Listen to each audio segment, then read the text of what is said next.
Chapter 128. She was as agitated as a little rooster, but her resistance was futile. Si Wen-chun shoved the door open and dragged her out in a rude and unreasonable manner. "Follow me. Why should I go with you?" "You. Let go." Shu Jing was dragged out by him. She staggered and could not keep up with his pace. She almost fell several times. Si Wen-chun let go. There were people along the way, but no one had the guts to care about this matter. Those who were waiting for the elevator fled when they saw Si Wen-chun's fierce glare. Ding! The elevator arrived. At the same time, in another elevator, Qin Baiyuan rushed out aggressively.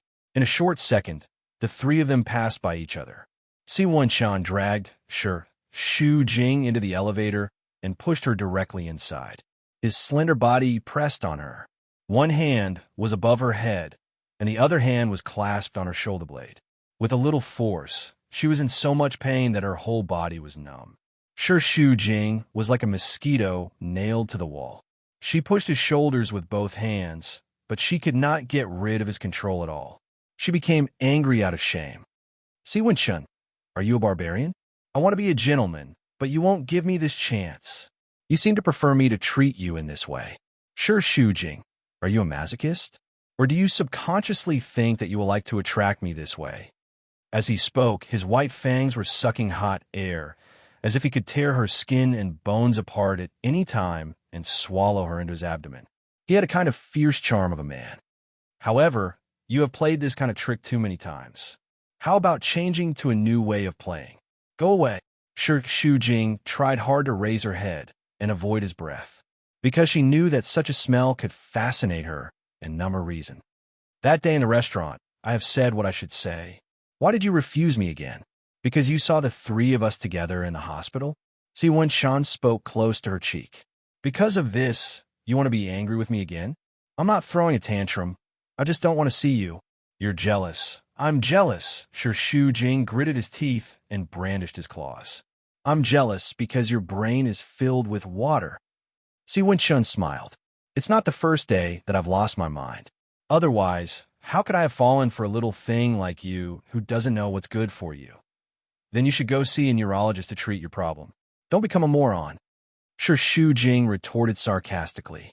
She didn't know that she was so good at scolding people in the past, but this man had stirred up all her bad temper, and she couldn't speak properly at all. She knew that she was retreating step by step. The side that was unforgiving was actually the one that lost the most, and Si Wen-chun would always be the winner.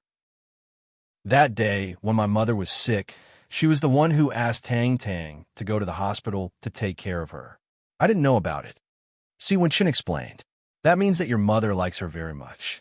Since you've been in a relationship and your mother is satisfied, you might as well get back together. When you get married, I'll definitely give you a big red packet." Si Wen-chun chuckled, and the hand that he used to support himself against the wall fell on her ears. He pinched her fair earlobes and rubbed them wantonly. "Don't you blush when you lie." "Why should I blush? You're so thick-skinned, and you're not even ashamed. Why should I blush? I didn't do anything wrong." "You didn't." Si Wen-chun slowly moved closer to her and whispered in her ear. Every time she tightened her body, he would move even closer to her. "When you're with me, when we kiss, you really don't feel ashamed for a moment." Shu Jing was annoyed and stomped her feet angrily as she scolded. "Si Wen-chun, do you think I'm willing? If not for the fact that you keep pestering me, I would also want to get rid of you. But have you ever given me a chance? You're always like this, relying on your identity and thinking that you're infallible. You've never seen me as a human.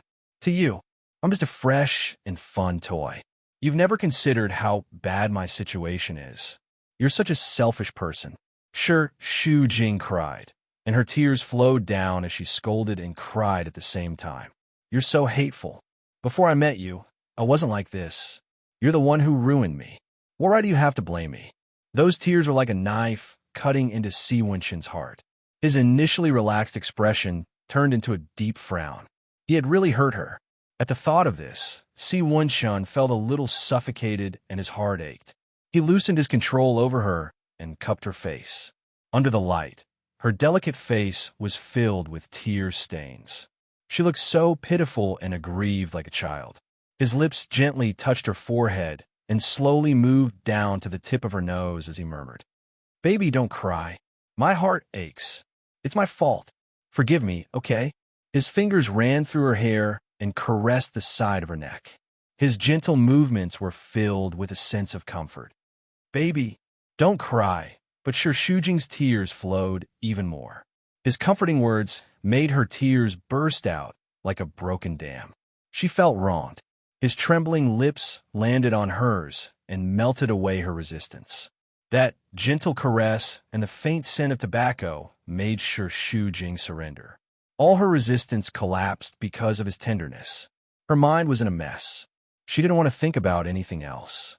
She just wanted to be immersed in such tenderness and never wake up. But eventually, she had to return to reality. The elevator door opened, and the two of them were still stuck together. The kiss gradually stopped. Sir Shujing looked over with tears in her eyes. Tang Tang was standing at the elevator door. When he saw that scene, his face turned pale. He clenched his fists so tightly that his nails dug deep into his palms. Si Wen-chan kissed her forehead. "Stop quarreling. Let's have a good talk, okay?" Holding her hand and turning around, he met with Tang Tang's gaze. However, Si Wen-chan only had Sir Shujing in his heart. He didn't care about it all. It was as if Tang Tang was just an ordinary audience and greeted him. Such a coincidence. Yes, what a coincidence. Tang Tang squeezed out a smile. When Sir Shujing saw her entering the elevator, she staggered a little, but she quickly steadied her body, and that abnormality was almost unnoticeable. The elevator door closed, but Tang Tang's delicate face still revealed a trace of pain. Her mind repeatedly replayed the scene of the two kissing just now. It pierced her nerves, as if the deepest part of her body was being tugged at, and it hurt. When the elevator reached the floor, she walked out and stopped in her tracks. She bit her lower lip and seemed to be hesitating. In the end, she still made a call. "Auntie, I'm Tang Tang. I just saw Wen-chan and Sir Shujing." Qin Baiyuan rushed to the hotel as soon as he got off the plane. He looked like he was going to pick a fight with someone. Gao Zhuqing was resting. When she came to open the door, she saw Qin Baiyuan barging in. She was shocked. "Why are you here? Where's Sir Shujing? It's none of your business. Get out." Gao Zhuqing tried to stop him, but Qin Baiyuan's attitude was rude and unreasonable. He threw her far away. "Get out of my way. Where's Sir Shujing? Sir Shujing, come out." Qin Baiyuan looked like he was catching an adulterer. He searched the whole room, but he couldn't find her. He was furious. "Where did she go?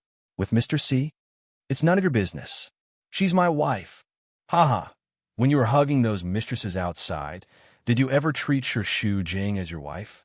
What's the use of being anxious now? Let me tell you, there's no medicine for regret in this world. It's useless even if you regret." Qin Baiyuan had never seen such an annoying woman as Gao Zhuqing. He hated that she was not a man. Otherwise, he would beat her to death. "You kidnapped my wife. I haven't settled the score with you. How dare you yell at me? How did I kidnap your wife? Her legs belong to Sir Shujing. She's the one who left with me. Why do you care? Why? You're angry. Hurry up and jump down from the balcony. If you die, the world will be peaceful." "Bitch. I'm a bitch. How can I be as cheap as you?" Sir Shujing volunteered to work in England because she doesn't want to see you. "Get out of here. Don't make me ask the security to throw you out." "Work? Your job is to be a pimp. You should be thrown into jail." "Watch your mouth. Who's a pimp? You're a prostitute. Shameless. I don't want to argue with you." Qin Baiyuan's eyes flashed with anger. He pointed at Gao Zhuqing's eyes and said word by word, "I won't leave until I see her today." Sir Shujing was led out of the hotel by Si Wen-chan. Along the way, he kept holding her hand as if he was afraid that she would run away. However, he controlled his strength well. He didn't give her any pressure or hurt her. The kiss in the elevator had calmed her down a little. She didn't make a fuss. He pulled her into the car without saying a word. The two of them sat in the car. Si Wen-chan didn't start the car immediately. He looked at her and asked, "Are you still angry with me?" He lowered his posture and apologized to her. "My tone was a little harsh just now. Forgive me, okay? I just want to talk to you, but you've been very resistant. Sometimes I can't control my temper. His big palm covered the back of her hand. Si Wenxin's dark brown eyes rippled with a faint tenderness. His tone was slightly sighing. Sure, Shujing, I really love you. I've used up all my patience with women on you. Some of my actions are a little too much, but don't doubt my respect for you. Moreover, I'm not just playing with you. She lowered her head. No one knew what she was thinking, but she was slightly lost in thought. Actually, Sure Shujing wasn't thinking about anything. She just felt tired. Her mind was blank. Some relationships were too complicated. She couldn't understand them no matter how hard she tried. Si Wenxin didn't want to be too hasty. He planned to leave this place first. But at this moment his phone rang. He glanced at the number and picked it up. It's me. What? She's not feeling well? Si Wenxin looked at Sure Shujing. He hesitated for a moment and finally made a choice. Okay, I'll go back now. My mom's heart isn't good. I'll go back to see her. At this time, Si Wenxin didn't want to care even if the sky fell down. But Yang Yizhou had just been discharged from the hospital, and he was worried. You go back first. Let's all calm down, okay? Chapter 129. She thought that she could finally take a breather, but before the first wave subsided, another wave arose. As soon as she stepped out of the elevator, Qin Baiyuan aggressively rushed over. She stopped in her tracks and looked at the face that looked like it wanted to swallow her alive. Her heart was filled with mockery. Qin Baiyuan really spared no effort to go around the world to catch the adulterer. Where have you been? Sure Shujing automatically ignored his voice and just regarded him as a noisy mosquito. As soon as she passed by him, Qin Baiyuan grabbed her wrist fiercely. That place was just pulled by Si Wenxin, so it was very painful. The similar violence irritated Sure Shujing, and he pushed back. Let go of my hand. Where have you been? It's none of your business where I go. It's none of your business. You're my wife. It's none of my business. Qin Baiyuan said plausibly. Tell me clearly. You already know. Do you still need to ask? So you admit that you were with Mr. C just now? You've even stolen him abroad. Shameless. Yes, I'm shameless. You're the most shameless. Okay? Let go of me. I don't want to talk to you now. Qin Baiyuan was unyielding. What benefits did he give you? So that you can't leave him for a moment. He doesn't need to give me any benefits. He's so attractive to me. Sure Shujing looked at Qin Baiyuan coldly. You said that I should exchange my body for more benefits. I'm doing what you said now. Why are you so angry? Shouldn't you stay in the blue sky and reap the benefits? Why did you come here to stir up trouble? You, Qin Baiyuan, do you know how ridiculous you are?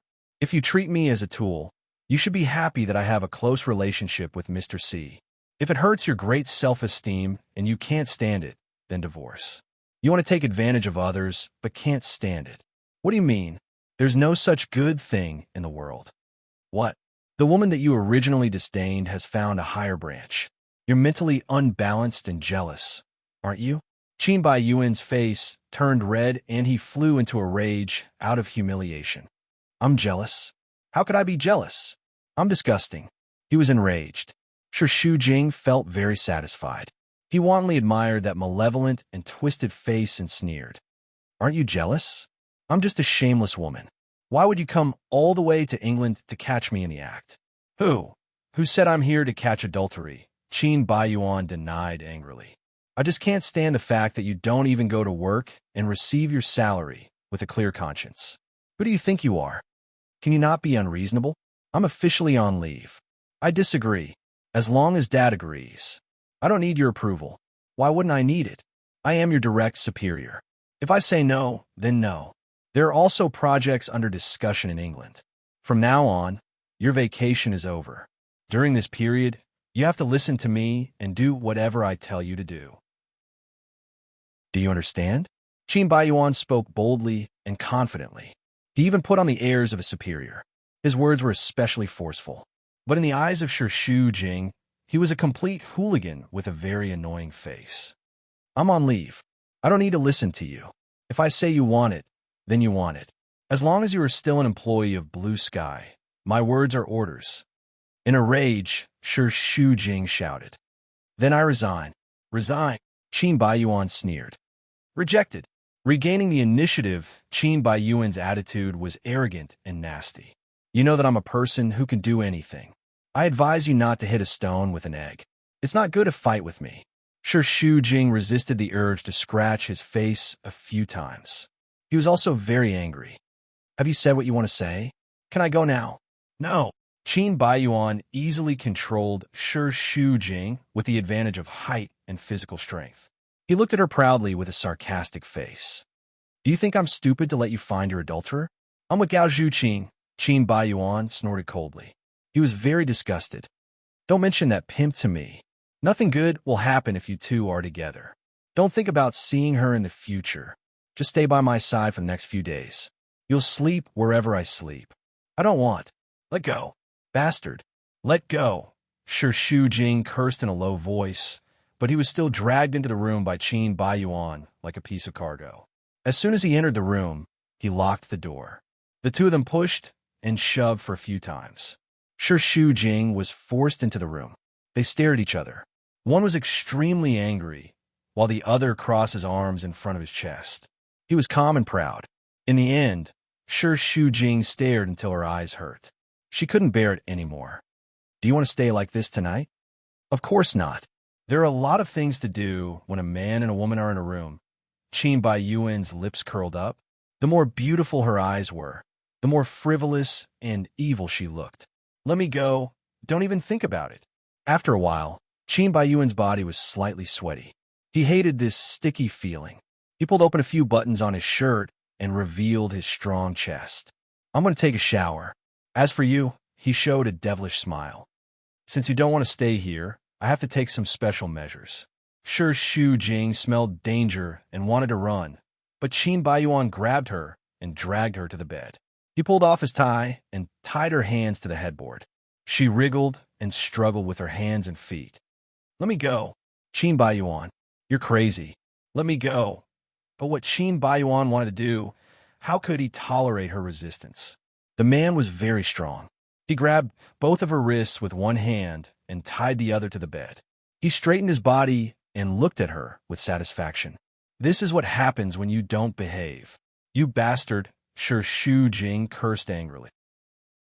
She truly had enough of this inhumane treatment.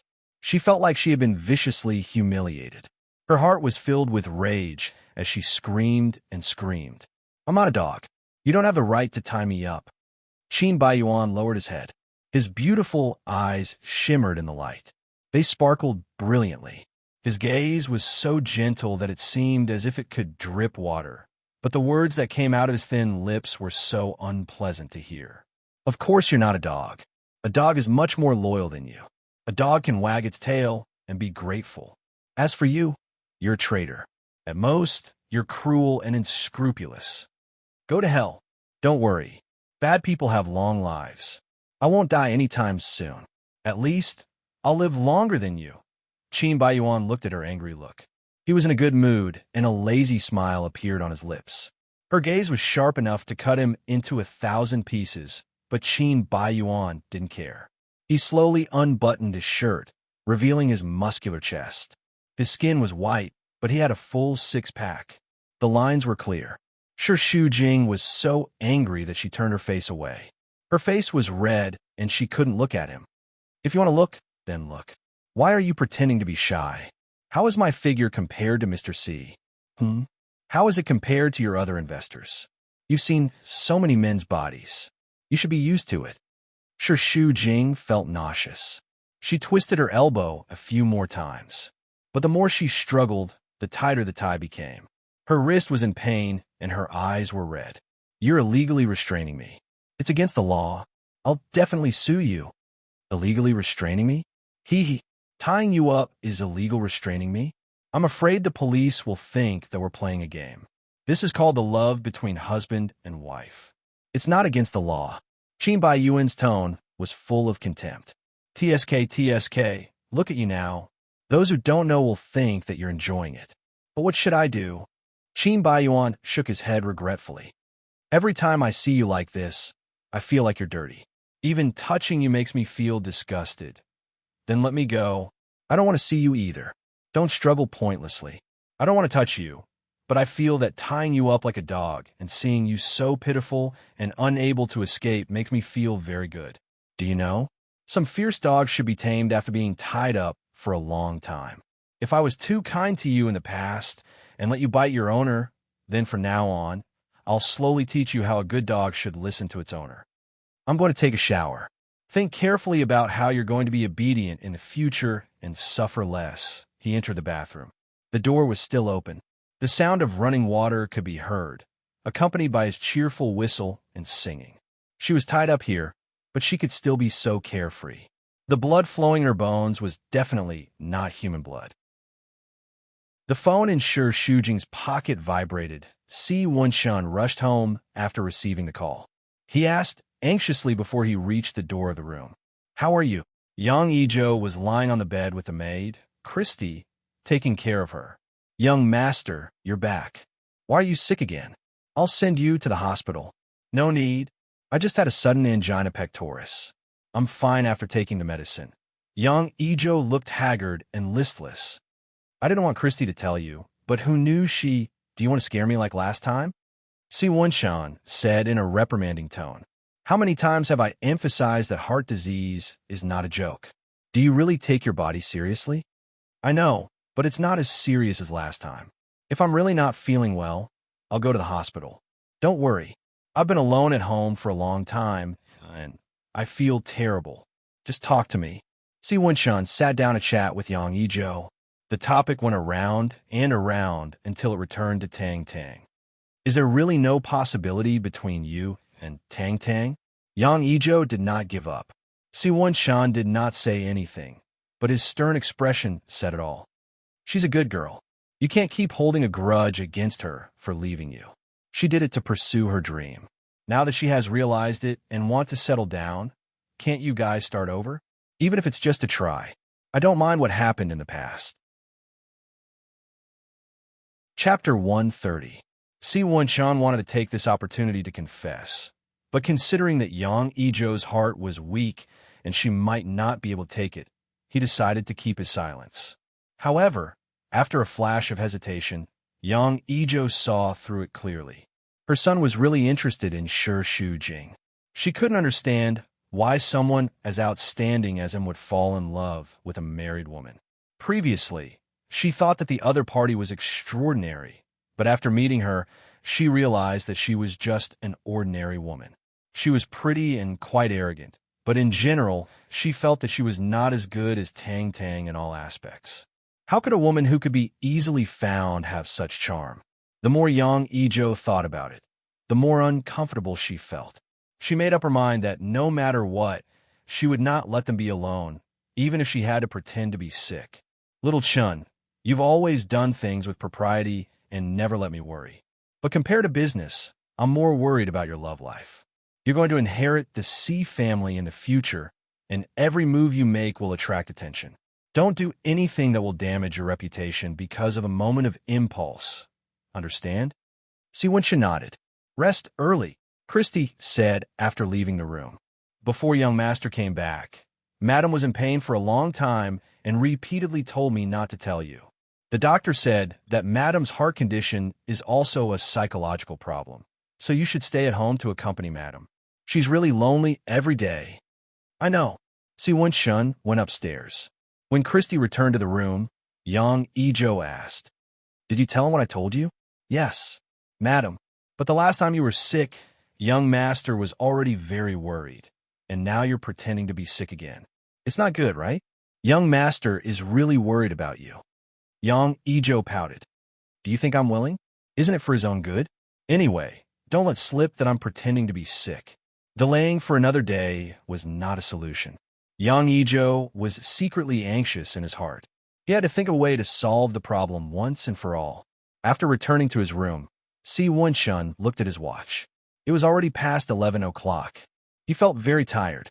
Two women, one was his mother, and the other was the woman he liked, had problems at the same time. Even he was a little confused. Lying on the sofa, he smoked a cigarette to calm himself down. Then, he called Shi Shujing, but she did not answer. His heart sank with a busy tone. He thought that she was probably still angry at him and didn't want to hear his voice. "Fine, I'll give her a little more space. Puffing out a cloud of smoke, Si Wenshan narrowed his eyes. His eyes flashed with a deep glint like that of a wolf's, and he sent a message over. It's simple. I'm here, don't be afraid. He will not give anyone a chance to hurt his woman. When the phone vibrated in his pocket, Shujing panicked because she was sure that it was Si Wenshan. She desperately twisted her wrist to struggle, but Qin Baiyuan tied it too tightly. The more he tightened it, the more painful it became. Her wrist must have broken the skin, and it was burning hot. She was so anxious that she was sweating profusely. When the vibration stopped, she gently breathed a sigh of relief. Qin Baiyuan came out of the shower. His entire body felt comfortable. His hair was wet, and it rested on his forehead. He was wiping his hair with a towel. There was only a towel wrapped around his fair and muscular body. It was loosely tied into a knot. Shujing hated that devil skin to the point of gnashing her teeth. Let me go. What's the hurry? Qin Baiyuan was very lazy. He deliberately slowed down his movements and walked back and forth in front of her. He even took a bottle of red wine and a goblet, sat on the sofa in front of her, and crossed his legs. Pouring half a glass of red wine, he casually swirled the goblet, and Qin Baiyuan examined her with that pair of spirited eyes. Do you know what you did wrong? Shujing sneered. It's my fault that I was blind. I couldn't tell if you were a human or a ghost, and I just had to jump into the fire pit. Are you blaming me? Let's be clear. It's all because of you that I became like this. It's you who ruined my life. Now, I'm just repaying you. Compared to what you've done, what I'm doing now is nothing at all. Qin Baiyuan, you don't have the right to imprison me, and you don't have the right to insult me. I'm a human, not a dog. You can't tie me up like this. Firstly, I didn't hit you, and secondly, I didn't scold you. I just wanted to use this method to have a good talk with you. What's wrong with that? This situation is all because of you. If you were willing to listen to me properly, this wouldn't have happened. Have you ever listened to me when I wanted to have a good talk with you? Before coming to England, in the hotel, I held the divorce agreement and wanted to have a good talk with you, but you go to hell with a good talk. Qin Baiyuan turned hostile and flew into a rage out of humiliation. Let me tell you, I'm not done with you. Don't think that it'll end so easily. What's the point of this? You don't love me, and you hate me. Why do you have to keep the person you hate by your side? Don't you feel pain? Pain. Qin Baiyuan snorted. I'm already numb from the pain. Now, it's time for you to repay me. Since you've done something wrong to me, then let your adulterer pay you back with money. Shujing closed his eyes, suppressing his anger. Fine, I'll talk to him. As long as you agree to the divorce, I'll ask him to give the most benefits to Blue Sky. I'll definitely satisfy you. Satisfy me? How are you going to satisfy me? I'll only be satisfied if the two of you die together. Will you die? You said you only want money. What do you want? What do I want? Qin Baiyuan also wanted to know what he wanted. He also wanted to get rid of it, but he fell deeper and deeper. In short, he just didn't want to let this damn bitch go easily. He couldn't watch her live with her adulterer as if nothing had happened after destroying his life, unless he stepped on his dead body. The bloodthirsty factor in his bones was aroused, and Qin Baiyuan showed a beautiful but demonic smile. Money. I want it, but don't think you'll have it easy. Now you know how horrible it is to be unable to get rid of the person you hate? That's right, for the past 3 years, you've been pestering me, and I've felt the same way. I've suffered for 3 years, and now it's your turn. This sentence made Shujing shudder. The pain she had experienced in the past 3 years was like a nightmare. She didn't know how she had endured it. Now, if she had to endure that kind of torture for another 3 years, she would definitely go crazy from the pain. No matter what, she had to end it all. What Qin Baiyuan did tonight made her realize how terrifying and violent he was.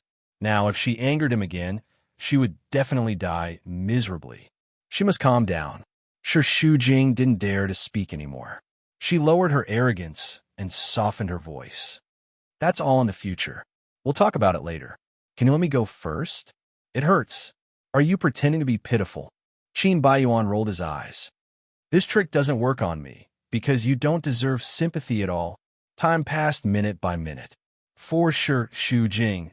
This was a form of torture. Qin Baiyuan slowly drank more than half the bottle of red wine. Only then did he seem to be satisfied. He stood up and walked in front of her. Shu Jing subconsciously shrank back in panic. Qin Baiyuan immediately pinched her chin and forced her to look up at him. What are you afraid of? I said I won't hit you. Of course, I won't force you. You're too dirty. His face was already slightly red from the alcohol, and he asked in a voice that was deadly gentle but also dangerous. Scold me. Why don't you scold me? Aren't you good at scolding people and going against me? Shu Jing's chin was pinched by him. She was forced to open her mouth and show her gums. Do you know you're wrong? He coaxed her softly. At this time, he was just like the most gentle person in the world. Shu Jing didn't say anything. Her eyes showed weakness. She just wanted him to let her go now. She absolutely didn't dare to intensify the conflict. Do you dare to quarrel with me in the future? Her body trembled slightly. Do you think you're so great just because you have Mr. C? But you see, you're tied here by me like a dog. Will he come to save you? Shu Jing, as long as I don't let go, you can never get rid of me. Do you understand? I'll torture you however I want. Don't ask for trouble. Qin Baiyuan flung her chin away. There was a sharp pain that almost paralyzed her. Good girl, he smiled and patted her face. Then he loosened her tie. The moment her hands were free, Shu Jing wanted to slap Qin Baiyuan immediately. But she held back. She didn't dare. There were 2 scarlet marks on her wrists. The tie was stained with blood. Qin Baiyuan couldn't bear to see her like this. But he hardened his heart. If she hadn't struggled so hard, she wouldn't have ended up like this. She was courting death. He couldn't be blamed. Her hands were numb. Shu Jing wanted to move. But as soon as she moved, it hurt badly. She was full of resentment. Where are you going? As soon as she stood up, Qin Baiyuan grabbed her and warned her dangerously. Don't even think about leaving this room tonight. Don't make me tie you up again. I just want to go to the bathroom. Considering that they were on the 20th floor, Shu Jing wouldn't jump off the building to commit suicide. Qin Baiyuan loosened his grip. Shu Jing went to the bathroom, locked the door, and took out her mobile phone. When she saw the text message from Si Wenshun, tears fell down. She felt so wronged. He said that he was here for everything. Don't be afraid. But she was being tortured by the devil now. Where was he? Shu Jing knew that as long as she called, Si Wenshun would come to save her. But she had too many scruples. She didn't want to worsen the conflict. Knock, knock, knock. Outside the door came Qin Baiyuan's impatient urging. What are you waiting for? Come out. Shu Jing hurriedly washed her face. When she went out, Qin Baiyuan was waiting at the door. He couldn't help glaring at her. Do you have to be like this? Where can I escape to? How would I know? You bitch. You are very capable. After Qin Baiyuan finished speaking, he grabbed her hand and threw her to the bed. Seeing that he was going to get down, Shu Jing hurriedly rolled to the corner of the bed. What are you going to do? Sleep? I don't want to sleep in the same bed with you. I'll sleep on the sofa. No. If I don't watch you, what if you run away in the middle of the night? You've threatened me like that. Where can I escape to? Chapter 131. Shu Jing was helpless and could only try her best to distance herself from him on the same bed. She wrapped herself in the blanket and laid against the wall. Her entire body was wrapped tightly, only revealing her head as she stared at him warily. Qin Baiyuan found it funny. Do you think that I'll touch you? Who knows if you'll act up in the middle of the night? Don't worry. I'd rather call Miss than look for you. Qin Baiyuan lay down and turned around. His back was facing her, but he could still feel the 2 pairs of eyes staring at him. They were like light bulbs that made him uncomfortable. He angrily turned his head and warned her fiercely. Look again, and I'll dig your eyes out. After switching off the lights, the room was plunged into darkness. Shu Jing maintained her stiff posture and stared at him without blinking. Soon, Qin Baiyuan's cursing disappeared. His breathing became even, and he let out light snores. He must have been too tired after flying for more than 10 hours, so he fell asleep immediately. But Shu Jing was still worried and scolded softly. Bastard scum! There was no response from the other party. She was sure that he had really fallen asleep and heaved a sigh of relief. The number of times they slept on the same bed could be counted with one hand. Shu Jing had fantasized and looked forward to it countless times. But now, it had become a nightmare. They were clearly husband and wife, but they had become enemies. She had to be on guard at all times. This feeling was really tiring. She had experienced too many troubles today. As she thought about it, she also fell asleep. She woke up a few times in the night, but Qin Baiyuan was still in a deep sleep and slowly fell asleep again. When she woke up the next day, a handsome face immediately appeared in front of her eyes, scaring Shu Jing so much that she almost screamed. Last night, they were wrapped tightly together, and there was a distance between them. But now, they were sleeping under the same blanket. However, the sleeping Qin Baiyuan was much more pleasing to the eye than usual. Up close, his skin was very fair, and even his pores could not be seen. His facial features were also very delicate, and his eyelashes were astonishingly long and thick. When they rested on his eyelids, he looked like a child with a warm outline. When she was still a young girl and had her first awakening of love, it was this face that strongly attracted her. At that time, she had always naively believed that a boy with such a clean face must be pure and kind at heart. In fact, he was an out-and-out devil, but this had something to do with her. His temper only became more and more violent after they got married. Therefore, it was really hard to say who was right and who was wrong in the conflict between them. Ding dong, the doorbell rang. Shu Jing quickly closed his eyes. Who is it so early? Qin Baiyuan cursed impatiently. He stood up, grabbed his hair in frustration, and went to open the door. Soon, he came back and threw a paper bag at Shu Jing. Get up. Qin Baiyuan yawned and squinted his eyes, looking a little childish. There are clothes and cosmetics in the bag. Take a bath quickly and accompany me to the Henry group. After saying that, he fell asleep again. 1 hour later, 9 o'clock, Shu Jing and Qin Baiyuan were sitting in the restaurant of the hotel having breakfast. Qin Baiyuan looked like a lazy guy before, but after washing up, he immediately became energetic.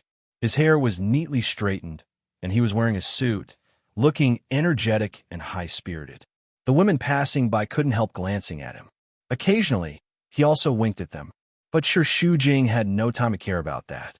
She suddenly took over the project of the Henry Group, and she had a lot of information to familiarize herself with. Therefore, she complained that Qin Baiyuan was too capricious and only threw the problem to others, regardless of how busy others were. Anyway, as long as the eldest young master was happy, he didn't care about other people's life or death. When she was busy, she still had to serve the eldest young master. Give me the salt. Shu Jing stared at the documents and pushed them over. Give me the jam. I want jam, not ketchup. Are you blind? Order another cup of coffee. Shu Jing finally couldn't stand it. Your hands and feet are intact, and the things are in front of you. Can't you take it yourself? Looking at her angry look, Qin Baiyuan was very happy. If I can take it myself, why would I ask you?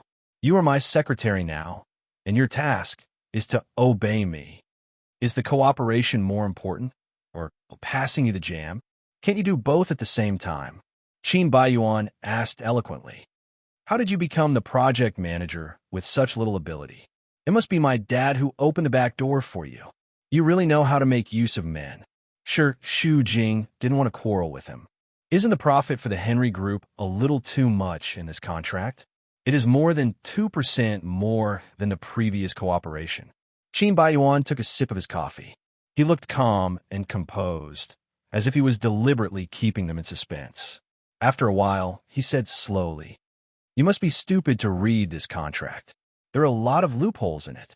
As long as we seize these loopholes, we can ask for more profit from the Henry Group. If I don't throw a bait, how can he fall into the trap automatically? No matter what, I'm still a top student in finance. I graduated first in the whole school. Don't treat me like a good-for-nothing.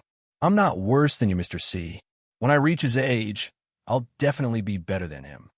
Shu Jing didn't deny that Qin Baiyuan was smart, but compared with Si Wenshun, he was totally a scum.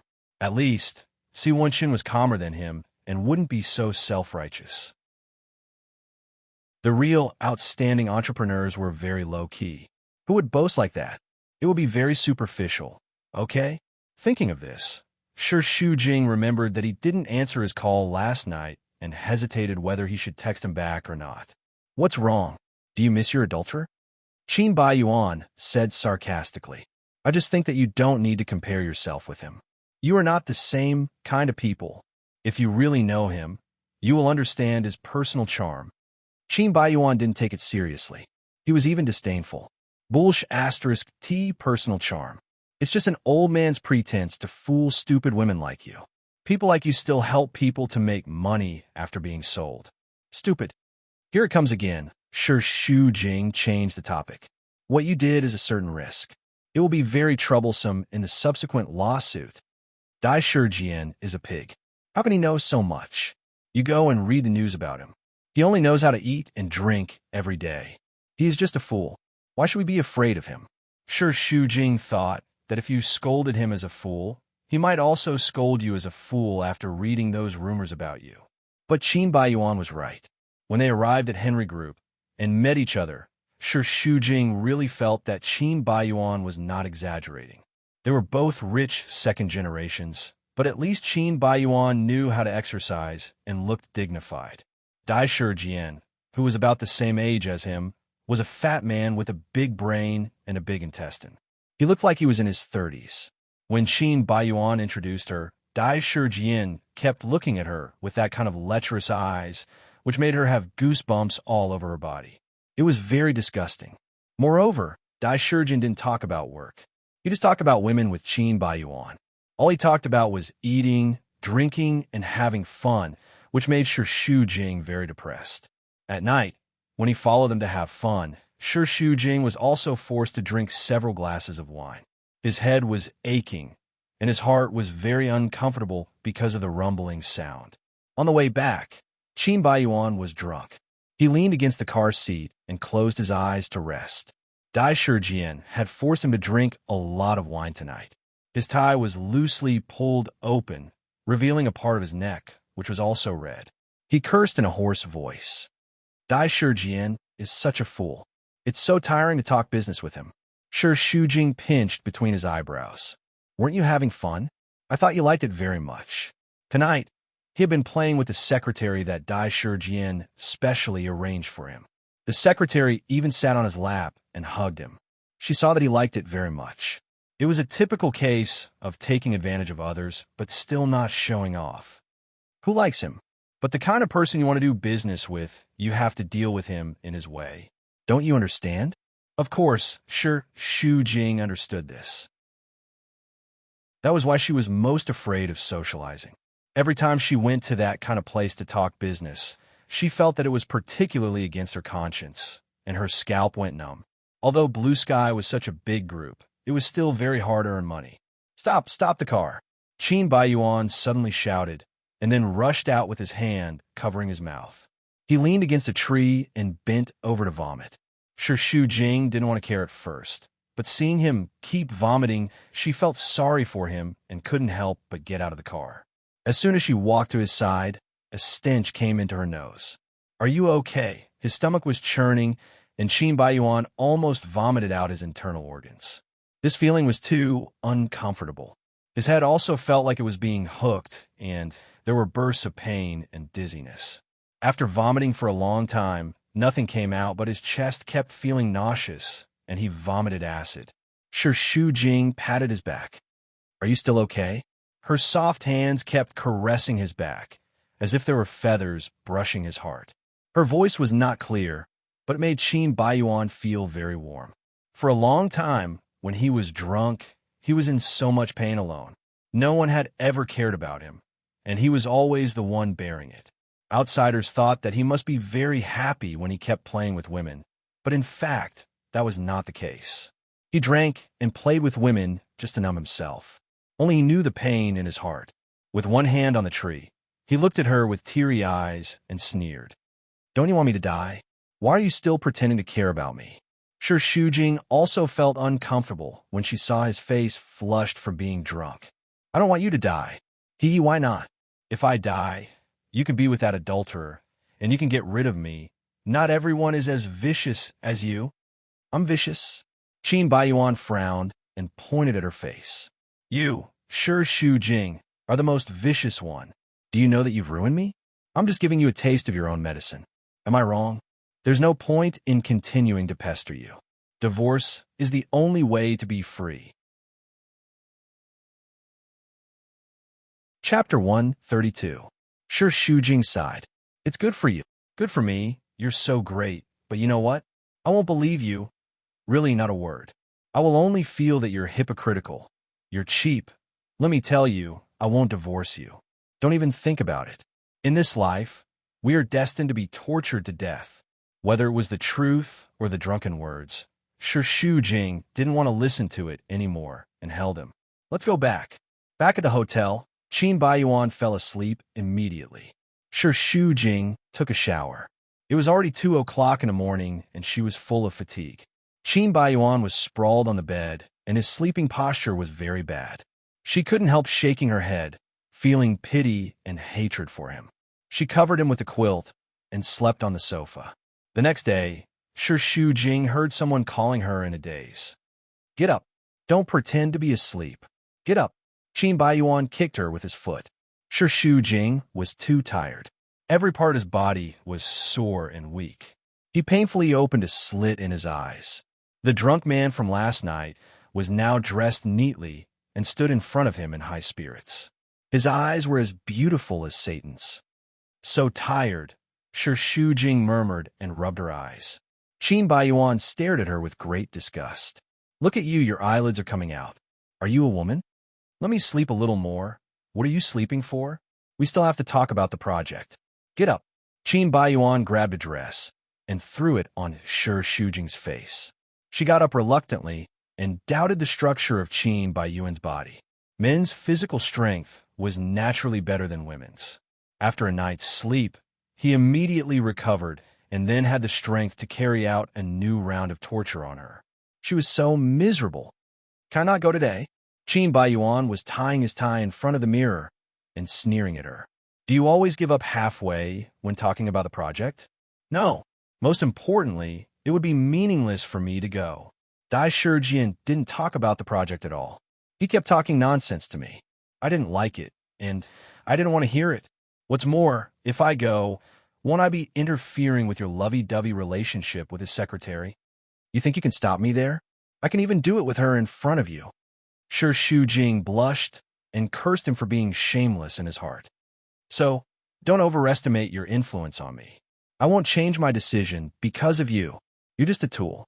I'll take you wherever I want and put you wherever I want. It's all up to me. Just do your job properly and don't talk so much nonsense. Now, get up quickly. We're leaving in half an hour. Shi Shujing entered the bathroom. When he was brushing his teeth, he called Gao Zhuqing to let him know that he was safe. On the other side, Gao Zhuqing was very anxious, but he didn't dare to call Si Wenchen rashly. He was a little relieved when he heard that she was fine. After the call, Shi Shujing hesitated whether to call back Si Wenchen. If she didn't answer the call, he would definitely think that she was still angry with him. Maybe he would suddenly come to find her. At that time, another conflict would be inevitable. After thinking it over, she sent him a text message saying that she was fine and asked him to give her a few more days to think about it. When they came out, it was inevitable that Qin Baiyuan would say that she was dawdling. In short, he would ridicule her. She felt uncomfortable staying with him for a moment longer. When they were ready, they set off. The car suddenly stopped halfway. Qin Baiyuan ordered Shi Shujing to get off the car and accompanied him to a famous flagship store. Shi Shujing was very curious. Aren't we going to Henry Group? Why are you suddenly buying clothes? I have no clothes to wear. Then what are you wearing? These clothes are bought for me by my assistant. They can't fully show my style. I don't like them. Shi Shujing was speechless. She knew that as a man, Qin Baiyuan was also very fond of being beautiful. He usually chose suits and shirts by himself. Every time he went out, he must make his hair very tidy and his beard very clean. He paid great attention to details. Thanks to his beautiful face, it was not strange for a man to love being beautiful. On the contrary, people would feel that it was the icing on the cake. It was a respect for others and a virtue. Then you can choose by yourself. I'll wait for you in the car. However, Qin Baiyuan insisted on keeping her by his side. He forcefully dragged her in. The store was full of blonde beauties, who all knew him. They lined up and bowed respectfully to him. Boss Qin. Qin Baiyuan dragged Shu Jing to a row of shirts.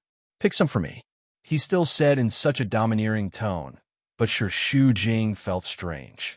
I help you choose? Are you sure? Don't you always choose your own clothes? I don't know what style you like. Just ask the shop assistant to recommend you. Are you brainless? Why is it so difficult for you to choose a few clothes?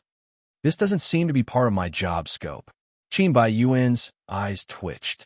This person was definitely his nemesis. He would not stop until he was pissed to death. I told you to choose. Don't talk nonsense. Oh, Shu Jing was depressed. He randomly flipped through a few clothes. With a vengeful heart, he purposely chose a few pink, powdery blue, and very feminine shirts. These are okay. Sure enough, Qin Baiyuan pulled a long face when he saw them. Shu Jing, are you playing with me on purpose? You're not gay. Why are you wearing such fancy clothes? If you are confident in your manhood, it doesn't matter if you wear a little pink. I think your skin is fair, and these colors suit your complexion very well. Shu Jing lied through his teeth, and he looked very sincere. I told you I won't choose. Look, if you don't like it, then you can choose it yourself. As he spoke, he pretended to put it back, but Qin Baiyuan snatched it away. He gritted his teeth. Prepare to die if I don't look good on you. Reality had proven that trying to humiliate a beautiful man based on his clothing was a very stupid thing to do. Furthermore, Qin Baiyuan was not just an ordinary beautiful man. He was beautiful enough to cause the downfall of a nation. He was even more beautiful than a woman. When he wore pink, he did not look feminine at all. In contrast, his skin color was very good. He was like a handsome man in a Korean drama. His skin was like a peeled egg, white and tender. Even Shu Jing's heart couldn't help thumping, and he couldn't move his eyes away. Apart from personal grudges, Qin Baiyuan's face could really make a woman scream crazily. Her absent-mindedness made Qin Baiyuan very proud. His thin lips curved up, and he deliberately spun in a circle in front of her. Of course, he knew why she had chosen the pink color for him. Because of this, he had to retaliate and let her know that she had lifted a rock and dropped it on her own feet. Standing in front of the full-length mirror, he straightened his body, adjusted his collar, and showed his slender neck. Do I look good in this? His mouth curved into a playful smile. Shu Jing was deflated. He turned his face away and said against his conscience, just like this, it's SOSO. The female shop assistant's eyes were pink stars. Boss Qin, this color is so suitable for you. It looks good, and it suits your complexion very well. Really? I think it's not bad. You wear old-fashioned clothes yourself, but I didn't expect that you have a good taste for men's clothes. Shu Jing heard his sarcasm, but he didn't say anything. Wrap up those shirts for me. The female shop assistant was overjoyed. Yes, Boss Qin. Shu Jing pouted. What a waste. But for young Master Qin, who was a spendthrift when it came to women, a shirt that cost tens of thousands of yuan was nothing. If he didn't dress up nicely, how could he attract bees and butterflies at night? Qin Baiyuan ordered Shu Jing to choose a few more suits for him and went into the fitting room. Shu Jing waited outside, and from time to time, she heard the female shop assistant exaggerate how good his figure was and flirt with him. When she arrived at the necktie counter, her gaze was attracted by a dark gray tie. Shu Jing's first reaction was that this tie was perfect for Si Wenshin. She even imagined which suit he would look the best with. It would definitely look good on him. Are you interested in this one?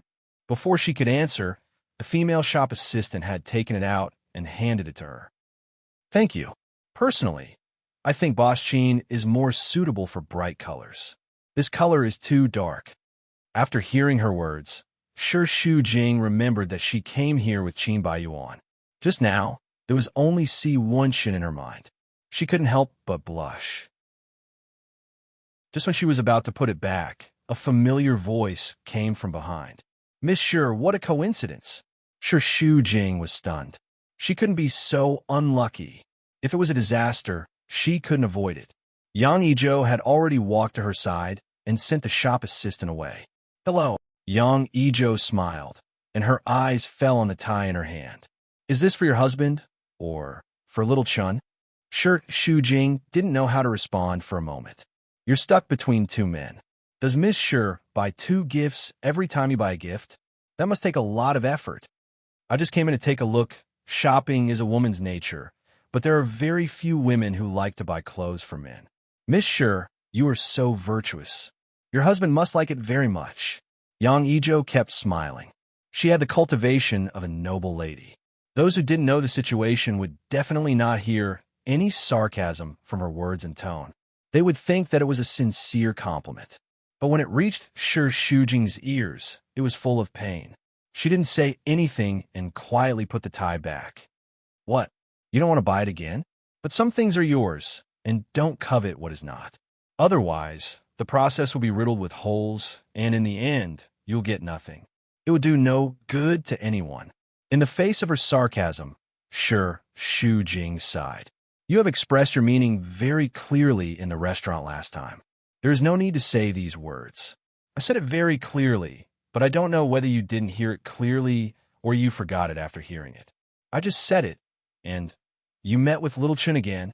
As a woman, don't you think you are too shameless? He came to find me. I didn't."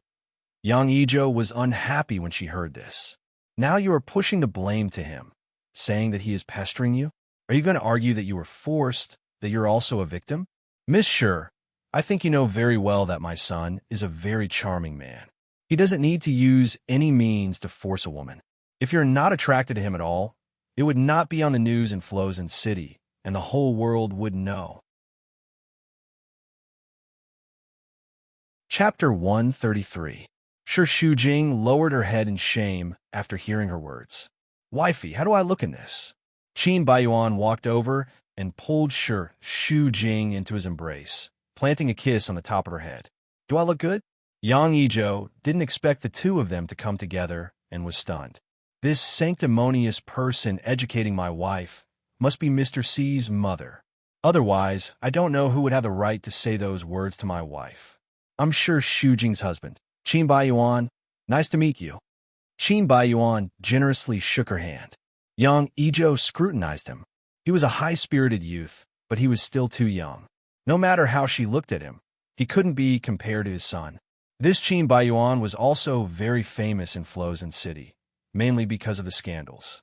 He was a man with a messy private life, so she didn't have a good impression of him. "Shi Shujing is my wife. I won't allow anyone to be disrespectful to her." Shi Shujing's face turned even paler. Even with his head lowered, he could imagine Yang Ijo's expression. As an elder, she definitely couldn't stand such provocation from a younger generation. Madam C just said that as a woman, it's better to have some face. In that case, it seems to be beneath your dignity to indiscriminately accuse my wife of seducing your son just because you're older. I know my wife's character very well. She's a very charming woman, so of course there's no lack of lascivious men around her. She can only blame herself for being overly charming, but in the end, the fault lies with the lascivious men. Making a false accusation like this simply doesn't make sense. Where's your etiquette as a noble lady? Is this considered wanting face? Yang Ijo's expression was already very ugly. Shi Shujing gently tugged on the corner of Qin Baiyuan's clothes, indicating for him to stop talking. She had never been contradicted by a younger generation like this before. Furthermore, Yang Ijo wasn't a very sharp and unkind person. She was just angry, but she didn't know how to retort.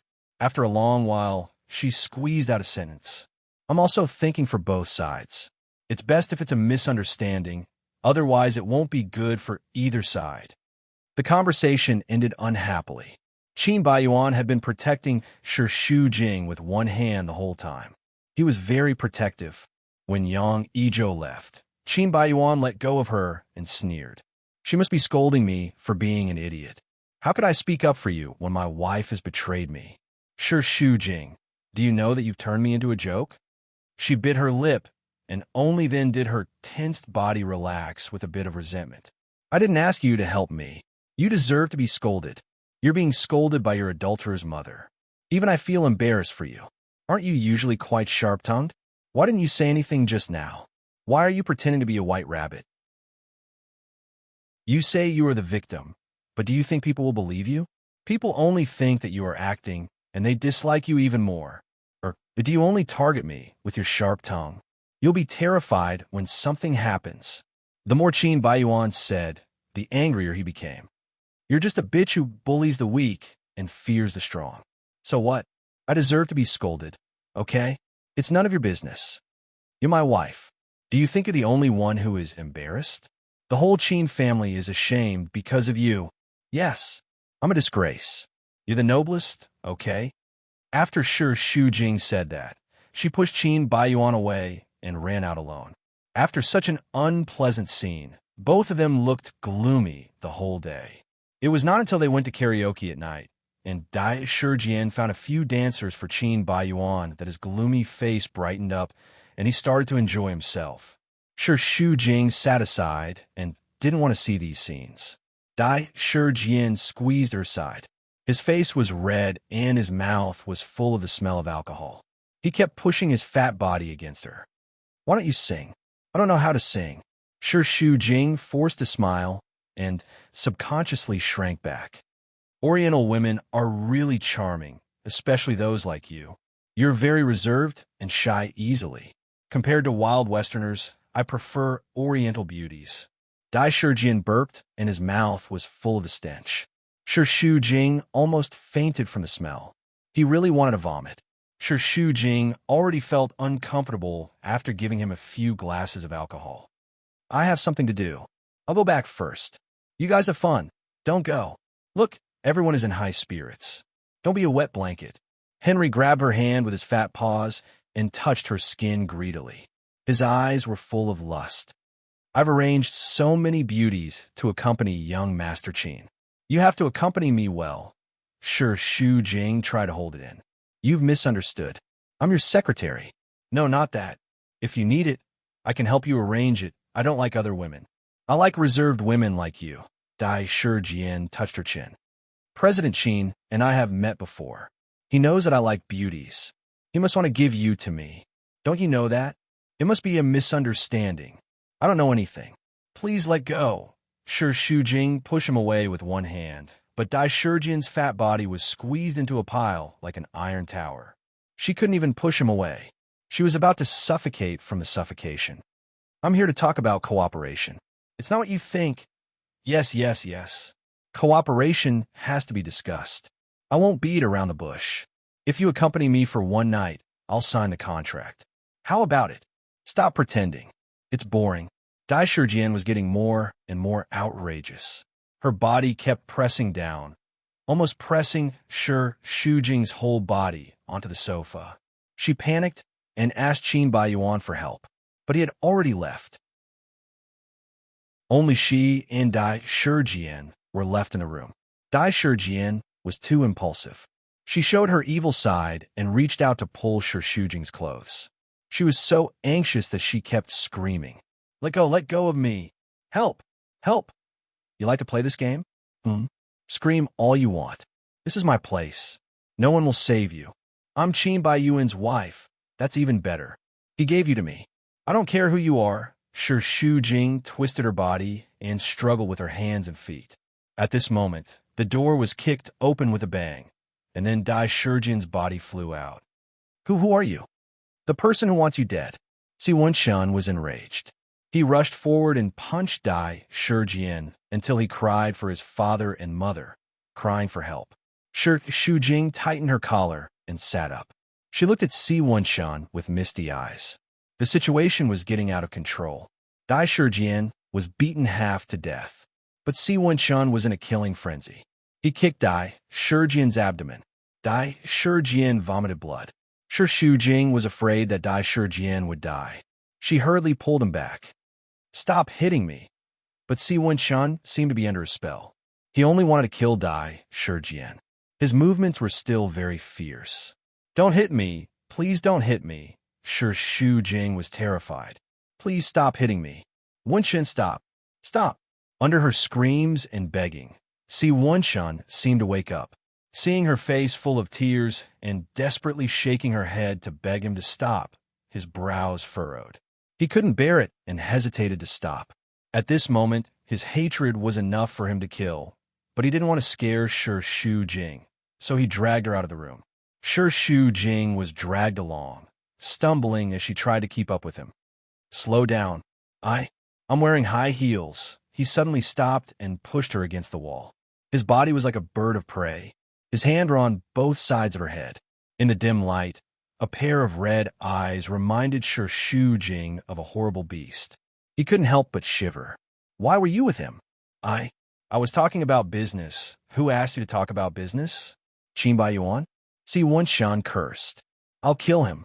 With that, he wanted to settle the score with him, but Shu Jing hurriedly pulled him back. Don't go. He didn't know it would be like this. Si Wenshun was mad when he heard that. He didn't know? It's not the first time he dealt with Dai Shijian. How could he not know what kind of person he is? You know what he meant when he left you there alone. Why are you still protecting that scum?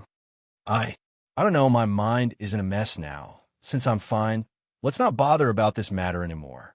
You can say that now that you're fine. But if Tang Jun didn't see you with Dai Shijian and didn't inform me, do you know what would have happened? Si Wenshun gritted his teeth and his eyes were fierce. If he really did something to you just now, would you still say that? Tears of grievance fell from her red eyes.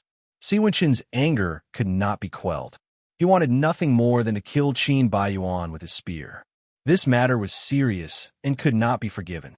However, Shu Jing's cries softened his heart, and he tried his best to ignore the pain in his heart. Not every time something happens to you, I just happen to appear. As long as you're still with Qin Baiyuan, this kind of danger will still happen. What should I do to make you recognize the reality and leave that scum? Shu Jing lowered her head and kept crying.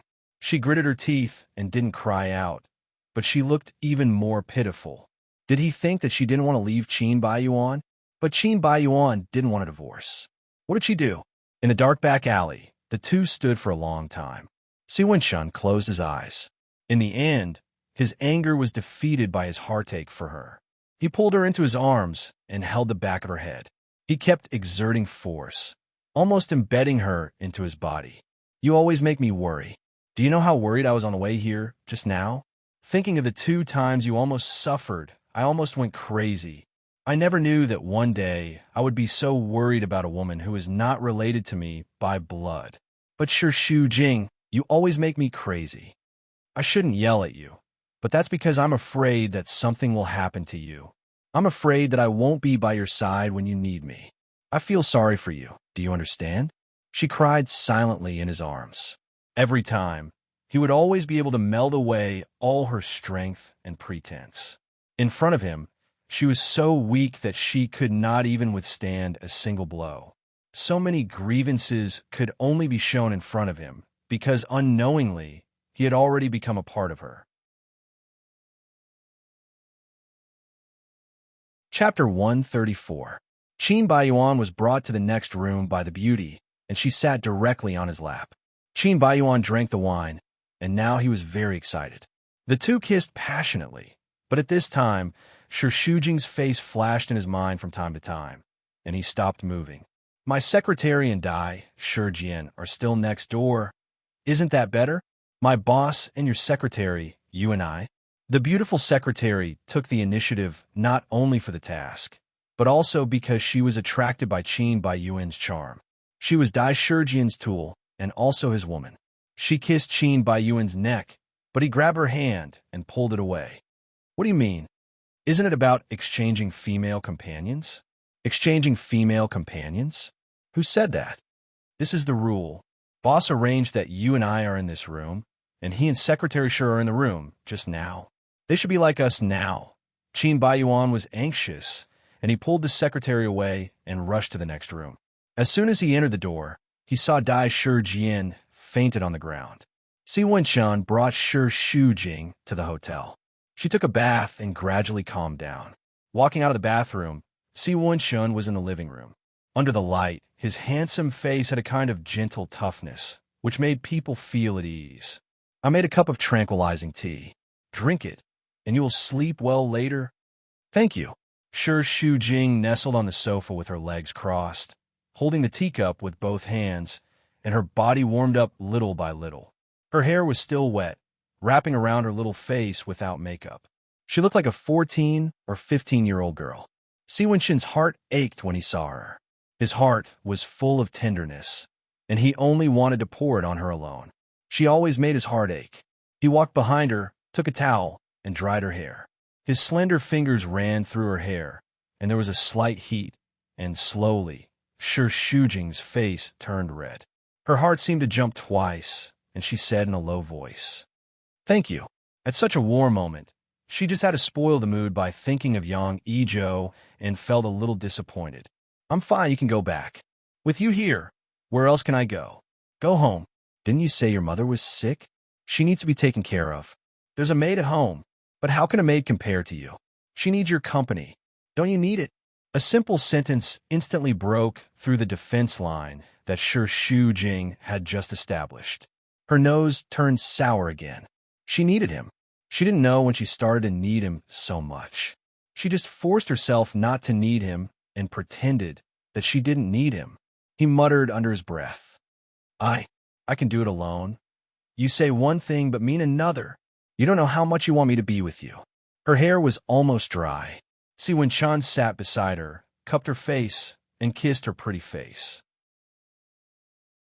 There was a gentleness in his eyes that could make people drown. "I won't go anywhere tonight. I'll stay here with you."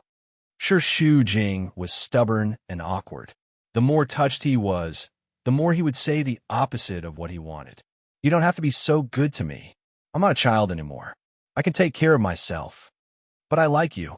No matter how strong and independent you are, in my eyes, you're still a little girl who needs someone to take care of you." She always knew that he was good to her, but tonight he was especially gentle. Every look and every word made Shi Shujing's heart warm. It was so warm that she almost couldn't bear it. She was like a child who had been running barefoot in the desert. No one would care whether she was in pain or not. She just ran as hard as she could, thinking that she had been numbed by the pain, until someone gave her a pair of shoes. She then knew how painful it was. The feeling of being held in the palm of someone's hand was really good. The sudden ringing of the phone broke the warm atmosphere. The name Qin Baiyuan flashed on the screen. Shi Shujing saw it, and so did Si Wenshin. She quickly hung up. The phone rang again. Shi Shujing showed a look of annoyance. Si Wenshan was still smiling, but his eyes revealed a kind of coldness. "If you don't want to answer it, I'll answer it for you." "No need. Are you afraid that he knows we're together?" "I just don't want to get into trouble." After Shi Shujing finished speaking, he directly turned off the phone. Peace was restored, but the warm atmosphere just now was slightly destroyed. "It's getting late. I'm going to sleep. You go home first. I've said that I won't go anywhere tonight with you here." Si Wenshan understood that she couldn't say it out, so he took the initiative. "If you think it's inconvenient, I'll sleep on the sofa. Of course, I still prefer to sleep with two people on the same bed. After all, we've done what we should do. You don't have to be too polite. You won't get pregnant after sleeping for one night." Shi Shujing couldn't help blushing again. "If you insist on spending the night here, then I'll sleep on the sofa. How can I let the woman I like sleep on the sofa? Who do you think I am?" To avoid giving her pressure, Si Wenshan stood up. "Rest, I'm going out. But there's no pillow or quilt outside. Get customer service to send it over. Are you worried that I can't handle such a small matter? Or you just want me to stay?" The light shone on his face, outlining a beautiful shadow. That kind of gaze was burning. The two kinds of charm between a mature man and a frivolous playboy were perfectly mixed. Shi Shujing couldn't resist that kind of attraction at all. Her heart was beating very fast all the time. She clenched her fists and suppressed the throbbing in her heart. Then good night. Good night. Si Wenshin walked over, held the back of her head, and gave her a gentle good-night kiss. A soft and warm breath melted on her forehead, all the way to the bottom of Shi Shujing's heart. Her body trembled slightly. She seemed to be getting more and more used to being intimate with him. After washing up, she went to bed and turned off the wall lamp. However, The room was connected to the outer hall, and there was no door. The light from the outside faintly shone in, and she could still hear his footsteps. Shu Jing rested her head on the soft pillow, listening to the slight sounds outside. She felt very at ease. Even though she had just experienced a terrible disaster, her heart was warm and calm. As long as she knew that there was still a Si Wunshan in this world, she felt that nothing was scary anymore. However, she didn't expect that she would still have a nightmare in the middle of the night. She returned to that private room. Qin Baiyuan and the female secretary were beside her. She asked him for help, but he looked at her coldly and sneered ferociously. "No, stop! Don't touch me! Don't touch me! Help!" Shu Jing screamed and sat up. "Don't be afraid. I'm here. It's just a nightmare." Dai Shijian's face disappeared, and Si Wunshan's face became clearer in front of her eyes. Shu Jing was still panting heavily, and she still couldn't distinguish between reality and dream. Si Wunshan held her face and comforted her gently over and over again. "It's just a nightmare. Just a nightmare. It's okay now." She gradually woke up and touched her forehead, which was full of cold sweat. Her messy vision slowly came back to focus, and she closed her eyes. "I dream of Dai Shijian. It's so scary. I know. You shouldn't have stopped me from killing him. You have to pay with your life for killing someone. It's not worth it to go to jail for such a big fat pig." Si Wunshan poured her a glass of water and kissed her wet forehead. "Go back to sleep. I'll be outside." When he walked to the door, he turned his head slightly. The little woman on the bed was curled up into a ball with her hands as a pillow, looking at him pitifully. There would be sequelae if she was frightened in the middle of the night. She must be panicking right now. "Do you need me to stay?" Shu Jing bit her lips and hesitated. She still had her concerns. "Don't worry. I won't do anything." Seeing that she needed his help, Si Wunshan got on the bed and lay beside her. Shu Jing was not used to it, so she shrunk into the bed and looked at him with a pair of hands as a pillow. She was as pure and alert as a little white rabbit. Si Wunshan touched her face, and she shrunk back a little. But after getting used to his touch, she did not hide anymore and became very obedient. Not to mention how pitiful her appearance was, Si Wunshan also felt that he had the responsibility to take good care of her. In his eyes, she could not be considered a woman, but a little girl who needed someone to take care of and worry about her all the time. His fingertips fell on her lips, and his teeth left a row of imprints on them. He slowly smoothed them out, full of tenderness and love, giving off a reassuring feeling. "Didn't you say that at your age, you would have desires for women? Just chatting under the quilt is also okay? At that time, I hadn't met you. I didn't know that there would be accidents in my life." It was a very touching sentence. Any woman would want to be that accident, that one of kind. "Then, do you feel uncomfortable?" Shu Jing's little face was flushed red. "If I say I feel uncomfortable, will you help me solve it?" She blushed and did not say anything. "If that was the only thing on my mind, I wouldn't have stayed tonight. I really, really wanted you. That night, I tasted the sweetness of the flesh." Shu Jing's little heart was trembling violently. She was embarrassed to talk about these, or perhaps she was afraid that if she continued, the situation would get out of control, so she changed to a safer question. "You have a good relationship with your mother?" She was my father's second wife, but they divorced after a few years of marriage. She went to England alone and raised me alone. It was only a few years ago that I returned to develop my career." "Why did you divorce?" "My father thought that with his status, it was normal for him to have many women outside. My mother just had to obediently be Mrs. C and turn a blind eye to those things. But my mother was not willing to do that and would rather divorce." "Oh, then you think so too?" Shu Jing was a little worried. "These ideas are inherited." "Why? Are you afraid?" She was stubborn. "What am I afraid of? I don't want to marry you. It has nothing to do with me." Si Wunshan only smiled and did not reply. Chapter 135. It's a common problem for men to like the new and hate the old. It has nothing to do with money. It's just that with money, you will have more choices. Shu Jing's face turned bitter. "So, It's always the woman who gets hurt in marriage. Men are so cruel. Si Wenshan pinched her bitter face and smiled. Are you telling me, or are you hinting that I will be faithful to you in the future? Her eyes burned Shu Jing, and she felt shy again. Oh, who is hinting at you? Of course I'm telling you, because you're a man. Then I'm wronged. I'm not one of those scumbags you're talking about. Why not?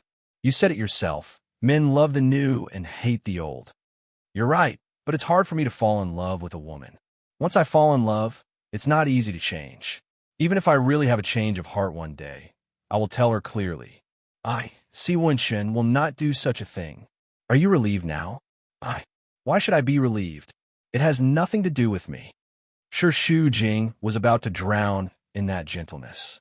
That affectionate gaze could really make her sink, and she turned over shyly. But Si Wenshan's body leaned over and hugged her from behind. He kissed the side of her neck and murmured in a hoarse voice. Shu Jing, give me a chance. Be with me. I won't let you down. The two of them fell asleep in each other's arms. Shu Jing did not have any nightmares that night.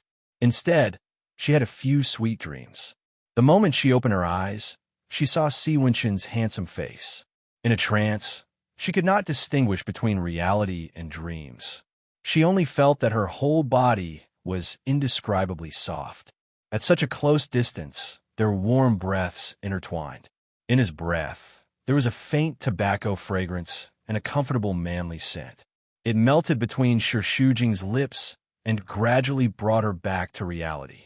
What are you shy about? Si Wenshan's voice was low and husky. It was very pleasant, just like the voice of a male anchor in a radio station at midnight. You dreamed of me? I didn't dream of you. You're so annoying. Little liar. Si Wenshan bit her lips. Don't. You didn't brush your teeth. It's not hygienic. Si Wenshan was amused. Are there so many rules between us? Seeing her insistence, he could only drop the matter. Get up and wash up. I'll ask the hotel to send breakfast up. When he turned to smile at her, she turned away shyly. We've already had negative distance contact. Why are you still shy? Si Wenshan teased. Annoying. It had been a long time since he had had a good sleep.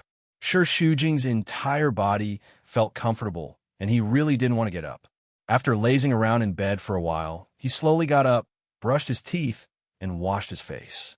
Breakfast had already been prepared. Si Wenshan was sitting with his legs crossed elegantly, watching a tablet and drinking coffee. His eyes were focused, as if there was a halo at the tip of his eyebrows. He was a wise, classy, and cultured man, the kind that could make women's hearts flutter. He didn't raise his head, but he pulled out the chair beside him. Shu Jing sat down with milk and sandwiches pushed in front of her. Everything was done silently, but it was the most meticulous care. After being married for 3 years, she was always worried about Qin Baiyuan. She was always busy, worried that something would happen to him. For example, he would make a mistake at work or cause any rumors that would tarnish the company's reputation. But Si Wenshan was different. When she was with him, she didn't have to worry about anything. She could rely on him completely and pass all her worries to him. He would handle it properly without her having to say anything. She believed that any woman with a brain would choose to rely on a man instead of worrying all day long. That would be very tiring. Shu Jing felt that she couldn't leave Si Wenshan anymore. Si Wenshan only put it aside after reading finance and economics and focused on his meal. What do you plan to do today? I don't know. If there's no special arrangement, just wait for me here. If you're bored, I'll get Gao Zhuqing to accompany you. There's no need. I want to rest. You're going out? Yes. I'm going home. Oh, Shu Jing remembered that when she was brushing her teeth, she heard Si Wenshan talking on the phone. Si Wenshan saw that she looked a little disappointed. He put his big hand on the back of her hand and smiled. I'll be back soon. The reassuring power in his eyes made Shu Jing nod. She believed that no matter what obstacles they encountered, Si Wenshan would have a way to solve them. He never needed anyone to worry about him when he did things. It was nothing more than that she didn't want to cause any trouble for him. The doorbell rang, followed by a rough knock on the door. Bang, bang, bang. Shu Jing's hand trembled, and the fork fell back onto the plate. Her two delicate eyebrows knitted together. Obviously, both of them knew who it was, but Si Wenshan took a sip of coffee slowly, wiped his mouth with a napkin, and stood up calmly. I'll deal with it. As soon as he knocked on the door, Qin Baiyuan, who looked angry, was about to rush in angrily. Si Wenshan pushed him out with one hand and closed the door behind him. Si Wenshan's lips curled into a cold smile as he examined his prey. Get your dirty hands off me, Qin Baiyuan shouted angrily, and the blue veins on his forehead popped out. He had been looking for her for a whole night. There were dark circles under his eyes, and his face was blue. Boss Qin, what are you doing? You're so rude to disturb people's sleep so early in the morning. The angrier he was, the calmer Si Wenshan was. You snatched my wife, so you're polite? Qin Baiyuan shouted. Give me my wife. That's strange. Since she's your wife, why do you want her from me? Isn't it funny? Stop pretending. You took Shu Jing away. Give her back to me. Even if you don't agree, you really can't take her away. Si Wenshan narrowed his cold and narrow eyes with a hint of threat. Since you've already thrown her to die, Shi Jian, it means that you don't care. Why do you have to make a big fuss now? When you left her last night, you knew the consequences. Qin Baiyuan felt a little guilty. I didn't know Dai, Shi Jian dared to, you didn't know? It's not the first time that Boss Qin has dealt with Dai, Shi Jian. Don't you know what kind of person he is? This kind of deal is not uncommon in the business world, but I've never heard of someone who would give his wife away. It's really unbelievable. Even if I am, it's none of your business. Sure, Shu Jing is my wife. I can give her to any man I want. What do you have to do with it? She's so cheap. Before Qin Baiyuan could finish his words, he was grabbed by the neck by Si Wenshan and pushed against the wall. The man who was indifferent just now was obviously irritated. Even if it was just a sullen face, it was enough to show that his anger had risen to the peak. He hit it too deeply, and the emotion he showed was just the tip of the iceberg. With his cold face pressed down, Si Wenshan's pupils were like whirlpools, circling with dangerous anger. A blue vein had already popped up on his forehead. Under such intense gaze, even Qin Baiyuan felt chills. The hand that was strangling him seemed to be able to break his neck at any time. Keep your mouth clean. Si Wenshan squeezed out a word of warning between his teeth. She's not someone you can insult. Qin Baiyuan was a little reckless. She's my wife. I can say whatever I want. Now we're husband and wife in name, but soon we won't be. Qin Baiyuan was annoyed. He pushed Si Wenshan away and waved his fist at him. Si Wenshan tilted his head and dodged it neatly. At this moment, Qin Baiyuan was like a rat that was forced into a desperate situation. He had suffered enough and was on the verge of emotional collapse. He roared furiously. What on earth do you want? Si Wenshan put his hands in his trouser pockets and regained his calmness. You know very well what I want. You should let go of her earlier. You don't have to suffer so much. You want me to give Shu Jing to you? In your dreams. She's my woman. I'll never let her go in this life. Si Wenshan smiled lazily and shook his finger. You're wrong. You're not giving Shu Jing to me. You're pushing her to me. Qin Baiyuan, have you forgotten? Si Wenshan was too lazy to waste time on such a clown. He lost his patience and pulled a long face. Sure, Shu Jing is inside now, but she won't go with you. As long as she's not willing, you can't take her away. She's my wife. Si Wenshan replied with a disdainful sneer. The sarcasm was deep in his bones. Several bodyguards came over. He moved his finger. Throw him out. You're courting death. Let me go. Do you know who I am? I won't let you go. When Si Wenshan returned to the room, Shu Jing was a little anxious. There's a lot of noise outside. What happened to Qin Baiyuan? You didn't do anything, right? Are you worried about me or Qin Baiyuan? Shu Jing was worried about Qin Baiyuan, but that was only because Si Wenshan did not need her to worry about him. I don't want him to offend you. What did you do to him? Si Wenshan's eyes turned cold with a hint of anger. You're so worried about him. How could I kill him? She could tell that he was unhappy and coughed twice. I'm just don't worry. I asked someone to drive him out. I didn't beat him up. Oh, I'm sorry. I made you worry about me. Si Wenshan frowned. Are you keeping your distance from me now? Do you still think that your business has nothing to do with me? Shu Jing did not know how to deal with his piercing aura. I didn't mean that. I just think Qin Baiyuan and I are still married. I should deal with these troubles. I don't like it very much.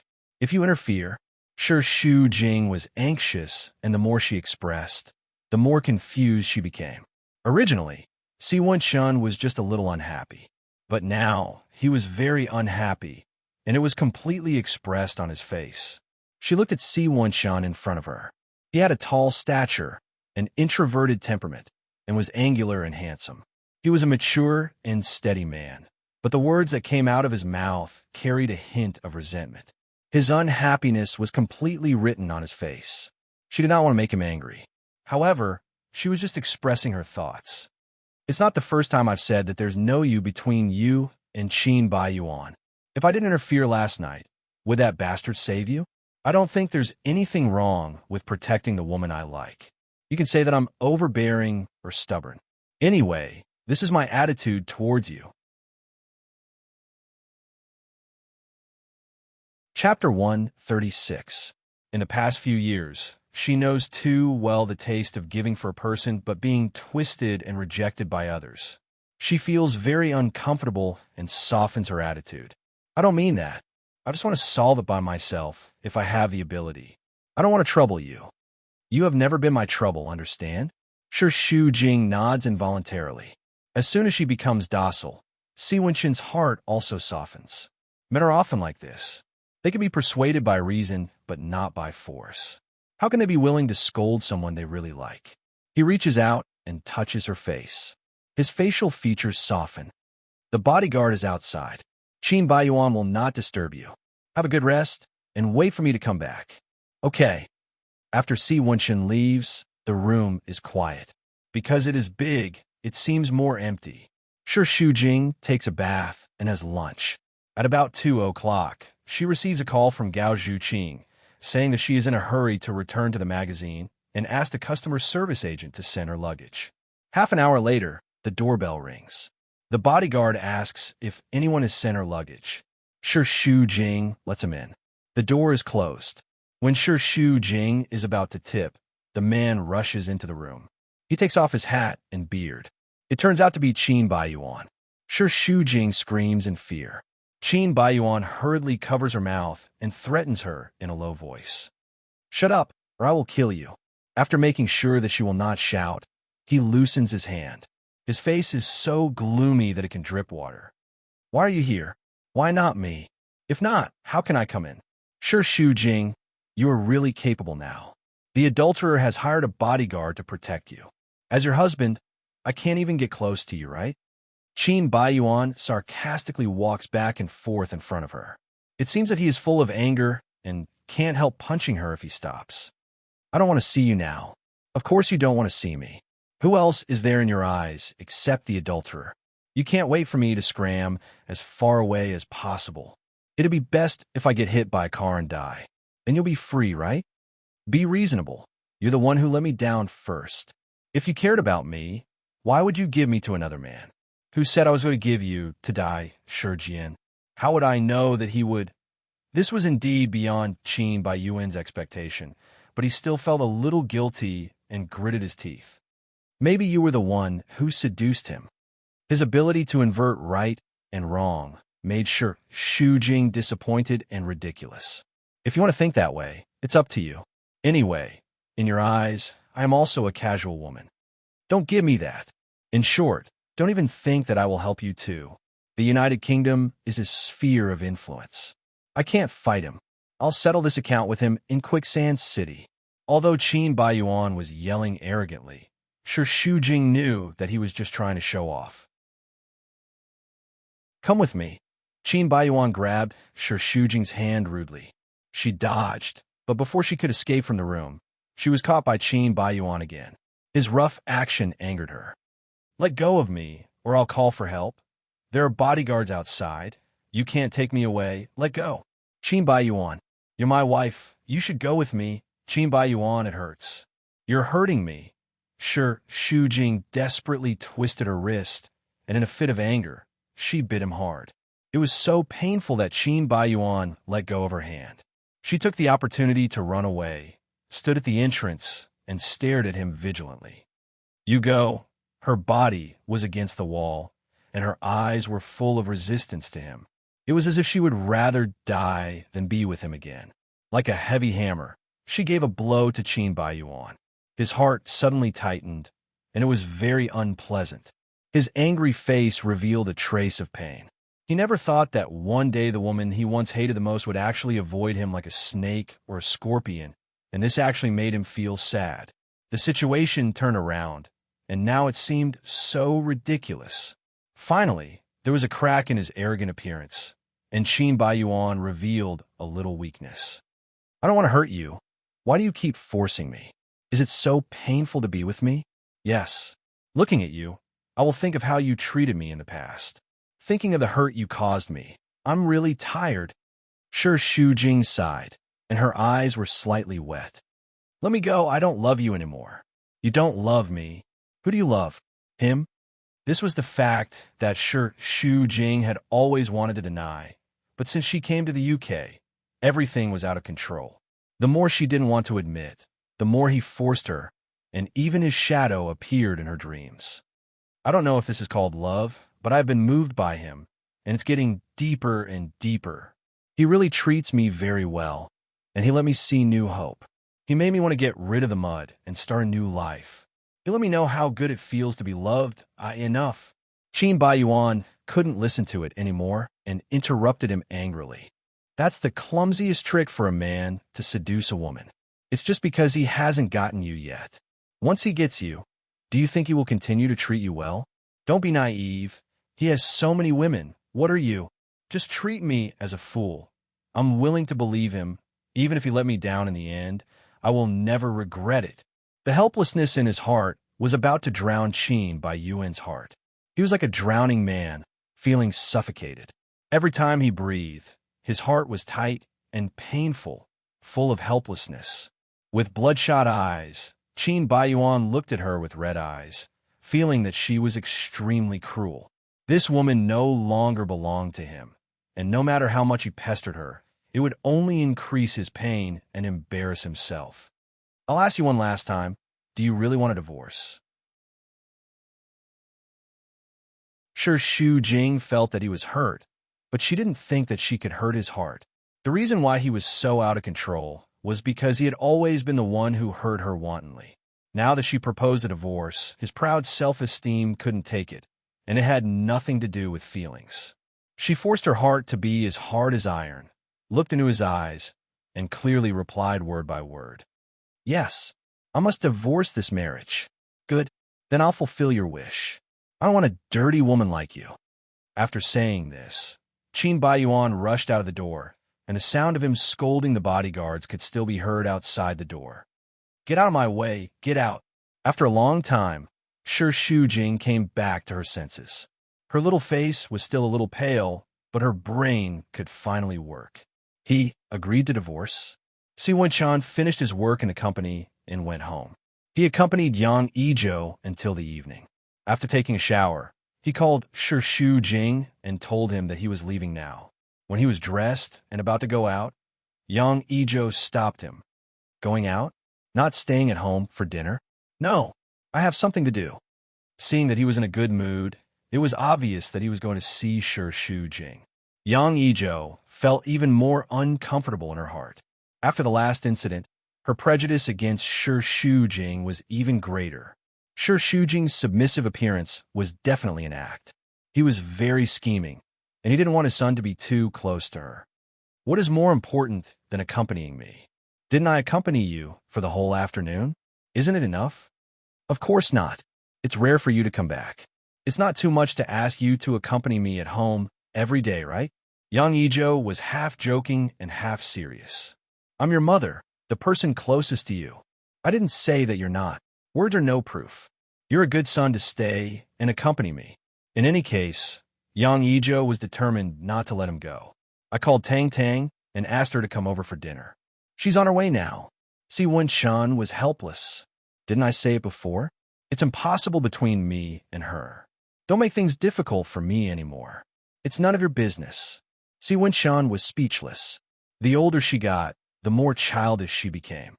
Anyway, if you're still my son, stay at home for dinner today. If there's anything, we'll talk after dinner. Mom, Mom, Si Wenchen looked at his watch. It was 6 o'clock. He should be able to make it after dinner in an hour. Who knew that Tang Tang had not arrived yet? Si Wenchen gradually became a little restless. He got up and paced back and forth in the living room, looking at his watch from time to time. This was the first time Yang Ijo saw him so impatient. She felt more uncomfortable than anything else in her heart. You have an appointment tonight? Yes. Is it very important? Si Wenchen said nothing. A man or a woman? If it's a girlfriend, I'll bring her home. However, not anyone can enter our house. She must be a girl with a clean background and is well-educated and reasonable. Don't bring those messy girls to me. I don't have a good temper. If I don't like her, I'll drive her out directly. Si Wenchen frowned. It was past 7 o'clock when Tang Tang arrived late. As soon as he entered the house, he apologized repeatedly. I'm sorry, Annie. There was a traffic jam on the road. I'm late. It's okay. It's okay. Young Ijo greeted him with a smile. In her heart, she thought that it was better to be stuck in a traffic jam. The later she came, the longer it would drag on. Tang Tang greeted Si Wenchen, but found that his face was not good. He raised his head and drank a mouthful of wine. Since Shi Shujing appeared, Tang Tang felt that Yang Ijo's attitude toward her became warmer. She even hoped that she could marry Si Wenchen immediately. It seemed that she really did not like Shi Shujing. For her, this was an opportunity. People were selfish. She must firmly grasp it. For the rest of the dinner, Yang Ijo kept chatting with Tang Tang. Si Wenchen just listened and looked at his watch from time to time. Occasionally, he would frown and show a little impatience. Such an atmosphere could not be concealed even if they wanted to. Yang Ijo's face also became a little ugly. Tang Tang is coming. Why do you keep looking at your watch? I have something to do. If you have something to do, go ahead. I'll stay here to accompany Auntie. Tang Tang smiled and tried to smooth things over. What can he do? I don't know what has taken his soul away. Yang Ijo's complaint was also a little jealous. It was common for a mother to compete with her son's girlfriend, especially when the girlfriend was not to her satisfaction. The resentment was even stronger. Eat your dinner. Mom, Si Wenchen frowned. You're a little unreasonable. When Yang Ijo was about to fly into a rage, Tang Tang hurriedly teased. It's a woman's nature to be unreasonable, don't you know? A joke eased the atmosphere a little. Yang Ijo did not scold Si Wenchen, but changed the topic. Tang Tang is still the best. Why didn't I have a daughter in the beginning? A daughter is so considerate, unlike you. You don't know how to be considerate at all.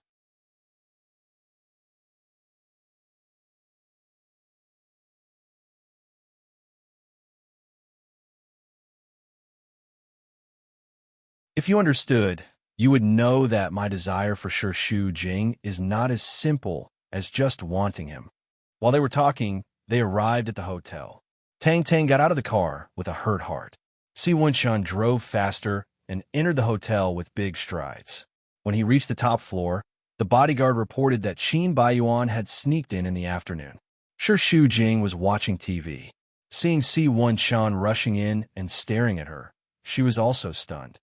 What's wrong? What's wrong? I thought you'd left. There are 2 bodyguards outside. Where can I go?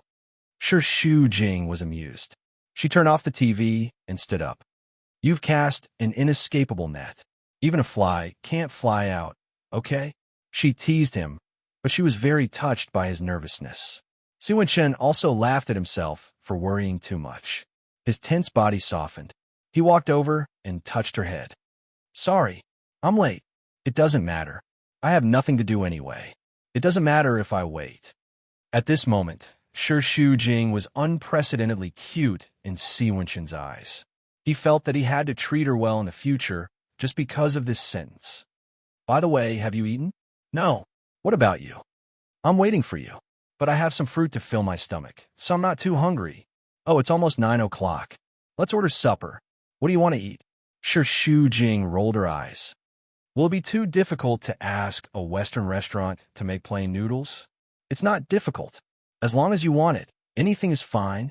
Si Wenchen had always spoiled his woman. Not to mention a bowl of plain noodles, even if it was the stars in the sky.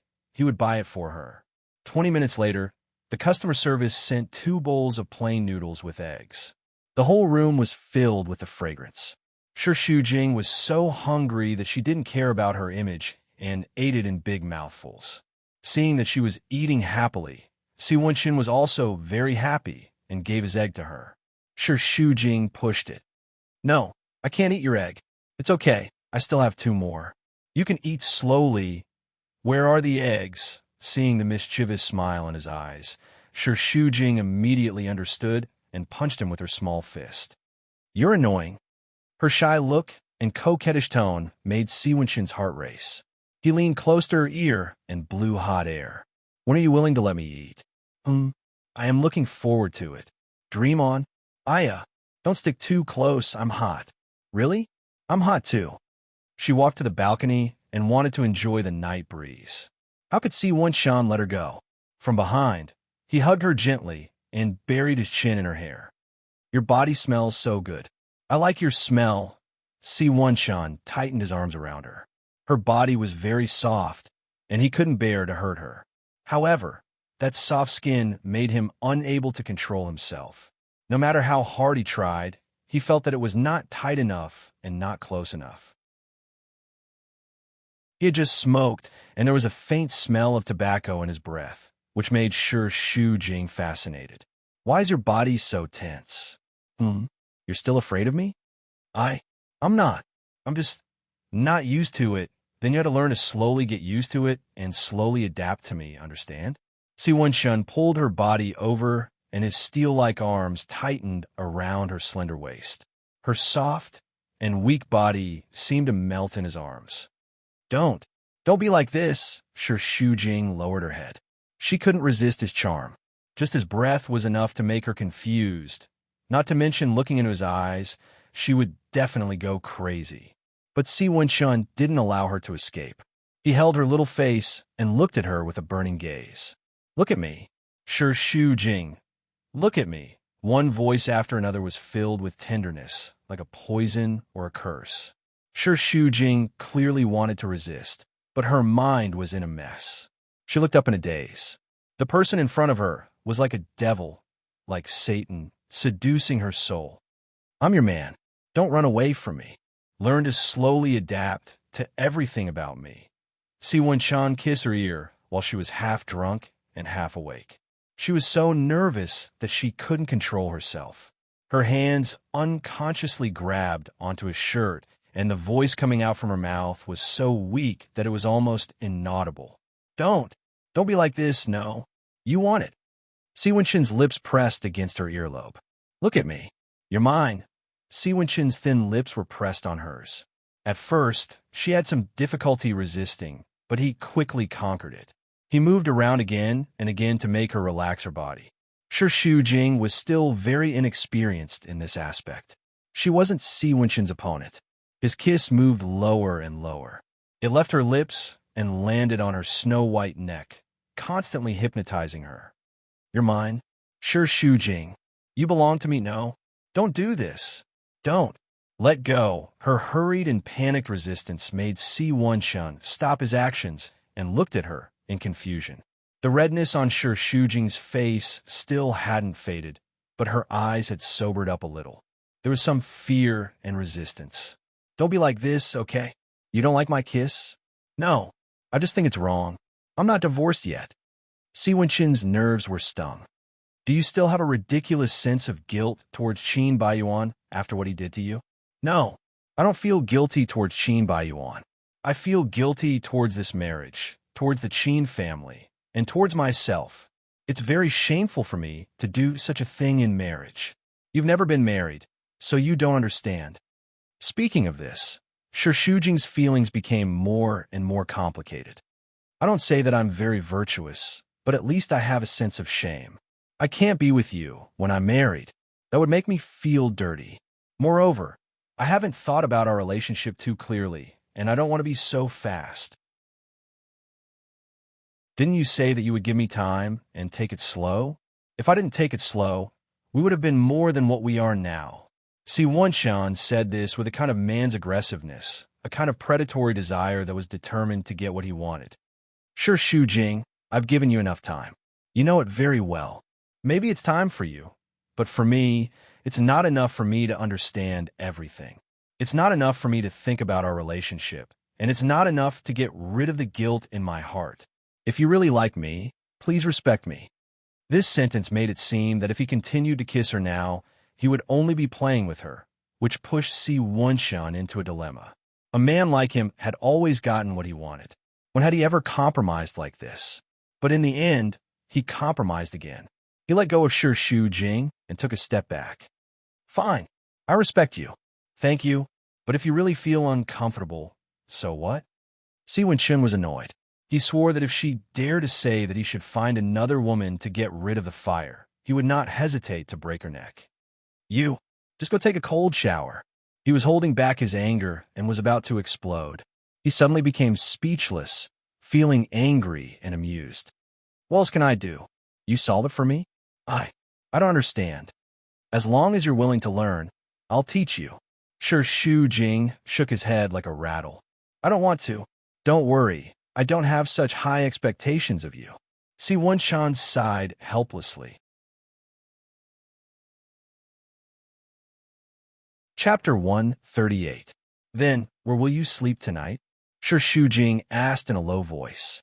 Her face was slightly flushed, as if she was drunk. On the sofa. I'm not in the mood after what happened last night, but chatting under the quilt. Si Wunshan shrugged helplessly. I'm not that pure. Sure, Shu Jing, I'm a man. I'm not sure how long I can hold back, or when I'll suddenly turn into a wolf, but I really don't want to hurt you. That night, they slept in separate rooms and had breakfast in the hotel. Si Wunshan was afraid that Shu Jing would be bored in the room, so he took her out for a meal after finishing his work. He said that the steak in a restaurant was good, and he would definitely take her try it. When passing by the flagship store where Qin Baiyuan bought clothes, Shu Jing's heart skipped a beat, and she shouted, Stop the car. Wait for me. She ran into the store. The shop assistant recognized her. Mrs. Qin, did you come alone today? Yes. Shu Jing nodded and didn't say anything else. She asked the shop assistant to wrap the tie she liked last time. At first glance, she felt that it really suited him. It would be a pity if she didn't give it to him. It was wrapped delicately in a gift box and placed in her bag. Shu Jing's heart felt warm like a little sun. After getting in the car, Si Wunshan asked her what she was going to do. She just found an excuse, saying that she had a friend working there and was going to see her. The restaurant was located on a golf course in the suburbs. The scenery was pleasant and elegant. Everywhere was lush green, and the air was exceptionally fresh. Si Wunshan lit a cigarette and held it with his slender fingers. His legs were crossed, and he looked relaxed. Plus, he was dressed casually that day. His posture was a little yuppie, and he had a different kind of charm. The air here is so good. Yes. Si Wunshan flicked the cigarette ash. I used to play golf here with my mom. She doesn't like sports. Golf is a little better. Oh, Shu Jing's heart was restless again. There was a feeling of stolen happiness. Just then, the staff's voice came from behind. Madam Si, Miss Tang, Boss Si is over there. The sunlight was a little dazzling. Against the light, two figures walked over. They were Yang Yizhou and Tang Tang. Shu Jing panicked. Si Wunshan did not expect this either. He glanced at Shu Jing and calmly stubbed out the cigarette, and stood up. Mom, why are you here? Since you're not home, I'll ask Tang Tang to play with me. Yang Yizhou smiled and looked at Shu Jing. This is Shu Jing. Oh, Miss Sher, nice to meet you. I am little Qin's mother. Shu Jing shook hands with her. Hello. You haven't been home for the past 2 days. Have you been with Miss Sher? Is she your girlfriend? Yang Yizhou's question made the three of them feel awkward. Shu Jing knew that Si Wunshan could not answer, so he took the initiative to answer. You've misunderstood. We're just friends. That's good. I've always wanted to matchmake little Chun and Tang Tang. It would be bad if he had a girlfriend. Since you're here, let's have a meal together? As Yang Yizhou asked, he had already sat down next to Si Wunshan. They were face to face, and the corners of his mouth curled up in a mocking smile at Shu Jing. How long have you known our little Chun, Miss Sher? A few months. Oh, Then do you think our little Chun and Tang Tang are a good match? Mom, see when Chan could not help but interrupt her. What's wrong? Since we're friends, can't I ask how you feel as a friend? I can't be the only one who is satisfied. Only an outsider like Miss Shi can tell if you two are a good match. Shu Jing smiled and responded calmly. Whether they are a good match or not is not up to me. It depends on whether Boss C likes it or not. I don't care what others think, but as a mother, I'm very satisfied. I don't care about family background, but she must be a pure and innocent girl. I can't accept anything that's too complicated. Most importantly, she must have a good character and not mess around. Yang Ijo snorted disdainfully. Not to mention marrying into the family. I'm even against dating him as a friend. I'm still very proud of my own son. A man like him can attract any girl, so it's inevitable that the social circle around him is a little messy. He doesn't know how to choose, but I'm very smart, and I'll help him choose carefully. At this point, Yang Ijo turned to Si Wenshun and said, "Spar with me?" Si Wenshun did not answer immediately. He first looked at Shu Jing. She smiled, and he nodded. Okay. The two of them left, leaving only Shu Jing and Tang Tang. Annie is a little straightforward, don't mind her. Tang Tang comforted. It's okay, I didn't take it to heart. That's good, but from a mother's point of view, I can understand what she's thinking. I don't think it's a big deal as long as Wenshun likes it. But Annie has her own thoughts. After all, you're married, and there are indeed a lot of unsuitable things between you and Wenshun. But don't be too discouraged. Annie likes me very much. I'll put in a good word for you. Miss Tang, do you really want to help me? Of course, why do you ask? If you really want to help me, why did you inform his mother when you saw me with Wenshun in the elevator that day? It doesn't seem like you want to help me by snitching. What's snitching? I don't understand. That day, when we just left the hotel, Wenshun was called home by his mother. Are you saying that it's just a coincidence? Tang Tang did not look guilty at all and asked her with a smile. Why can't it be? Just because of the coincidence of the timing, you think that I'm the one who leaked the news? Aren't you gauging the heart of a gentleman with your own mean measure? Don't spout nonsense without any basis. Who's the villain and who's the gentleman? We both know very well, so there's no need to pretend. In fact, with your ex-girlfriend's identity, it's normal even if you don't help me. What I'm most afraid of is that you're pretending to be friendly, but stirring up trouble behind my back. That will greatly reduce my impression of you. As a war reporter, you should at least be open and above board. You shouldn't play tricks behind people's backs. Tang Tang leisurely sipped his coffee and teased. Does Wenshun know that you're such a sensitive and suspicious woman? He knows me very well. If you don't believe me, you can ask him. He definitely doesn't think that I'm the one who did those things. It seems that I've been a good person for nothing. You've done so many things just to get Wenshun back. Tang Tang asked politely. Based on your current relationship, he doesn't seem to have your mark on him yet. How can this be called getting back? Even if I want to get back together with him, what's wrong with that? You were the one who broke up with him back then, and now you want to get back together. I'm afraid that Wenshun won't go back on your word. Miss Shi, you're probably still young and inexperienced. You don't understand that in a relationship, there are too many things that are beyond your control. Do you think that I was the one who broke up with him back then? Are you trying to say that you have your own difficulties? But people who truly love each other will stay together. If we break up, it can only be said that we don't love each other enough. There's no such excuse. Tang Tang shook his head. One day, when you have to give up on someone you love, you'll know how painful it is to have no choice. It's not as easy as you make it out to be. After a few seconds of silence, Tang Tang let out a bitter laugh. I had a child with him, but he doesn't know. Shu Jing was stunned. I've aborted the child. Do you still think that the so-called difficulties are insignificant and that it's just that I didn't love him deeply enough?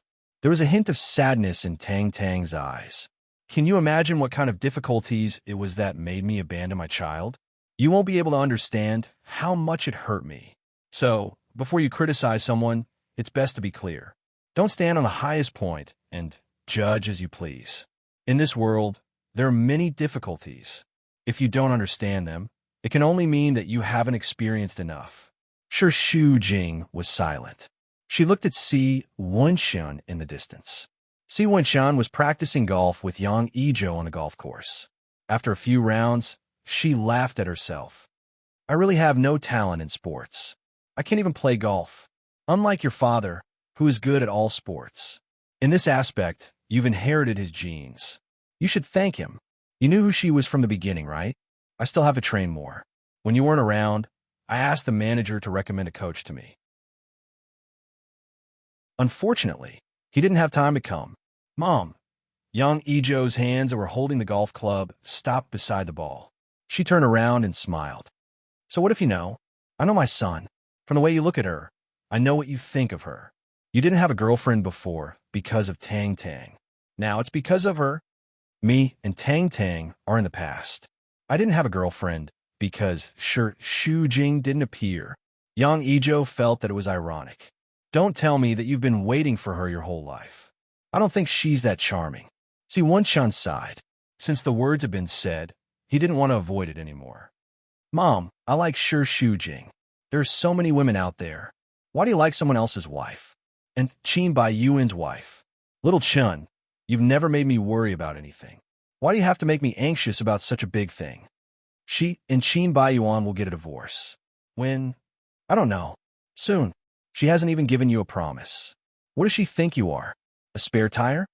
My relationship with her is not as bad as you think. Really? But at least it's not an open and honest relationship. I'll tell you what I think. She's entangled with you in marriage. This is an extremely immoral behavior. In the past, she would have been drowned in a pig cage. How do you expect me to look at a married woman who's entangled with another man? I understand what you're thinking, but enough. Stop it. I know you want to put in a good word for her, but I don't want to hear a word.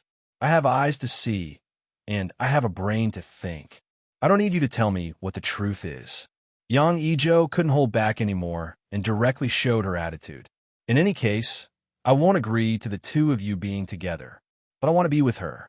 I only want her. Si Wenshun didn't dare to say too much, but his attitude was very firm.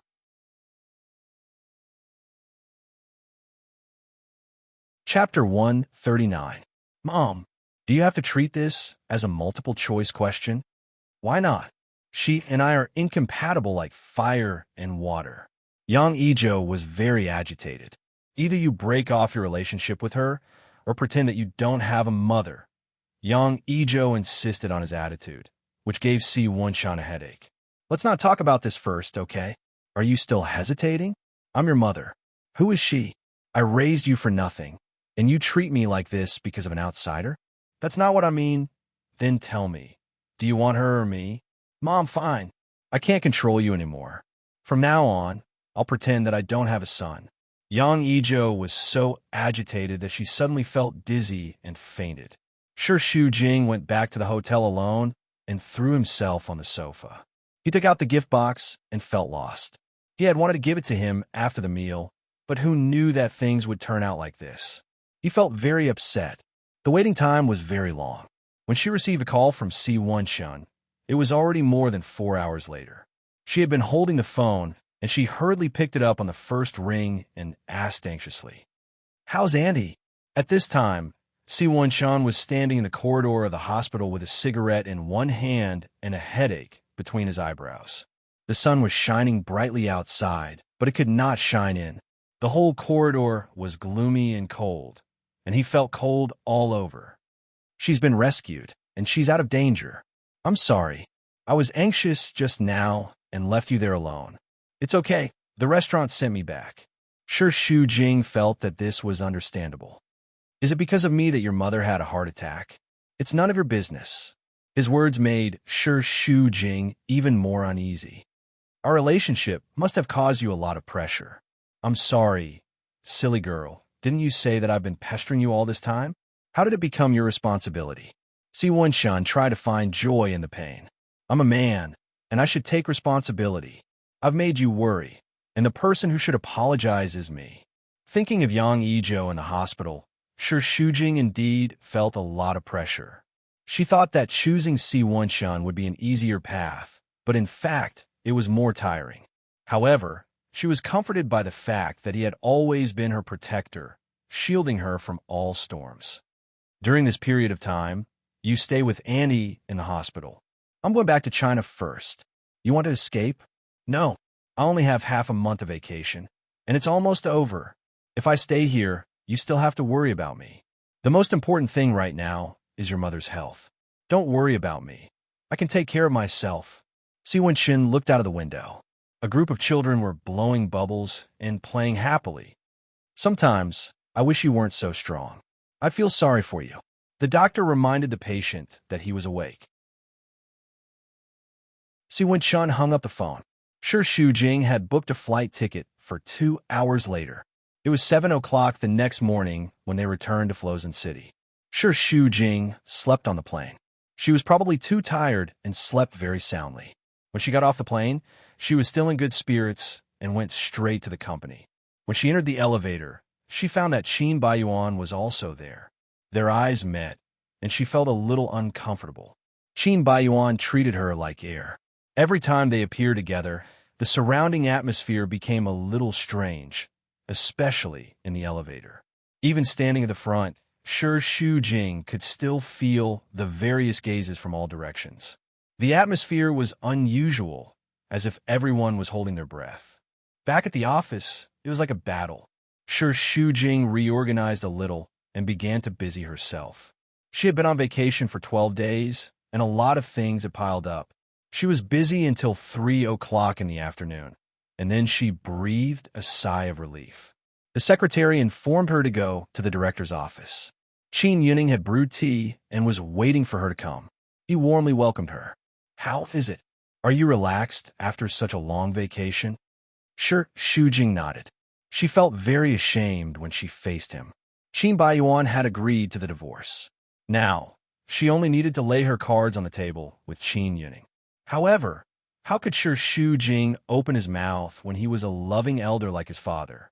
The words were already on the tip of his tongue, but he couldn't say them. The more he held back, the heavier his mood became. What are you thinking about? Huh? No, nothing. The Henry Group's project failed. Qin Yuning snorted coldly.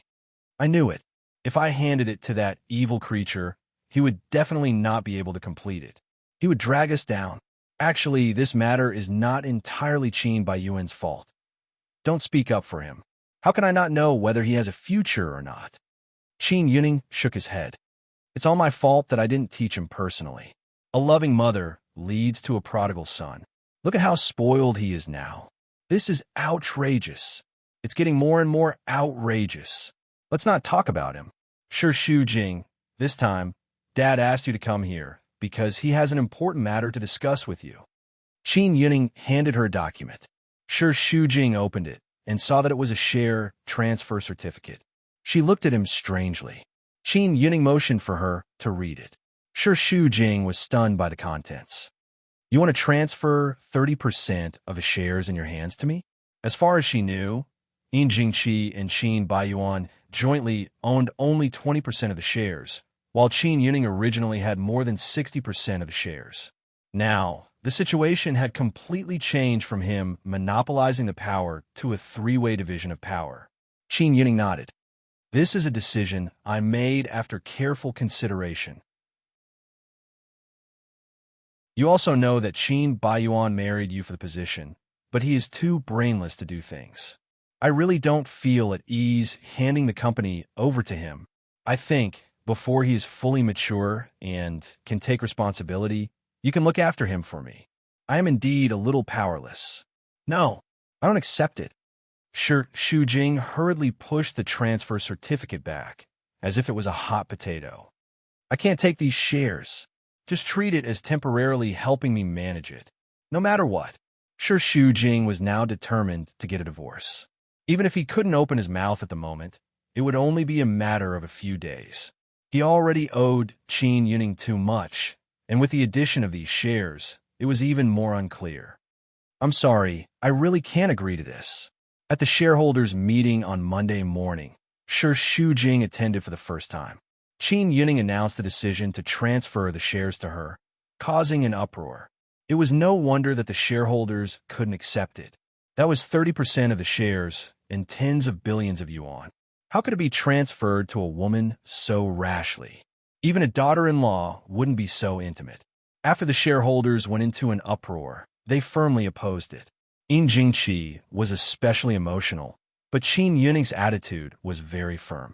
In the end, she could only let it go. After the meeting, Shi Shujing was called to the office by Qin Baiyuan.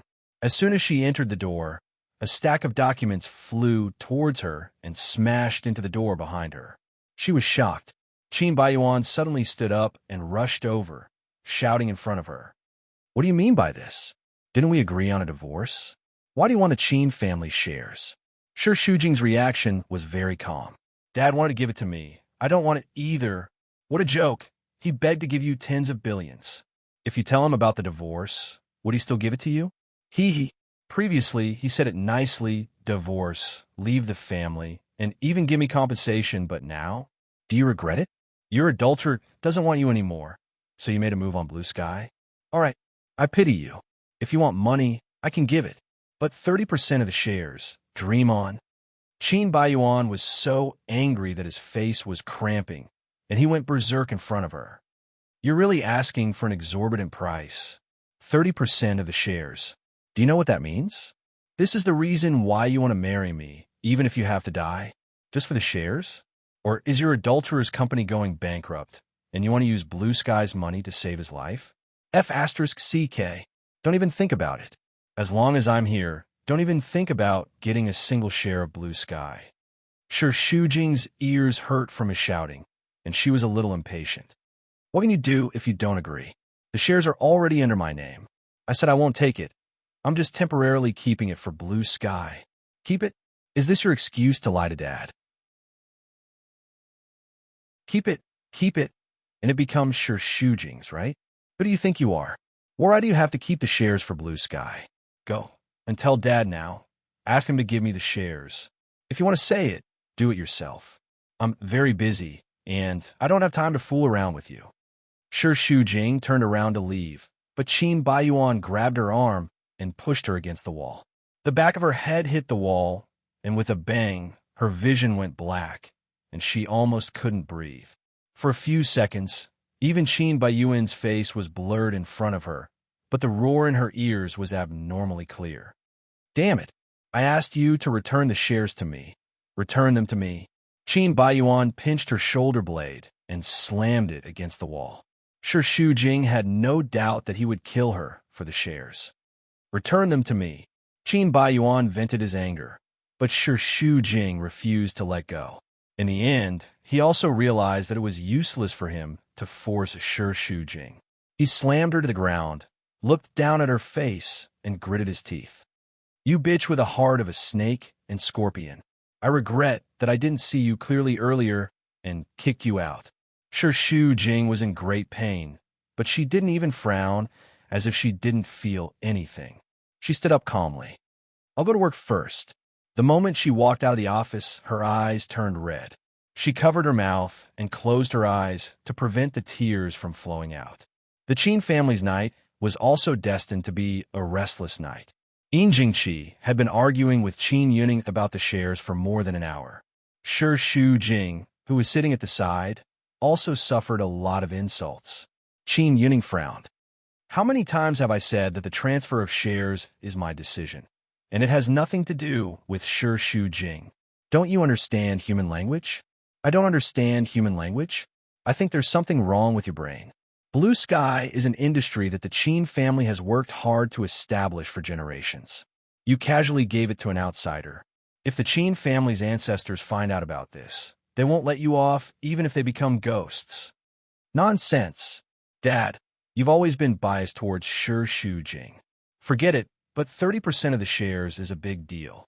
You can't make such a rash decision. This is my decision after careful consideration. It would be rash to give his shares to you."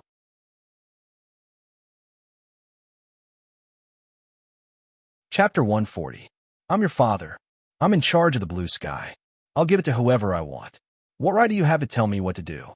Everything you two can enjoy today was given by me, Qin Yuning. Shut up and behave yourself. If you don't like it, get lost. All right. Anyway, in your eyes, my mother and I can't even compare to a finger of Shi Shujing. We'll just scram. We won't be an eyesore. Qin Baiyuan was also very agitated. He dragged Yin Jingqi and was about to run away from home. When Shi Shujing saw that Qin Yuning's lips had already turned pale, he anxiously stood up. Stop arguing. Qin Baiyuan, I know you're not satisfied with giving me the shares, and I don't want it either. But have you ever thought about why Dad made this sudden decision? Shi Shujing. Qin Yuning signaled her not to say anything. His expression was very pained. However, Shi Shujing didn't care. She didn't want Qin Yuning to suffer physical torture and also cause a family separation. Dad is now in the late stage of stomach cancer. Do you know that? Yin Jingqi and Qin Baiyuan widened their eyes in shock at the same time. Qin Baiyuan's head felt as if it had suddenly been smashed by a hammer. He looked at Qin Yuning in disbelief. Stomach, late-stage stomach cancer? All the blood in his body froze. Yes, my body can't take it anymore. Right now, I no longer have the energy to care about the company's affairs. You're too disappointing, so I can only temporarily give the shares to Shi Shujing. I don't want to worry about whether or not you'll waste the blue sky when I'm sick. Don't you still have me? Yin Jingqi fought for it. If you transfer the shares to me, won't Mom? Stop talking. Qin Baiyuan interrupted her. He did care about the shares, but no matter how much he cared, he couldn't compare to Qin Yuning. In his heart, he had always loved his father the most. That was why his preference for Shi Shujing made him so crazy. Let's put aside the shares and arrange for Dad to be hospitalized as soon as possible. Yin Jingqi couldn't say anything else. After the intense quarrel, everyone became silent. The heavy atmosphere pressed down on everyone's hearts, making it hard for them to breathe. After Qin Yuning fell asleep, Qin Baiyuan drove alone and wandered aimlessly at night. He stopped by the river and gulped down alcohol. As he drank, tears rolled down his cheeks. He threw the bottle away and roared. Why are you doing this? Why? After roaring for a while, exhausted, he staggered 2 steps back, hugged his legs, and began to cry like a wronged child. The next morning, Qin Yuning was admitted to the hospital. The whole family looked haggard, but they rarely had such a harmonious time. Their hearts were very tired. They didn't want to quarrel on such an occasion when Qin Yuning was sick. After so many years, this was the first time Qin Yuning had peace and quiet. Qin Baiyuan stood in the corridor, followed by Shi Shujing. Seeing that Qin Baiyuan was suppressing his pain, Shi Shujing couldn't help but comfort him. The doctor said that Dad's condition isn't very good, but it's not completely hopeless. As long as he takes good care of his body, he might be able to hold on for a long time. Qin Baiyuan couldn't even bring himself to mock her. Instead, he asked, do you still want a divorce now? The marriage must be divorced, but not now. At least wait until Dad's health is better. Now, I'm really afraid that he can't stand the stimulation. I only accepted the shares because of his health. If you're worried, we can sign an agreement in private. When you can take charge, I'll return the shares to you. Do you think I'm still in mood to talk about the shares? When he said that, Shi Shujing felt a little relieved. At least it proved that he wasn't a selfish person. In fact, she had always known that no matter how bad Qin Baiyuan treated her, he was still humane and treated his parents very well. While they were talking, his phone rang. It was a call from the company. What's the matter? The project? In North China? How could this be? Shi Shujing glanced at Qin Baiyuan. All right, I'll come over now. After hanging up the phone, she frowned and asked, You're in charge of the project in North China, right? They've been in arrears for more than 3 months. Why hasn't it been resolved yet? Qin Baiyuan was also annoyed. I can't be bothered with such a small matter. How is it a small matter? The migrant workers hung banners to ask for their wages, caused a scene in the government building, and even wanted to jump off a building. Don't you know about all these? I've already said that I'm not in the mood to care. What does the life and death of those people have to do with me? They're not your direct employees, but they're working hard for Blue Sky. They've worked hard for a year, so they should get their due pay. You're a major shareholder now, so what? You're questioning me now? What right do you have? Forget it. I don't want to argue with you now. I'll handle this matter. You stay in the hospital and accompany Dad. When Shi Shujing arrived, the scene was already in chaos. The migrant workers who were asking for their wages and the security guards at the construction site were already pushing and shoving, and it was getting more and more intense. Actually, she was a little afraid of coming into contact with this kind of group because most of the dirty tricks in life were done by this kind of people. Therefore, Shu Jing was very disgusted with this kind of group. However, these were two different things. Today, it was their company that owed them wages, so they still had to take responsibility. As for the rest, they had to wait until it happened. At least, they had to have a clear conscience so as to not wrongly accuse the innocent. After Shu Jing identified herself, a few security guards opened the way and squeezed the front.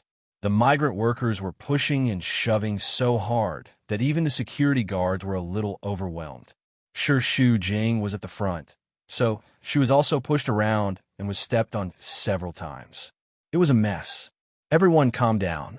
I'm the representative of Blue Sky. After identifying herself, the crowd became even more turbulent. It's her. It's this black-hearted woman who owes us our wages. Why can't we pay our hard-earned money? The crowd was buzzing.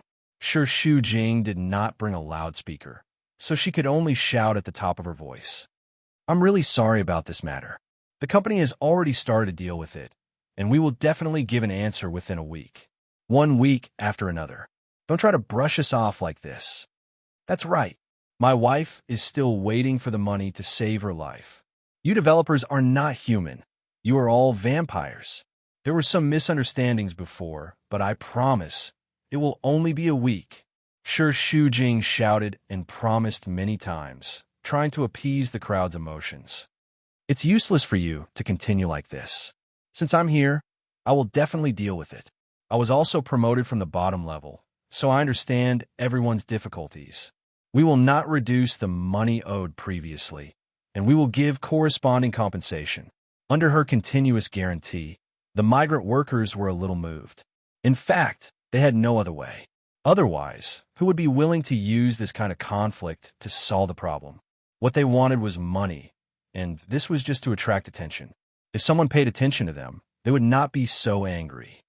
Everyone, this is not a solution. Can you go back first? I will send someone to contact everyone. At this moment, the foreman at the front of the crowd shouted, Everyone, don't believe her. This is all their excuses. If we leave today, they will definitely ignore us. I know her. She's the Qin family's young mistress. Everyone, catch her. Let's see if Blue Sky dares to not pay us. Under their instigation, the crowd became restless again and desperately squeezed towards Shu Jing. The security guards could not stop them at all. Shu Jing was dragged in, and her shoes were squeezed off. She fell to the ground and instinctively covered her head. 7 or 8 hands reached out to pull her, but her hands were pulled away. A wine bottle smashed on her head, and she only heard a clang sound. Her head was spinning, and she was stunned. She felt like there were broken glass shards in her hands, but her head was too dizzy, and her body gradually lost consciousness. Get lost? All of you, get lost. A thunderous roar sounded. She saw a pair of long legs squeezing through the crowd, and then she completely lost consciousness. When Shu Jing woke up, she was in the hospital. Just as she was about to move, she felt very dizzy. It was as if the organs inside were scattered parts, shaking in her head in a disorderly manner. She even had some auditory hallucinations. Don't move. The nurse held her down and slowly helped her up. Your forehead is broken, and you have a slight concussion. You need 2 stitches. Fortunately, it's inside your scalp and is covered by your hair. I can't tell. You're the representative of Blue Sky, right? I saw the news this morning. You're too brave. In such a situation, a girl like you dared to rush to the front. Aren't you afraid of danger? The stitches only started to hurt now. Her nerves were being pulled, and she was jumping. Shu Jing gritted her teeth and answered, It's my duty. Only you would. If it were me, I wouldn't dare to do it. What if I get disfigured? There are glass shards in your right arm. The doctor has already removed them. Fortunately, the wound is small, and it shouldn't leave a scar. You were also stepped on a few times. When you were sent in, You look pretty miserable. Who sent me to the hospital?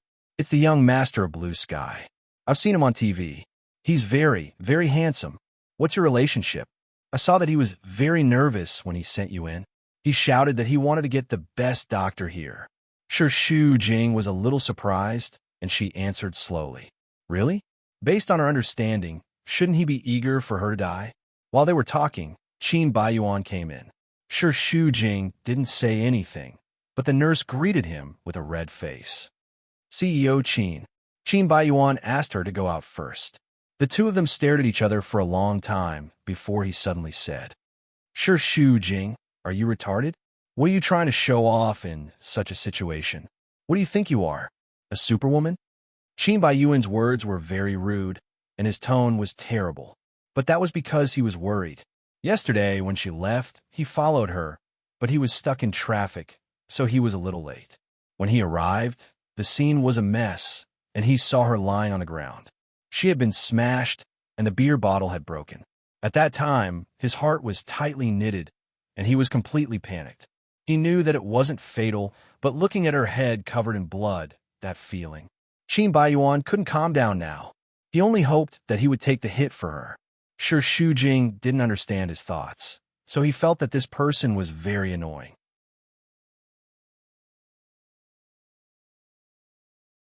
Chapter 141. Why did you rush forward when it was dangerous? Why did you squeeze to the front when it was dangerous? Those people are crazy. They won't care whether you are a woman or not. They will still beat you. If you had dealt with this matter from the beginning, it wouldn't have become like this. You mean you're cleaning up the mess for me? Shu Jing was also very impulsive. Isn't it? Am I so bad in your eyes? I don't need you to make up for me. Anyway, I will deal with this matter well. You stay here and recuperate.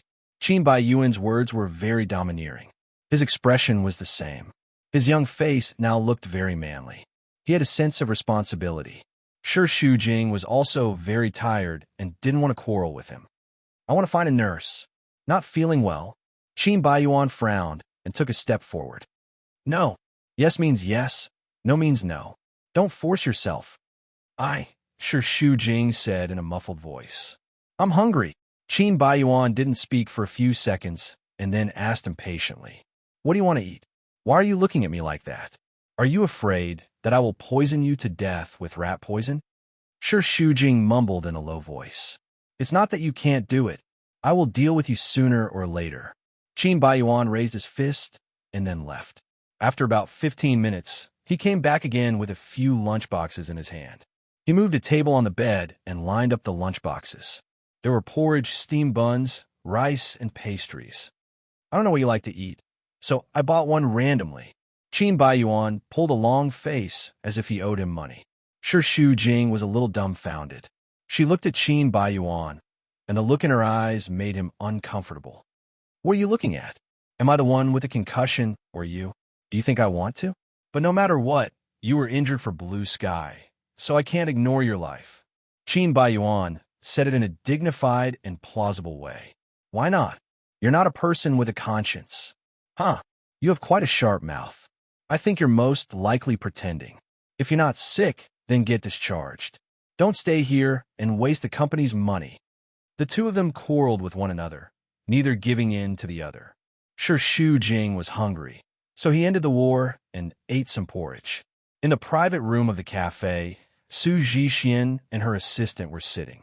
After all, she was young and had a good foundation. Su Zhixian's body recovered quickly. It couldn't be seen that she had a miscarriage at all. Her complexion was very good. Of course, the knot in her heart was still there. Those people are all locked up? Did they shake me out? No, you weren't the one who showed up in the first place, so how would they know who it was? They were the migrant workers who had attacked Shu Jing. She had planned to do something more ruthless, but Qin Baiyuan had suddenly arrived. Seeing his anxious look on the news, she was so angry that her intestines were tied up. The assistant still had some conscience and asked, should we bail them out? Are you out of your mind? If Qin Baiyuan knew that someone was behind this, wouldn't he investigate? Don't worry about those people. Anyway, they'll be locked up for a month at most. According to what we said before, Each of their family members will be given 100,000 yuan. Remember, don't let anyone else know. Okay, I know what to do. Su Jixin narrowed her eyes. Her eyes were vicious. Qin Baiyuan had been staying in the hospital for 2 days. Both of them didn't like each other. On this day, Shi Shujing couldn't help but ask again. Why are you still here? Don't you have anything to do in the company? It's none of your business. Dad is upstairs. I'm staying here to take care of him. Do you think I'm doing this for you? After retorting, Qin Baiyuan was no longer in the mood to play games. He put away his phone and glanced at Shi Shujing with dissatisfaction. You think too highly of yourself. Then he went out and asked the doctor about Shi Shujing's condition. The doctor said that there was no big problem. The injuries on his forehead and hands still needed some time to recover. It would be better to stay in the hospital for observation for a few days. Qin Baiyuan didn't want to quarrel with Shi Shujing so soon. He was going to have a meal at the entrance of the hospital. When he went downstairs, he met Stony Moon at the stairway and stopped. In front of others, he had always been a rather ostentatious and arrogant character, but in front of Shi Juyue, there was a slight change in the situation. It was as if he had suddenly become steady, but also as if he had suddenly become a little boy. He had lost all his hostility and was much more obedient. On the other hand, Shi Chue was more natural and unrestrained than him, and greeted him. Hi. Qin Baiyuan's mood changed a little, but he didn't show it on his face. But when he went downstairs, his footsteps were a little stiff and tense. His eyes fell on the medical record in her hand, and he was a little anxious. Are you not feeling well? No, I'm preparing to have a child. Come here for checkup. Oh, Qin Baiyuan felt strange. He couldn't describe the feeling in his heart. The Qin and Shi families were friends. He and Stony Moon were childhood friends. They were of the same age and had been in the same class since kindergarten. They had a good relationship. Between boys and girls of the same age, it was usually the girls who matured faster. So, Stony Moon had always been like an elder sister. Qin Baiyuan listened to everything she said and hid his feelings in his heart. He had been waiting for Stony Moon to grow up. He felt that when he grew up, Stony Moon would naturally be his. But before he grew up, Stony Moon's heart already belonged to someone else. It was not him, but Tao Yiqian. During that period of time, he couldn't understand why his identity and status couldn't be compared to a burden who suddenly appeared. But Stony Moon was obsessed with Tao Yiqian and wouldn't listen to him no matter what. There was one time when he was drunk and finally confessed to her, but Stony Moon said that she only treated him as a friend and liked boys who were more mature. For so many years, this regret had been a knot in Qin Baiyuan's heart. Their relationship of more than 10 years had never been relieved. Why are you in the hospital? I'm here to visit a friend.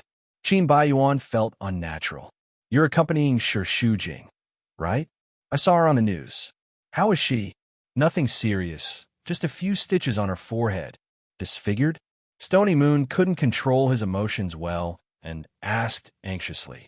Qin Baiyuan paused for a moment and shook his head. No, it's under the scalp. I can't tell. Oh, the disappointment on Stony Moon's face couldn't be concealed. Qin Baiyuan felt a little uncomfortable. He knew that Stony Moon had always hated Shi Shujing and could understand her. But to hope that the other party's face would be disfigured was a little too cruel. He changed the topic.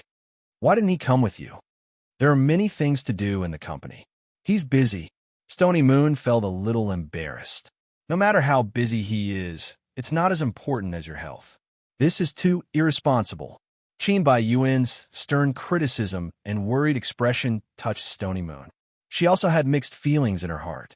Tao Yiqian seemed to be obedient to her, but he had always been cold and didn't care about anything. The resentment in her heart grew as time went by. After all, she would definitely be tired if she paid too much attention to him.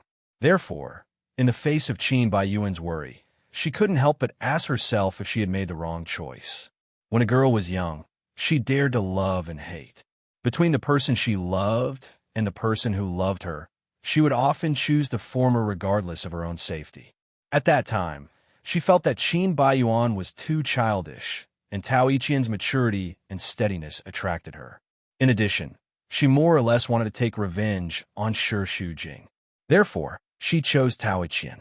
But now, if she had chosen Qin Baiyuan at that time, it would have been much easier.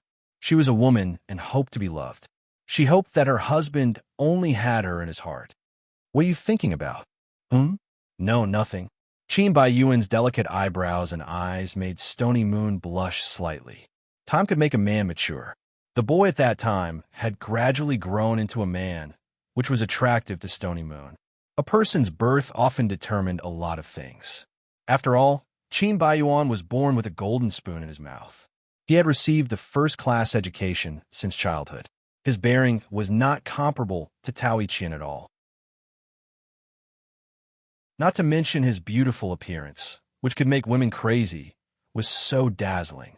He was afraid that if he continued to think about it, his mind would be even more unbalanced. Stony Moon timely stopped. Then I'll go to have a check first. Do you need me to accompany you? When Qin Baiyuan asked, he felt that his identity was not appropriate. But he didn't flinch and still looked at her persistently. No need. Standing in the same place, he watched Stony Moon go upstairs. Her back was getting farther and farther, just like the gap between them. Stony Moon was his goddess. All these years, Qin Baiyuan had been trying to chase after her back. But in the end, it was like a dream, leaving a scar in his heart. After Qin Baiyuan left, Shi Shujing was quiet. Her tense nerves relaxed, and she was a little sleepy. When she was about to rest, she suddenly felt a shadow on her eyelids. Someone gently put her hand under the quilt. She opened her eyes. It was Tao Iqian. He was stunned for a moment. Sorry, did I wake you up? No, I didn't fall asleep. Shi Shujing looked at the bouquet in his hand. It was her favorite lily. Maybe others didn't think that there was anything special about this flower. But when Shi Shujing looked at its white and flawless color, she felt that it was the purest flower in the world. Tao Iqian smiled slightly. This is for you. Thank you. Without needing her to say anything, Tao Iqian had already found a vase and arranged the flowers. For the past few days, this was the first time that someone came to visit her. Shi Shujing was full of energy and sat up. How did you know that I was in the hospital? What happened at the construction site has been a hot topic. The news has been reporting about it. Oh, it seems that I'm famous, Shi Shujing joked. Fortunately, the cable at home is broken. My mom doesn't read the newspaper, otherwise she would be worried. She even called me yesterday and asked me to contact the master to fix it. Now it seems that it's better not to fix it for the time being. Tao Iqian knew that she was joking because she didn't want him to worry. But the more she acted like this, the more his heart ached. I just came back from a business trip. Otherwise, I would have come to see you earlier. Don't worry, it's not serious. It's not serious? Even the news scares me. Tao Iqian pondered for a moment. He didn't tell her that he rushed back from France overnight after seeing the news. That situation was so dangerous. How could a girl like you rush to the front?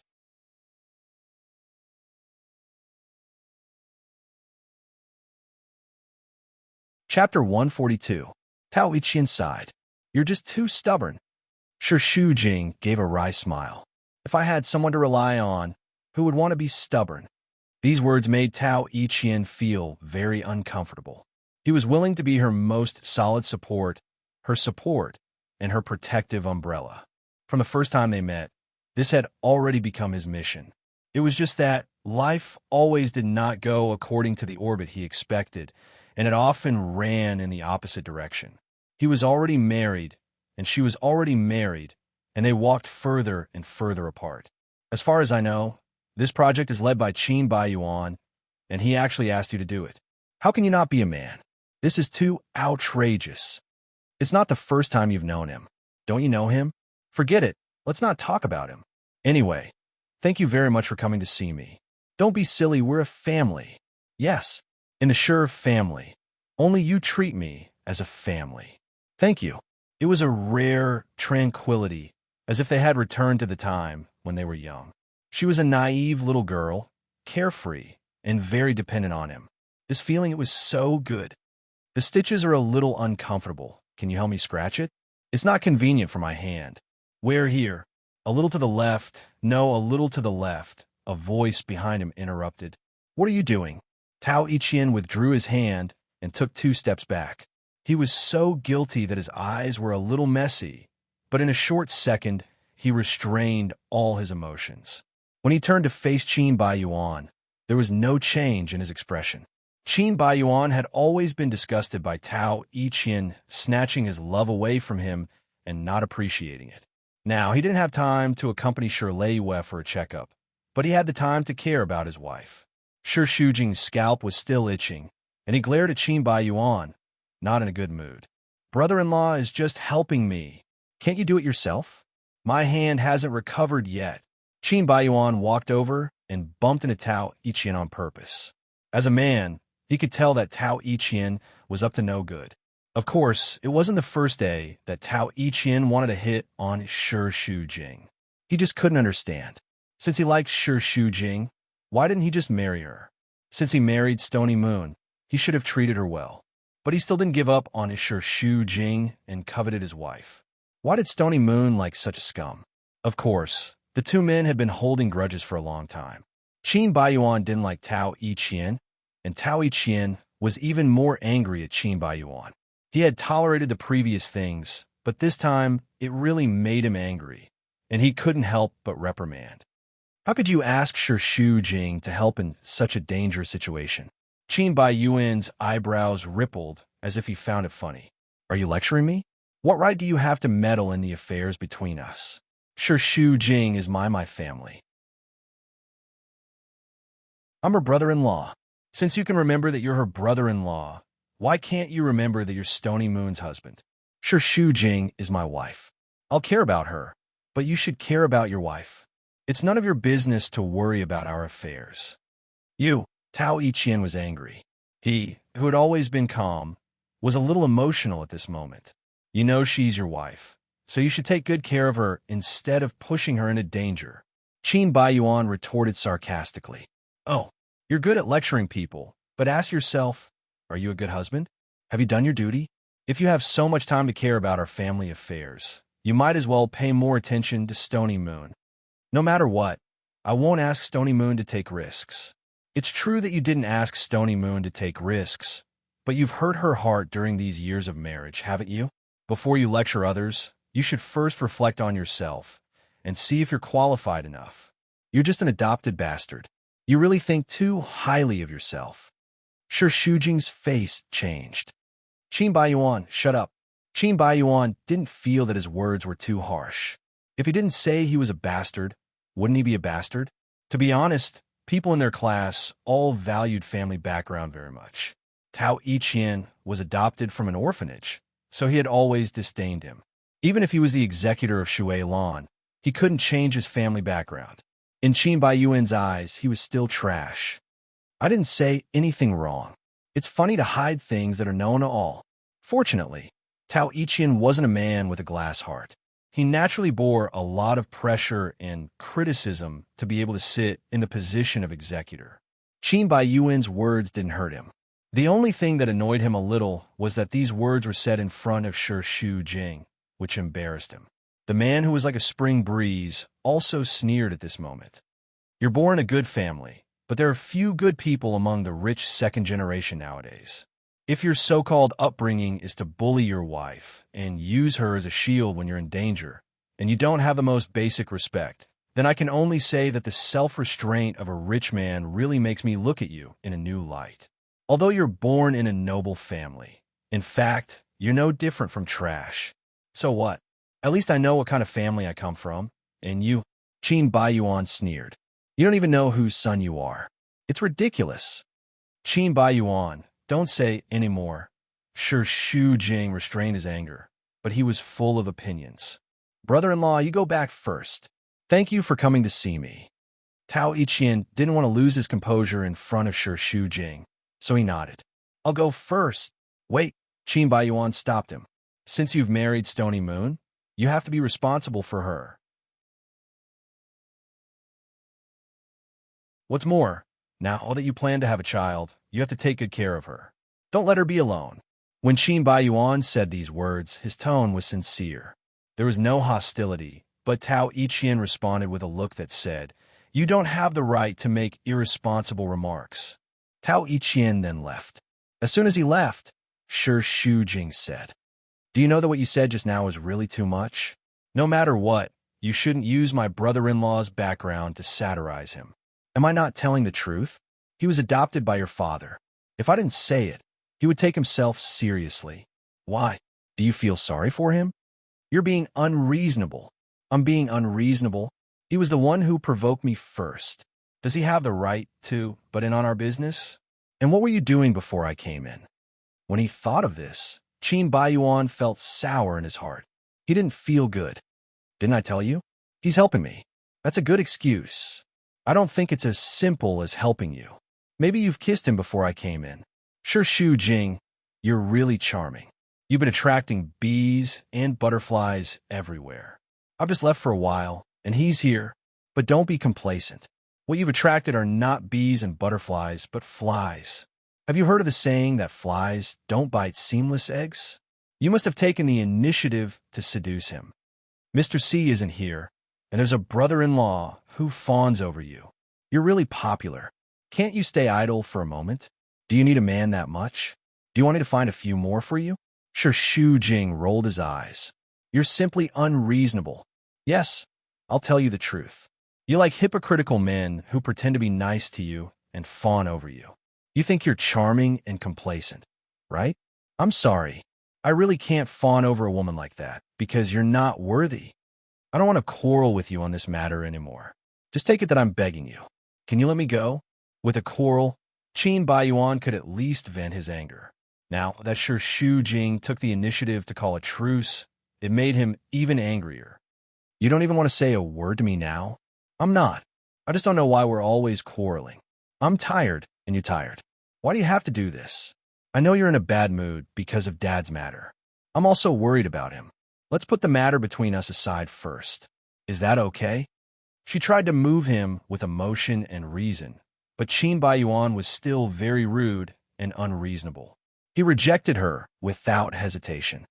"No, you and I can't get along peacefully unless all the men around you are dead. However, I don't think they'll stop pestering you for a while, and you're not willing to let them go. So let's torture each other. Since you've done something wrong to me, you'll have to bear my words.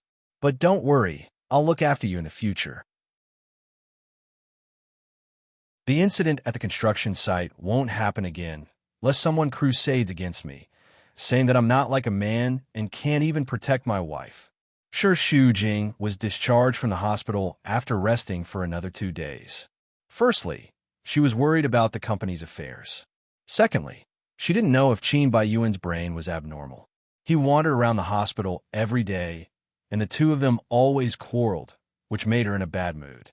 So, she simply left the hospital by herself while he was away.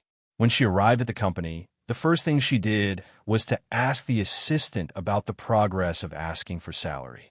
"It's been handled yesterday." "Who handled it?" "The general manager. The salary has been paid, and he even personally invited them to dinner. So there's no problem now. This is the first time I've seen such a small matter done by the general manager himself. He's so bold." After eating, those workers all changed their words and said that it must be a misunderstanding. Shu Jing was quite surprised. Qin Baiyuan was a pampered and spoiled young master. He usually gave orders in the company, commanding this and that. He rarely interacted with the people at the bottom of the hierarchy. To be honest, he was very disdainful of such people. This time, did the sun rise from the west?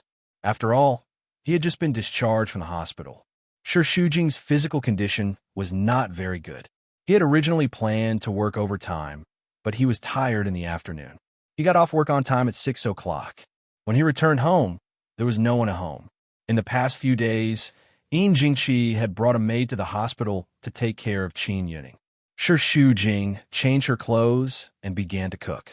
When she was cutting the tomatoes, she suddenly heard footsteps behind her. It startled her, and she almost cut her fingers. As soon as she turned around, she saw Qin Baiyuan's complacent face. There was even a hint of success in his prank, which was very childish. "What are you afraid of? Feeling guilty?" Shu Jing was speechless. "Why are you back? You're asking as if I can't go back to my own home." Qin Baiyuan went to the fridge and took a bottle of water. He raised his head and drank a little quickly. The water slid down his throat and into his shirt. Shi Shujing turned around and asked casually,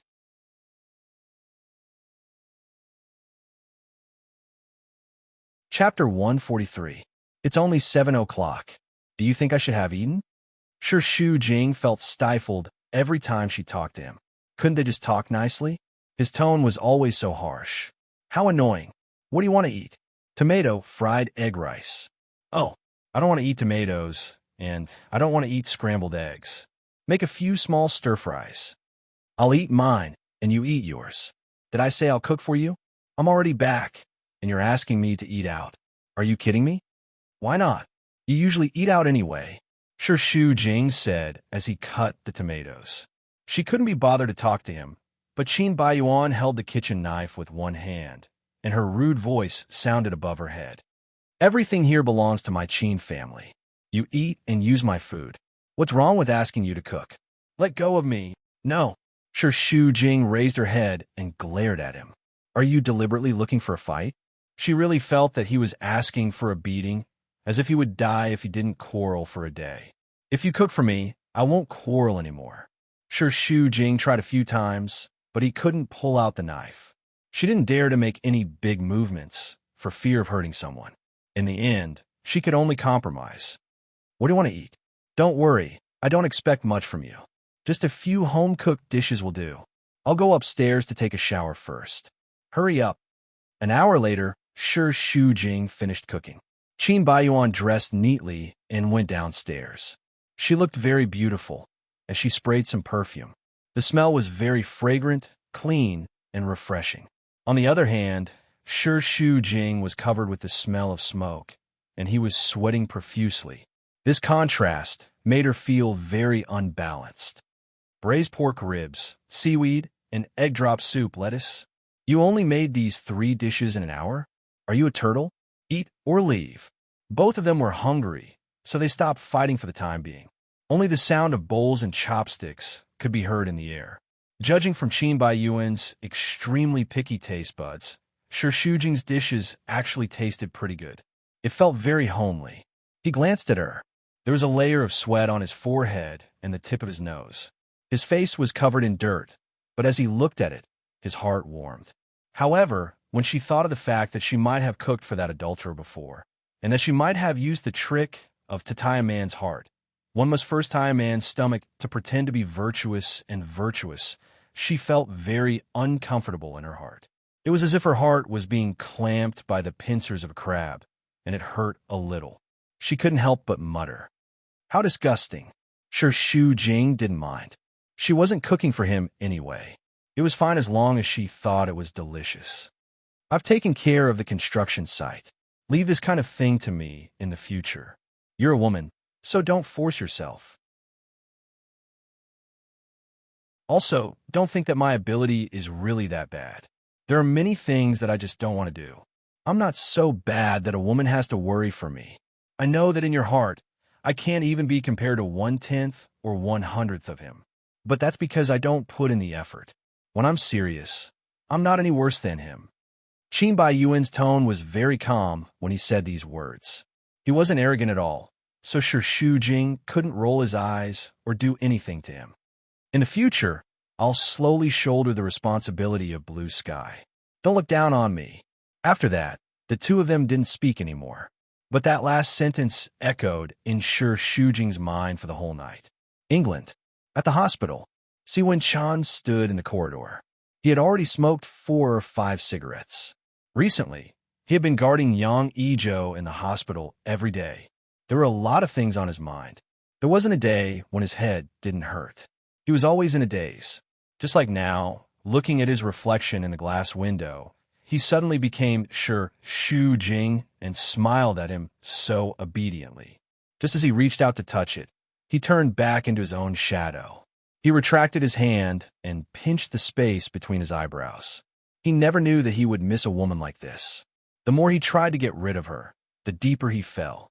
This feeling of losing control was something that Si Wunshan had never experienced before.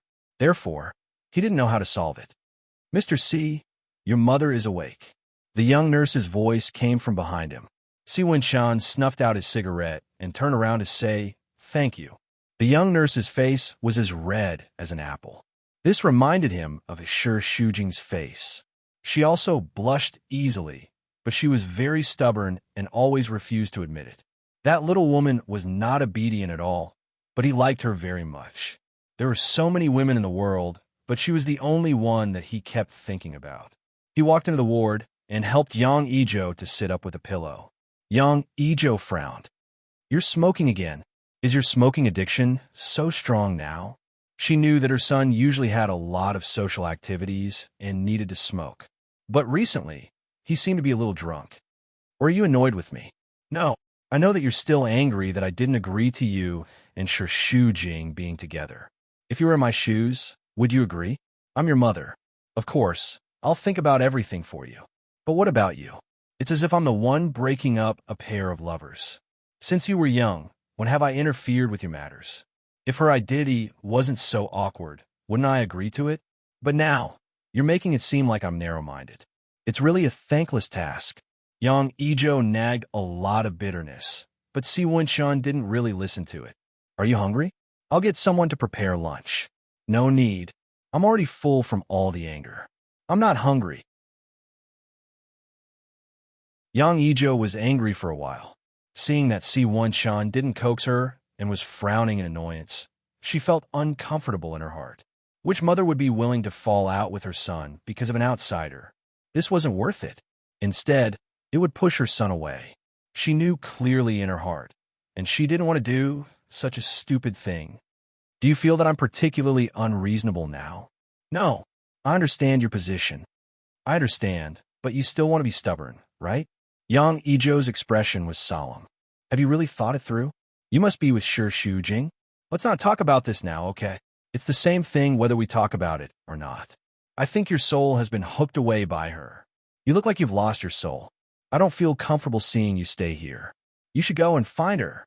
Don't think that I'm acting out of spite. I have no choice. It's not like I don't know your stubborn personality. I can make you stay for a day, but I can't make you stay forever." Yang Ijo sighed helplessly. "I've said what I should say, and I've tried all the methods I can think of. But you've been poisoned by her now, and you're in a delirious state. I can't do anything about it. Mom, don't misunderstand. I'm not agreeing to the two of you being together. This is just a last resort. Can I not want you as my son? Actually, even if I don't care, the two of you might not be able to be together. It's up to you. Maybe I don't care anymore, and you'll think it through one day." Even if she was forced to do so, Yang Ijo finally relented. This was a great turning point for Si Wen-shan. Otherwise, he would really be in a dilemma between the two of them. Only then could he speak calmly and sincerely. "Mom, I know it's not easy for you to raise me alone, and I love you very much. But I really have feelings for Shi Shujing, and I can't let her go. There's no right or wrong in this matter. It's just that we have different standpoints. Believe in your son's eyes. Since Shi Shujing can move my heart, there must be something worth liking about her. When she gets divorced, I'll bring her back, and you'll get to know her slowly. I'm sure you'll like her." Yang Ijo muttered in her heart. She didn't think so. Shi Shujing couldn't be compared to Tang Tang in terms of beauty. At best, she was a little younger, but wouldn't she grow old in a few years? Women still needed to have their own career and self-cultivation. What could an ordinary office worker, who worked in her husband's company, be capable of? However, since she had relented, Yang Ijo couldn't say anything more. In the end, she couldn't help but ask, "If I insist on objecting, you still want her?" "Yes." Si Wen-shan answered very directly. "I never thought about letting go. She's mine." After the transfer of shares, everyone in the company changed their attitude towards Shi Shujing, the new major shareholder, and they were very respectful. Of course, she occasionally heard them talking behind her back about her relationship with her father-in-law and other unpleasant things. However, no one dared to say a word to her face. Her ears were suddenly quiet. This was probably the only benefit of getting shares for Shi Shujing. She continued to be in charge of the project of Ocean Group. At 8 o'clock in the morning, she went to the government department for a meeting. The project involved 3 parties: Director Zhang of the Land Planning Bureau, Ocean Group, and Blue Sky. When she arrived, only Director Zhang was there. He probably heard about the shares, so he was very kind to her. "Come on, I just made poo tea. Don't you girls have the habit of losing weight? Poo tea reduces fat and is very good for your figure." "Thank you, Director Zhang." Sure, Shujing knew that Director Zhang was a Cantonese and liked to drink tea very much. There was an ancient wood tea set in the office, and the process of making tea was very professional. "The tea is very delicious. That's for entertaining VIPs. I usually can't bear to drink it." While they were talking, someone came in and sat down next to Shi Shujing. Because she had heard that Ocean Group had sent a representative with the surname Chun, she thought it was the one she had met before. So when she turned around, she saw Si Wen-chun sitting next to her. She was so shocked that she dropped her cup. Fortunately, he was quite agile and caught the cup for her, and the tea splashed on his hand. "Manager Shi, why are you so excited to meet an old friend?" Si Wen-chun's lips curled up as he teased her. "Why did he come back?" Director Zhang was also very surprised. Today's meeting was just to sign a few documents. Why would Si Wen-chun come in person? Could it be everyone had a heart for gossip? Previously, the matter between the two of them had spread like wildfire, and Director Zhang also knew about it. His eyes were a little more inquisitive, tried to use his pair of shrewd eyes to find out if there was any relationship between the two of them. Shi Shujing's heart was now completely messed up. She felt that her breath was all about Si Wen-chun. But in such an occasion, with a third party present, it made her feel like a primary school student in love, afraid that the teacher would find out. Her heart was beating wildly, and her cheeks were unconsciously red. "It's my honor to have Boss C here personally. Come, have a smoke, have a smoke." Director Zhang handed over a cigarette with both hands and eagerly tried to light it for him, but Si Wen-chun indicated that there was no need. He lit the cigarette himself and deliberately asked Shi Shujing.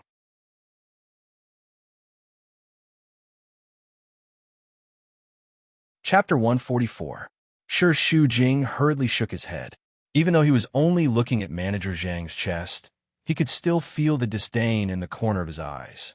He was quite flustered, but if he kept dodging like this, Director Zhang might notice something was off. He calmed himself down and raised his head to look at the two chatting merrily. Si Wen-chun's social skills were top-notch.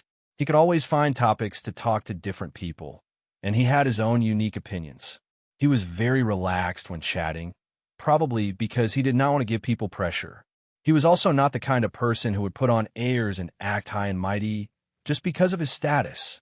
He had his own personal charm. When he smoked, he smelled like he was smoking.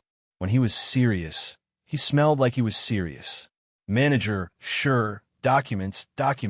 Director Zhang urged Shi Shujing a few times before he came back to his senses. "What's wrong? Did you not sleep well last night?" Maybe. Shi Shujing handed over the report awkwardly and added a sentence as if she was trying to cover something up. "It was too hot last night. I couldn't sleep. It's been quite hot these days. I've been in Flozen City for so many years, but I still can't stand the heat. The temperature in the north is higher than in the south." At this moment, Si Wen-chun flicked the cigarette ash and suddenly said, "I was on the plane last night and arrived at 8 in the morning. I didn't feel the heat. Boss C came here as soon as he got off the plane. It must have been too hard. Why didn't you take a good rest and get rid of the jet lag?" "I couldn't help it. I was worried about—" Shi Shujing's heart trembled, but he heard his smiling voice continue. "I was worried about this cooperation, so I came here directly. It's not too late to get rid of the jet lag after signing the contract. Then I'll ask someone to prepare the documents now. Please wait for a moment. I'll be right back." Director Zhang said and left, leaving only the two of them in the office. The man who was sitting upright a moment ago had now shed his skin and changed into another face. He raised his eyebrows and blew a ring of smoke at Shi Shujing. "How is it? Did I act well just now?" Shi Shujing waved his hand twice, but when the smoke came out of Si Wen-chun's mouth, it wasn't pungent at all. In fact, it was a little intoxicating. "What? I don't know you well. We were originally," just as Shi Shujing was about to deny it, the person beside her seemed to be able to teleport instantly. His face was right in front of her, magnifying in her eyes, filling up her entire vision. Are you trying to say that we don't know each other? We've already done the most intimate things. What else do you want to do? Sure, Shujing panicked and reached out to push him away. Don't be like that. This is someone else's office. Director Zhang will be back soon. It won't be good if he sees this. Even if he saw it, what would he dare to say? Do you think that he wouldn't be able to sniff out some clues from your performance just now? I didn't do anything. The moment you see me, you're like a mouse seeing a cat.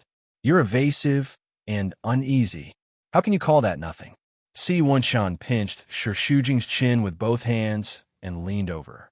His lips were almost touching hers as he murmured. The smell of smoke wantonly sprayed on her lips.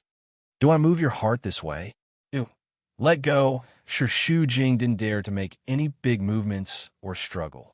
She didn't even dare to speak loudly for fear of touching his lips. She was almost pursing her lips and mumbling softly. Even if you want to be naughty, you should know the occasion. Si Wenshan laughed. Have you heard of anyone being naughty? If you know the occasion, would that still be considered naughty? Why? Are you so infatuated with me that you can't think straight? It seems like you really miss me. I didn't miss you. You're thinking too much. Really? Did you miss me? Did you miss me? Si Wenshan was a little like a rascal. He asked again and again, kissing her lips and blowing hot air into her ears. He kept teasing Shi Shujing, who was panicking like an ant on a hot pan. Hey, don't be like this. Si Wenshan, you said before that you'll take it slow. You won't disrespect me. We haven't seen each other for so many days. Do you think I can endure it? Absence makes the heart grow fonder. Do you understand? I also want to be gentle to you. But who asked you to attract me so much? Whenever I see you, I don't want to be gentle, nor do I want to pretend to be a gentleman. I just like to tease you like this and see how flustered you are for me. Shi Shujing's mind was in a mess. She had no way to resist Si Wenshan, but at the same time, she had to constantly be on guard against people coming in. Her thoughts were jumping, and she was in a mess. If this carried on, she would go on strike. She tried to find a topic that could bring her back to her senses. Why did you come back? How's your mom? She's almost recovered. She's been discharged. You came here behind her back. Do I need to be sneaky when I do things? She knows that I'm here for you. This domineering man said it with deep affection. But didn't she not agree to us being together? Do you think I'm a 3-year-old kid? Do I need my parents' permission to date anyone? Shi Shujing, I've said it before. No one can stop me from doing what I want to do. Just like if I really intend to take you here, do you think you can resist? Don't be like that, Shi Shujing panicked. Si Wenshan, I beg you, don't do it here. He cupped her face with one hand and suddenly laughed in her ear. Baby, you're so cute. You're not scared at all. Don't worry. Although it's interesting here, it's not enough for me to take you slowly. As Si Wenshan spoke, he gave her a light peck on her soft lips. When the distance between the two of them increased a little, Shi Shujing's feeling of going crazy was slightly relieved. She was like a frightened deer that had escaped from death, but she was still a little worried that she would not be able to escape from the calamity. She did not know when Si Wenshan would pounce on her again. He was a person who was quite fickle at times. His mood was unpredictable and hard to predict. If your mom knew that you saw me, she might be so angry that she would have a heart attack again. That's my mom. She's not that weak. If you're worried about her health, quickly divorce her and be with me. At that time, she won't be able to talk back. This topic obviously stirred up something that was bothering Shi Shujing again. It's not that easy. Even if I get a divorce, my past is still there. Your mom will definitely not accept me. At least, she has no reason to oppose us anymore. Si Wenshan lit another cigarette. When he was not smoking, he always wanted to kiss her. He had to find something to do so that he would not be so impatient. When are you going to divorce Qin Baiyuan?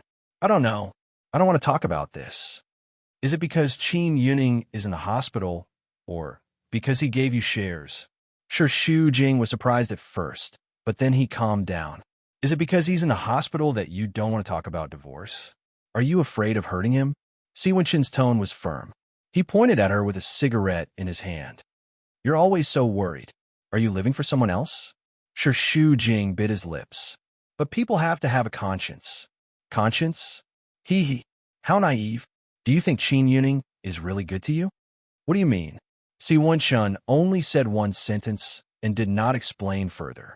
I know that the business world is complicated and there are a lot of scheming, but it's not all about benefits between people. All these years, Dad has been very good to me. I can still tell whether it's sincere or not. Besides, what benefits can he get from me? Why should he be good to me? Sure enough, at the mention of Qin Yuning, Shu Jing became a little emotional. This was something that Si Wenshun had expected. It was right that he did not continue to talk about it. He slowly puffed out a smoke ring, accompanied by a meaningful sentence. As long as you're happy. Shu Jing did not know what to say. Si Wenshun pinched the space between his eyebrows. What's wrong? I rushed over as soon as I got off the plane. I haven't recovered from the jet lag. Shu Jing's heart ached, but she refused to admit it. She even complained about him.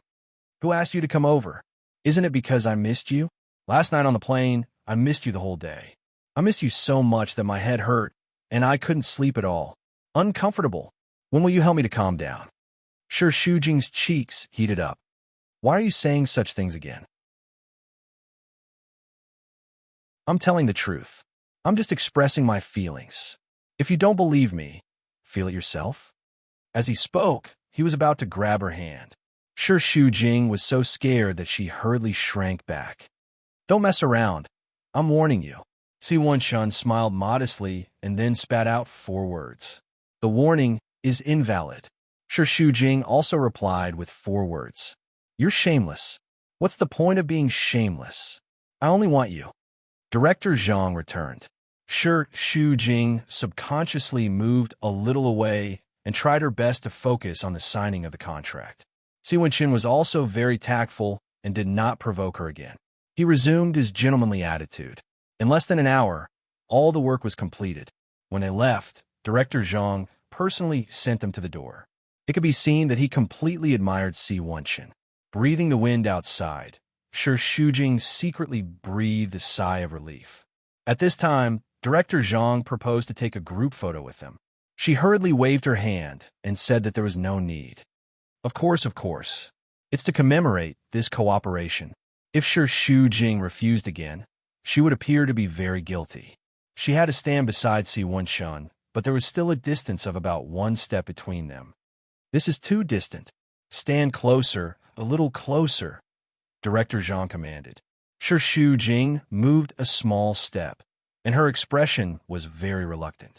At this time, Si Wenshun suddenly hugged her, but it was not a very intimate kind. He just put his hand on her shoulder. Perhaps because they were tall, there was a little distance between them. It was like a standard business cooperation photo. Shu Jing's heart, however, was beating wildly. When the photo was taken, her face was completely red. Finally, Si Wenshun's car left first. She took her own car and sat in the car. She touched her face, which was hot, and quickly turned on the air conditioner. Just when she was about to start the car, her phone vibrated and a text message came in. The time and place were written on it. Si Wenshun asked her to meet at the hotel tonight. Shu Jing's mood today was not clear. She wanted to see Si Wenshun, but she was afraid to see him. These 2 complex emotions were like 2 little people tug-of-war in her mind.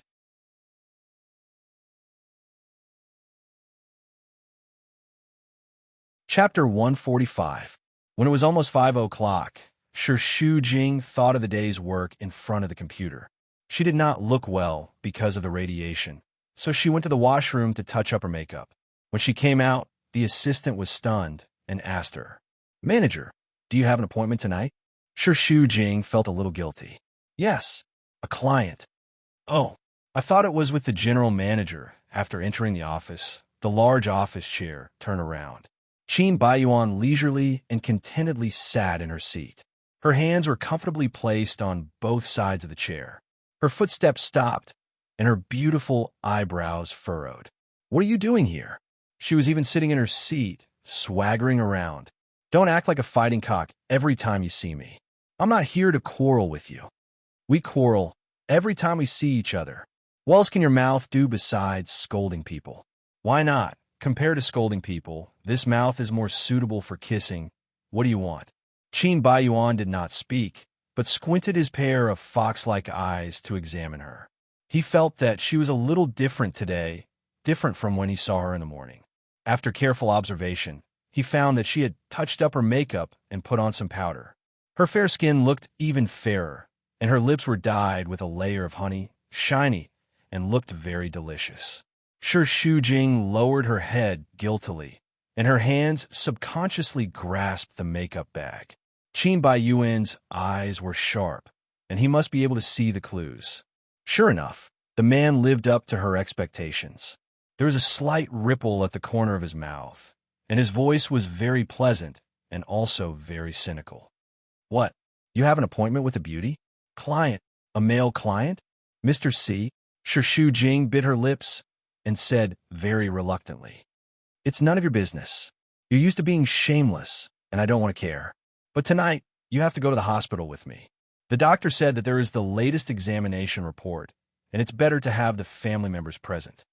This sounded like an excuse. Of course, Shi Shujing would not be so submissive. You and your mother can stay in the hospital. Let me know if there's any result, or I'll call the doctor later. Like I said, even a dog would be more loyal than you. You know how well my father treated you over the years. Now, he even owns 30% of the company's shares. He's seriously ill in the hospital, and you can't even visit him? You still have a lot of time with Mr. C. You don't have to worry about a day or two. He's a man, after all. Sometimes, if you leave him hanging, he'll still be thinking about you. Don't let him hook his finger and rush to throw himself at you. What a loser. You. Shi Shujing found that Qin Baiyuan's mouth was really vicious. Compared to quarreling, it was more annoying for him to shoot arrows calmly and calmly. That's settled then.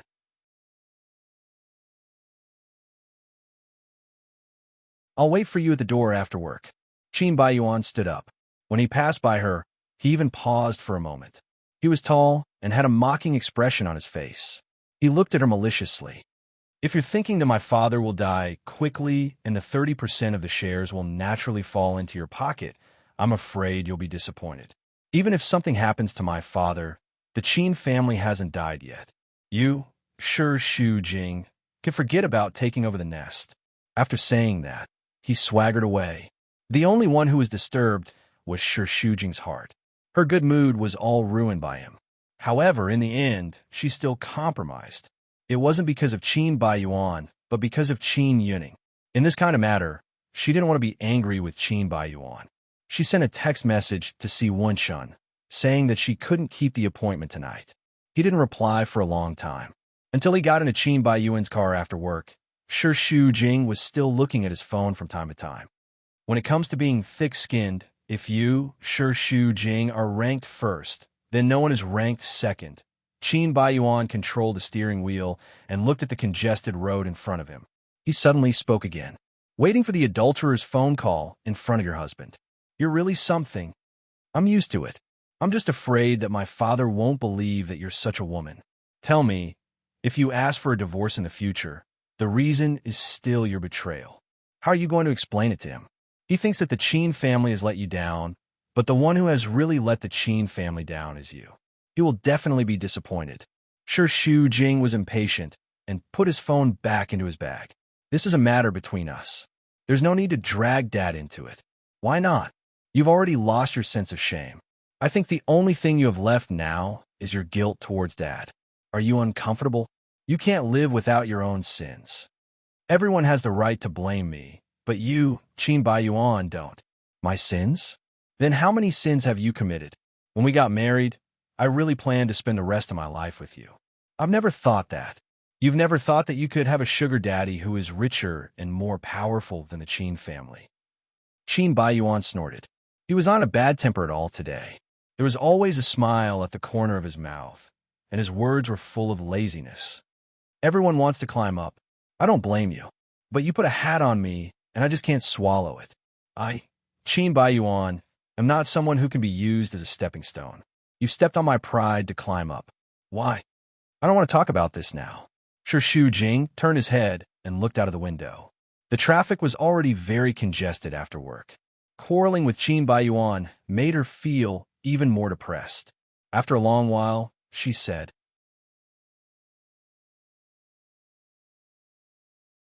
"Whether you believe it or not, these things happened. These days, I've been feeling uncomfortable in my heart, and I blame myself every day."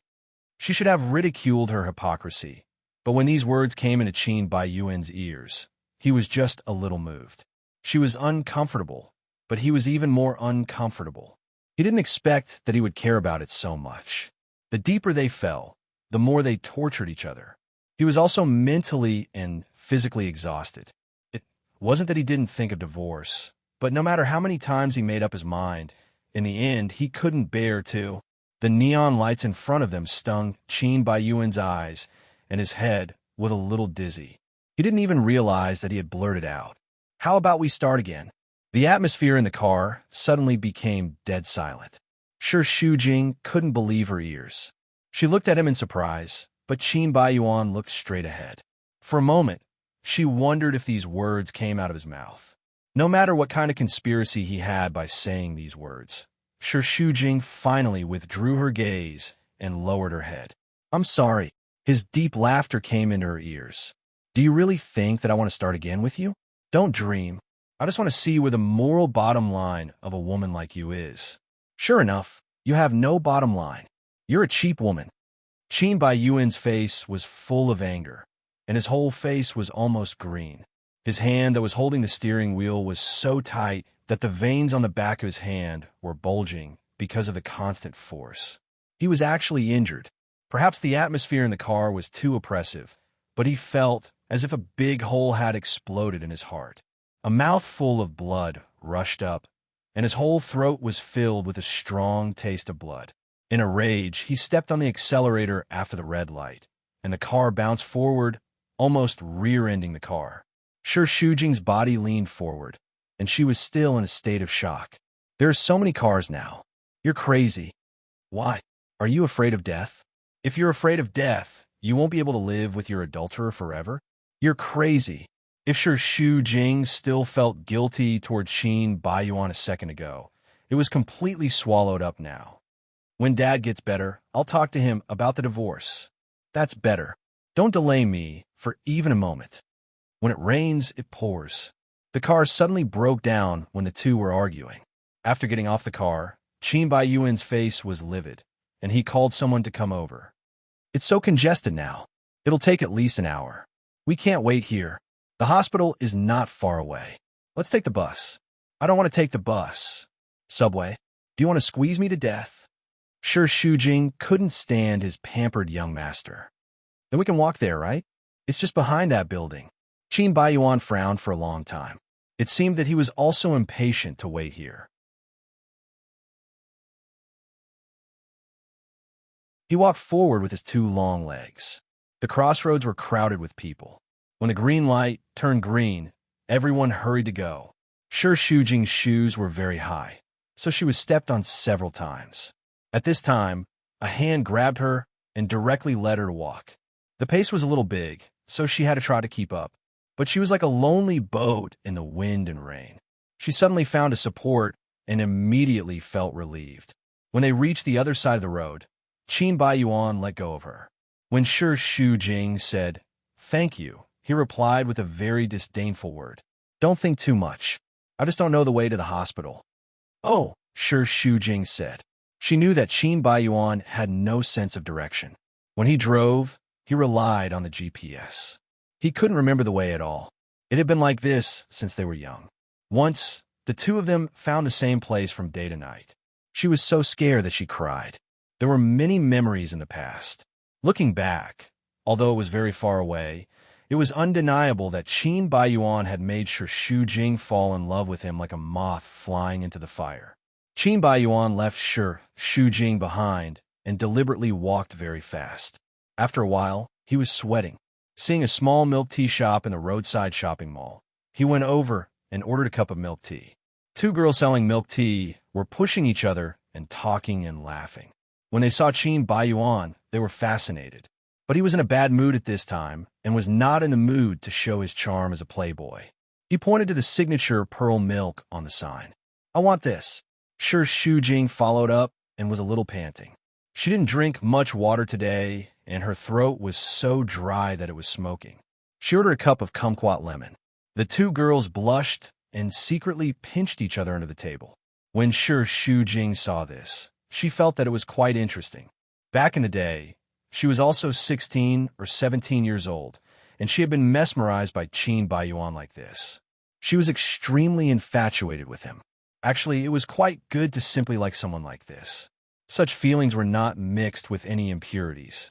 It was not like now, where one would still weigh whether liking someone was more important or whether they were suitable. Such feelings had already changed in nature and had lost the most beautiful part. Shu Jing took the lemon tea and was about to pay for it. Qin Baiyuan frowned and stared at her. Who asked you to pay for it? Do you think I need you to support me? Shu Jing rolled her eyes. I'll pay for myself. I didn't say I'll pay for you.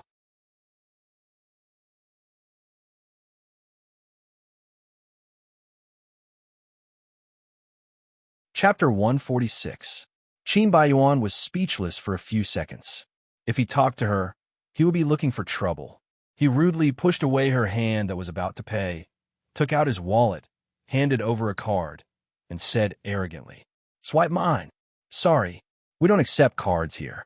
You can only pay with cash. This was challenging Qin Baiyuan's worldview. Is there any place where you can't swipe your card? As he spoke, he began to argue with the two girls, criticizing the service in the store for not being up to standard and not keeping up with the times.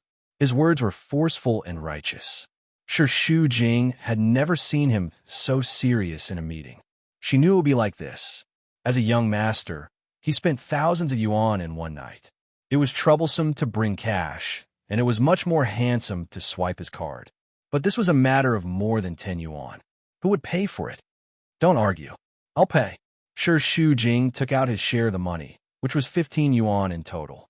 Qin Baiyuan felt a little embarrassed, so he hummed and groaned.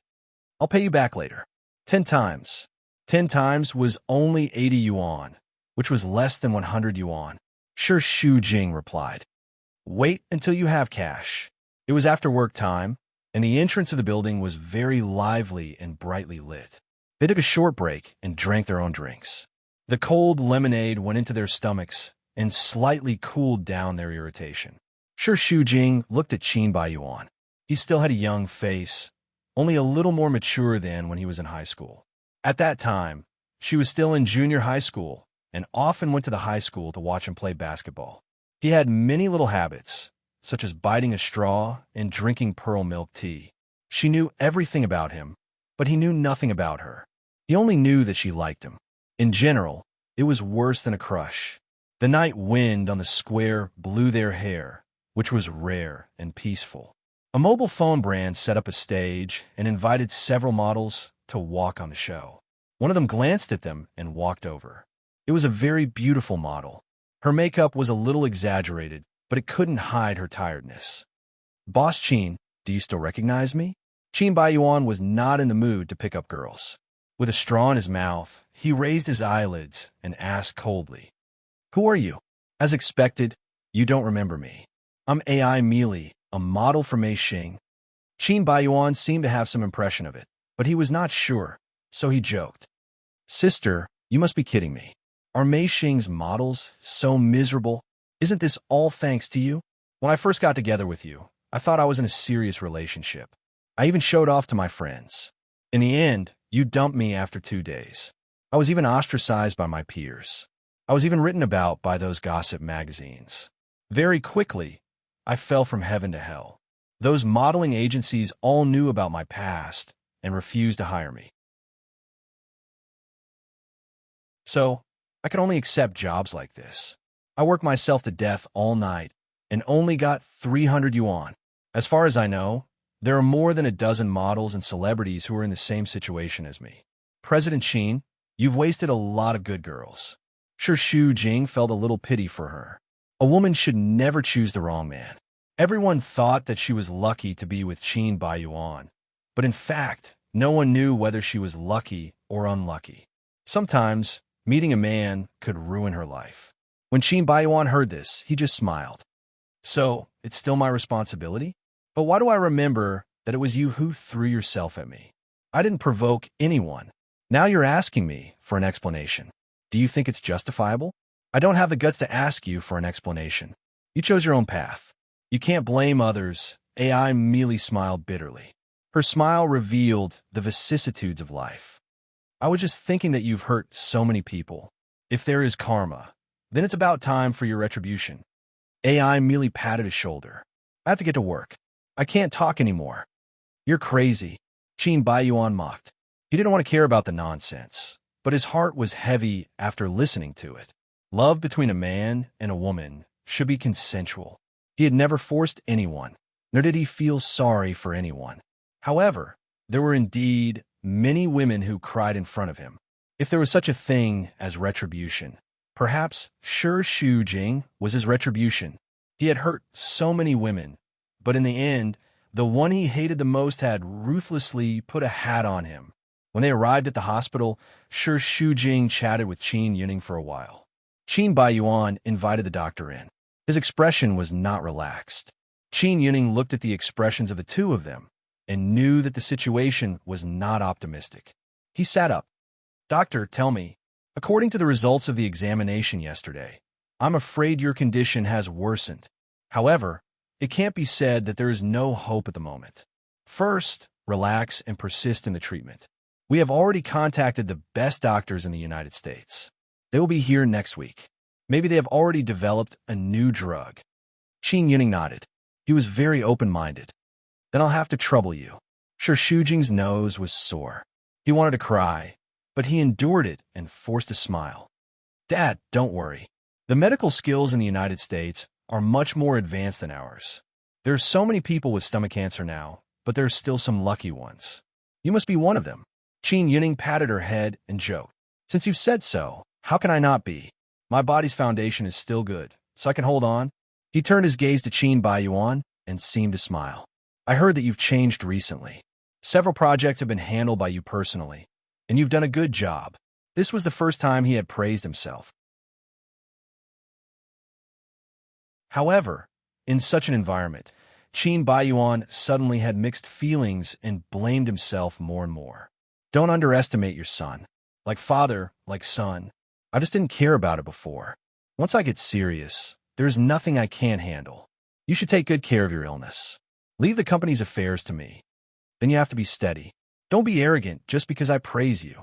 A man who does great things must be calm. Don't be arrogant when you win, and don't be discouraged when you lose. Do you understand? Qin Baiyuan nodded solemnly. He went out to answer the phone and didn't come back for a long time. Shi Shujing was a little worried about him, so he went out to take a look. In fact, he was standing in the corridor and didn't go anywhere. He looked out of the window with a melancholy face. He just wanted to find a place where he didn't have to hide his pain. Shi Shujing understood that no one had a heavier mood than Qin Baiyuan. Don't worry too much. It will get better. I heard that there is a cancer vaccine being developed abroad. Maybe it can really work. After all, the Qin family is rich. There will be a turning point. Are you mocking me?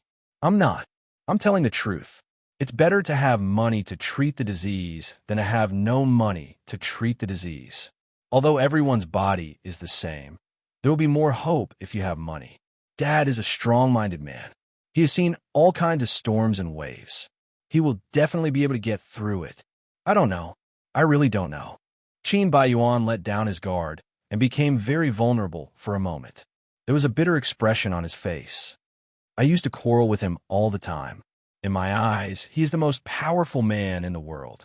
I didn't expect that one day. At least I didn't expect that such a thing would happen so soon.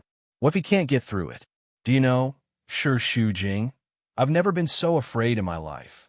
I hate myself for not working hard enough to make him so worried and tired. But is it too late for me to work hard now? As long as you want to work hard, it's still not too late. Shi Shujing patted Qin Baiyuan's shoulder. Just as she was about to comfort him, she was suddenly pulled into his arms. This was the first time he took the initiative to hug her. It was in the corridor. He hugged her tightly. He needed her so much. She felt his body trembling. Panic, helplessness, and vulnerability made her heart ache. It aroused the pain in her bones. She involuntarily wrapped her arms around his waist and patted his back gently. Everything will get better. Believe me, there will be a miracle. This hug had nothing to do with love. It was just to comfort him. It was just a way for two equally sad people to warm each other up and give each other the strength to carry on. The two of them hugged for a long time until Shu Jing felt two cold and gloomy eyes falling on her. She looked up and saw Si Wenshun standing at the entrance of the corridor. His eyes were locked on the two of them from a distance. He was wrapped in black, which made his face look even darker. Shu Jing panicked and pushed him slightly. You, let go of me first. Qin Baiyuan was pushed away by her. He thought that his abnormality had frightened her, but her expression was more than that. He looked back and saw that it was the man he hated the most. He stood there in a dignified and calm manner. He was full of pride, and his expression was magnanimous. But behind his back, he had done dirty things. However, separated by such a distance, Qin Baiyuan felt more than hatred, but the gap between the two of them. To Shu Jing's surprise, Qin Baiyuan did not stop Si Wenshun. He did not even say a word of mockery. It was probably because Qin Yuning's illness was too big a blow to him that he no longer had the strength to care about other things. Qin Yuning was very surprised by Si Wenshun's arrival. Why is Mr. Si here? I heard that CEO Qin is in the hospital, so I naturally came to visit. I should have come earlier. I had things to do in England and couldn't leave. Sorry. Si Wenshun's tone was quite polite. His attitude was better than the last time at the dinner. It wasn't that he had deliberately put on airs last time, but although Si Wenshun wasn't high and mighty, he never took the initiative to get close to others. It was as if he was born to keep a distance. Wherever he was, the air was very thin, especially in such an environment. Shu Jing didn't know what to do. Dad, I'll go wash some fruits. No need. I don't want to eat now. Sit down. Qin Yuning and Si Wenshun were talking about work. Si Wenshun said that the project was going smoothly. Then, he looked towards Shu Jing. This is all thanks to Manager Shi. She put in a lot of effort and worked very hard. That's right. I'm not boasting, but our family Shu Jing is really not bad. She's a very outstanding girl. She's capable and sensible. I'm at ease leaving things to her. The pride in Qin Yuning's tone made Shu Jing so ashamed that he couldn't raise his head. Manager Shi, I'm thirsty. Is it convenient for you to pour me a glass of water? Shu Jing's heart tightened. Just as he replied with a okay, Qin Baiyuan, who was beside him, stood up first.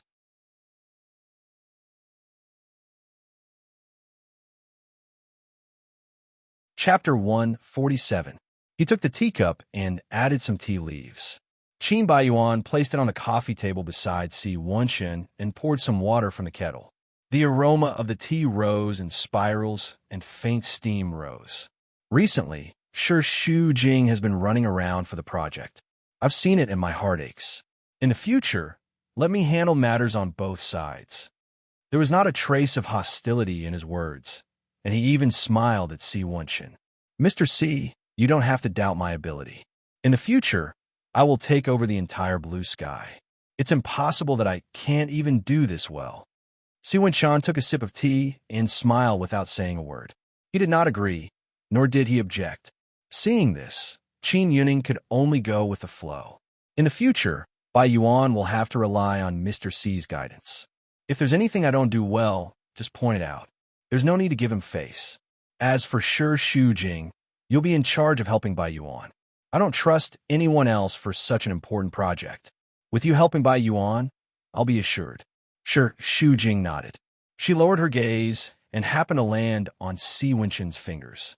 His fingers were long and slender, and as they landed on the sofa, he tapped on the sofa casually. However, he seemed to be manipulating her nerves. In the middle, Shu Jing could not bear the burden and went out. He didn't go far and hid in the stairwell, staring at the street lights outside in a daze. What are you thinking about? A voice suddenly sounded behind his ear, startling Shu Jing. When he turned around, he happened to see Si Wenshun's face. His body was half bent and very close to her. Their eyes were eye to eye, nose to nose, and their breaths were entwined. His lips were less than a meter away from hers. He could kiss her at any time, but he did not move. He only elegantly pulled the corners of his mouth. Makeup? Did you dress up for me? He seemed to appreciate it with satisfaction and a smile. Sure, Shujing's heart was burning with anger. He reached out and pushed him away, wanting to leave. However, Si Wenshun grabbed her wrist, pulled her back, and let go of her. Don't worry, I don't eat people. Sure, Shujing was a little annoyed and glared at him. Why are you here? Didn't I tell you? Your father-in-law is sick, so I'm here to visit him. What's so strange about that? Only a ghost would believe his words. It would be strange if he, Si Wenshun, would care about the life and death of others. He had always cared about what he cared about, and the lives of others were as cheap as grass. Of course, this is just a cover. Isn't the real reason that I miss you? Since you don't have time to see me, I'll come and see you. Si Wenshun pinched her chin. His eyes were burning, and his smile was alluring. Under the dim light, he looked extremely charming. You don't want to see me? She swatted his hand away in a fit of anger. Don't be like that. I don't want you to come here. Si Wenshun wasn't angry. Instead, he touched her face and murmured comfortingly. Why? When we met in the morning, you clearly missed me. My father-in-law is in the hospital, and I'm very frustrated. I don't have time to think about that. She recalled that he had pressed her against the stairwell like this during the previous dinner. You really shouldn't have come here. I've always felt guilty towards my father-in-law. Now that he's sick, you still came to the hospital. Do you want me to die of guilt? I know you're in a bad mood, so I'm here to comfort you. You call this comfort? Sure, Shujing sneered. You just like before, trying to tease me and embarrass me. But you also know the occasion. You came to the hospital like this. Do you think my father-in-law won't be suspicious? Even if he's not here, I'll still feel ashamed and guilty. Si Wenshun frowned. You don't owe anyone from the Qin family. You don't have to feel ashamed. No, I owe him. You can't imagine how good my father-in-law is to me. But what about me? He's been so good to me, yet I betrayed him. I feel so dirty. Those feelings of disgust all surged up. In addition, in the hospital, people's mood was even more depressed. Sure, Shujing's pain was even more severe, and his emotions also became somewhat agitated. If something really happens to him, I won't be able to forgive myself for the rest of my life. Why do you always think that way? Let's not talk about Qin Yuning's motive for treating you well. Even if he's sincere, he's willing. He shouldn't have become your moral shackles. Are you living for yourself or for the Qin family? Have you figured it out? You don't owe anyone. Even if Qin Yuning really dies, it has nothing to do with you. The last sentence stung Sure Shujing's nerves. His eyes immediately turned red. His nerves, which had been tense for the past few days, were on the verge of collapse. Of course you say that, because you're a heartless and selfish person. You've always thought about yourself. You only think about your own preferences. If you like it, you could take it by force. You don't feel any pressure. But what about me? I betrayed him. I won't feel at ease for the rest of my life. I'm not the same kind of person as you. I don't have the right to do as I please. My heart hasn't died yet. If I do something wrong, I'll feel guilty. I'm not as insensitive as you. Si Wenshun's gaze darkened, as if he had suffered a heavy blow. The center of his pupils suddenly shrank, and the gloominess sank to the corner of his mouth. His lips slightly tightened, and even his aura became ice-cold. Take it by force? Is this what you think of our relationship? Isn't it?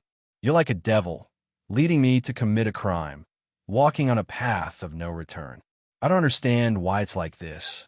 Si Wenshun frowned deeply. If you don't want it, it's useless for me to pester you. Ask yourself, have you never felt anything for me before? So what if I have? That's because I'm too desperate. After being married for 3 years, I haven't received a bit of Qin Bai Yuan's love. I'm very weak. At this time, as long as there's a man who cares about me, my heart will be moved. You're just my life-saving straw.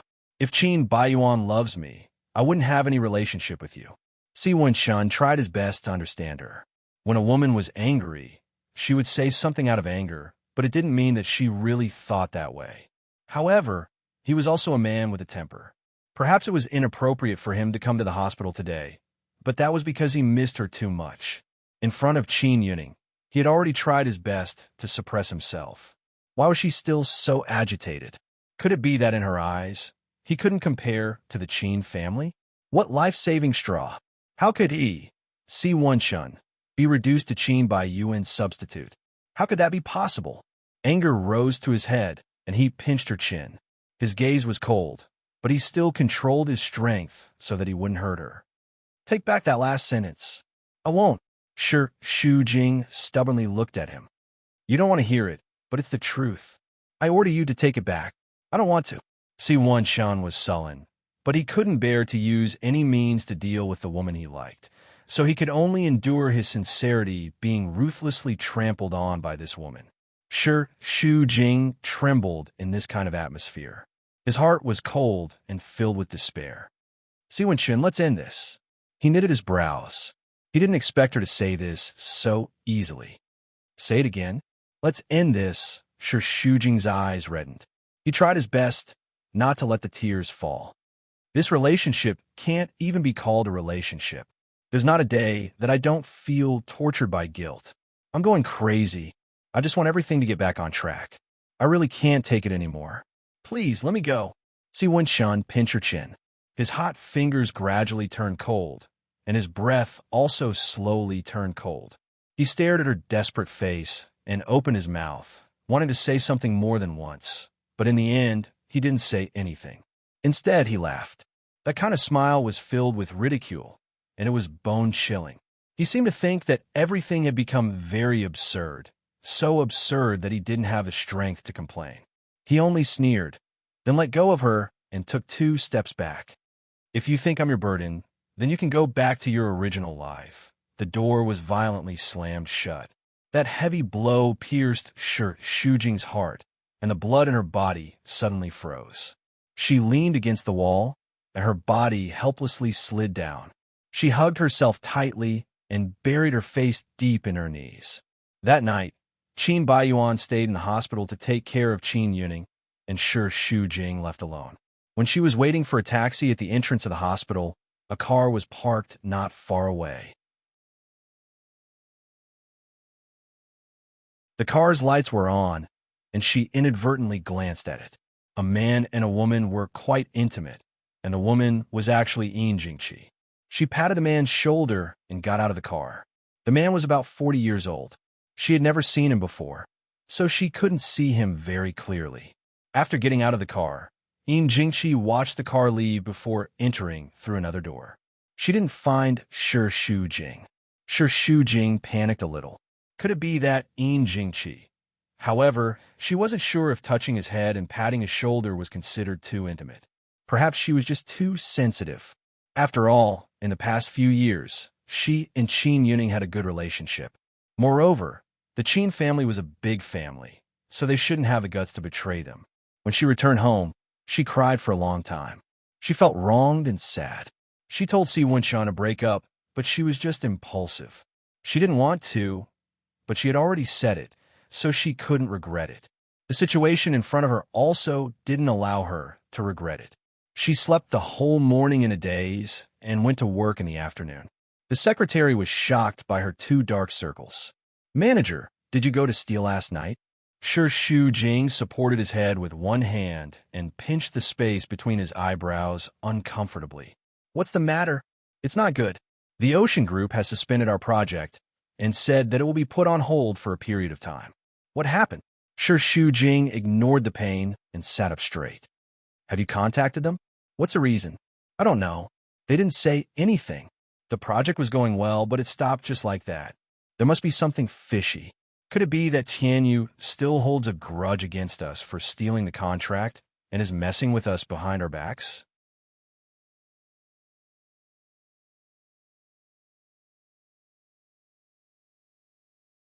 Chapter 148.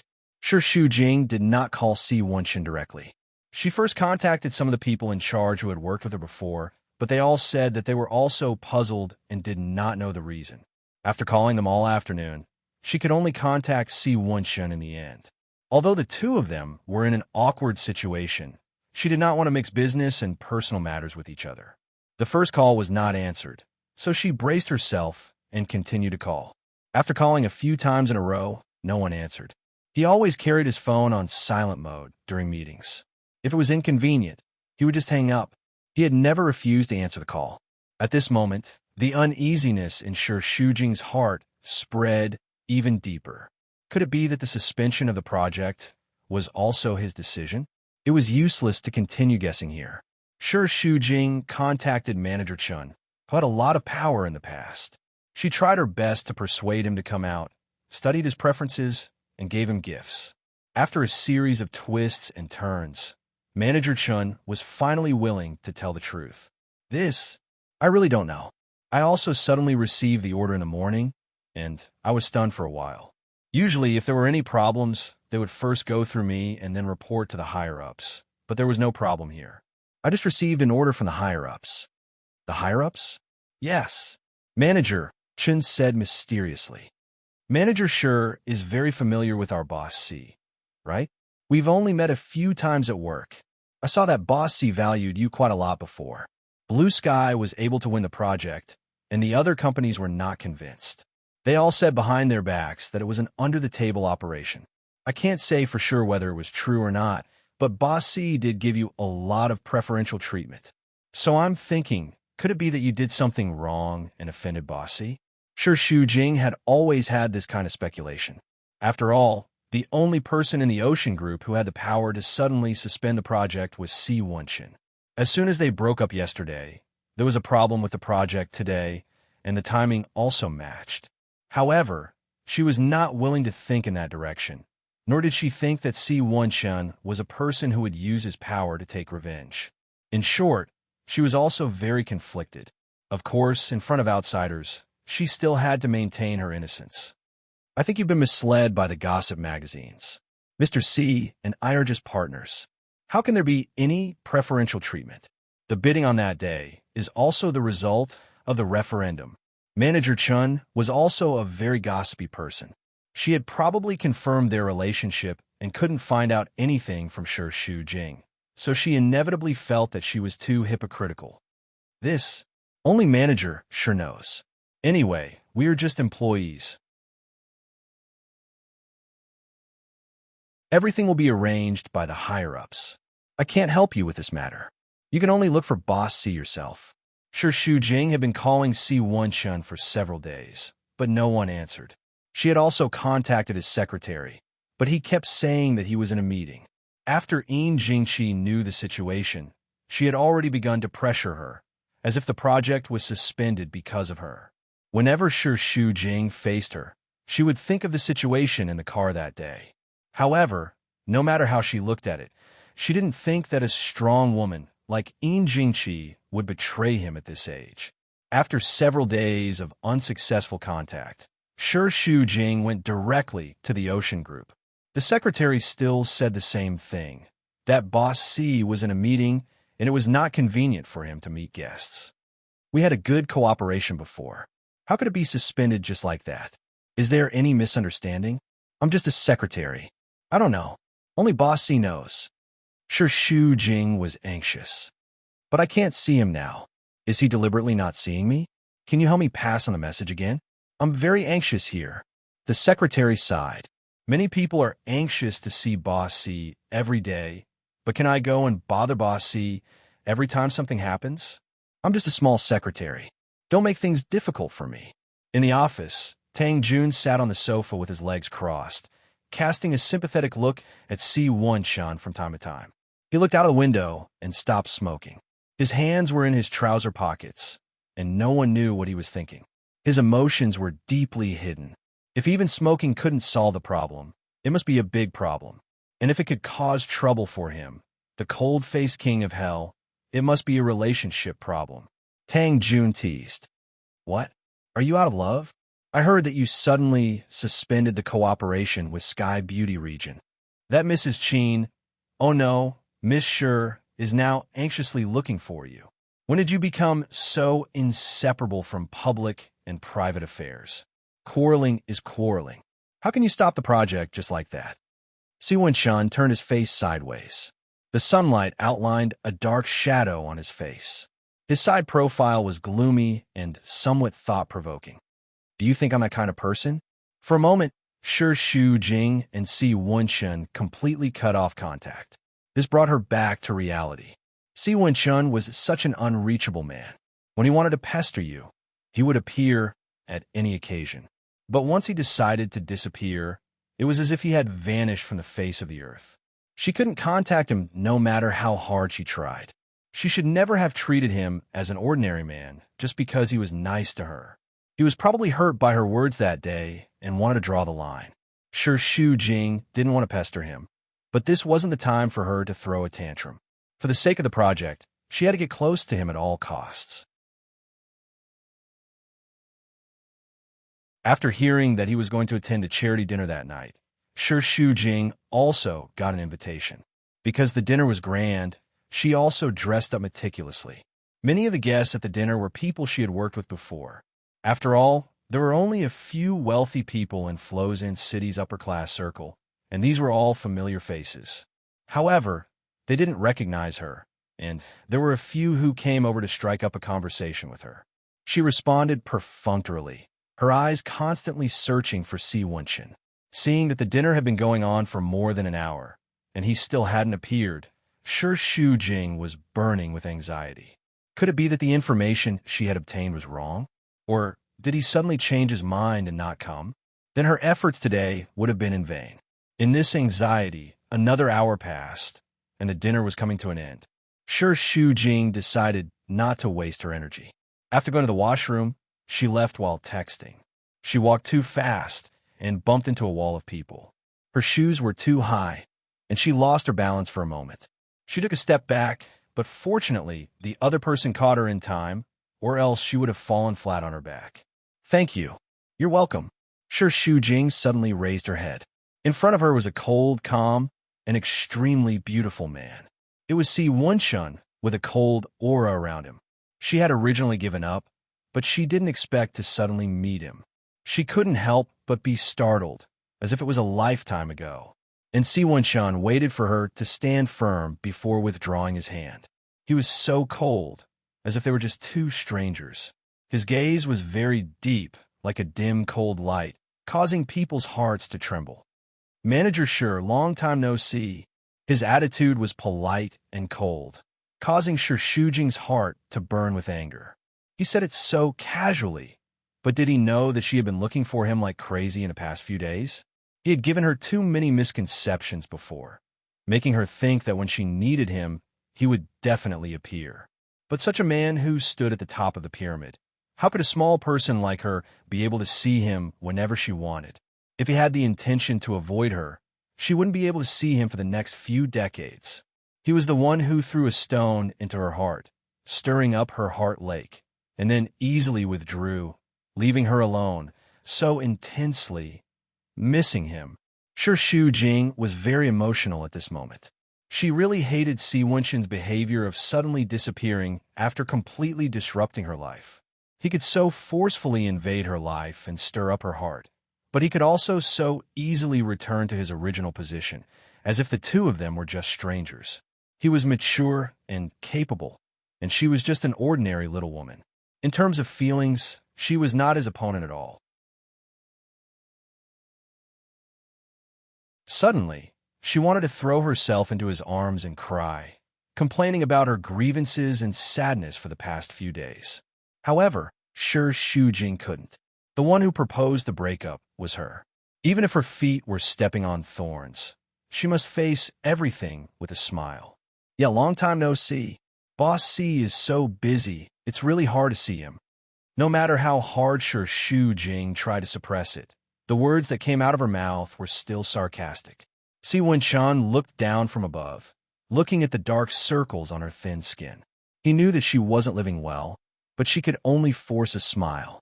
He was very distressed, but he didn't intend to so easily pretend that nothing had happened and reconcile with her. I've been working a lot recently, so I have no time to leave. Boss C, you need to take care of yourself, Shi Jing said politely. About the suspension of the Sky Beauty Region project. So you're here. A beautiful figure held onto Si Wenshin's arm. It was a dazzling woman.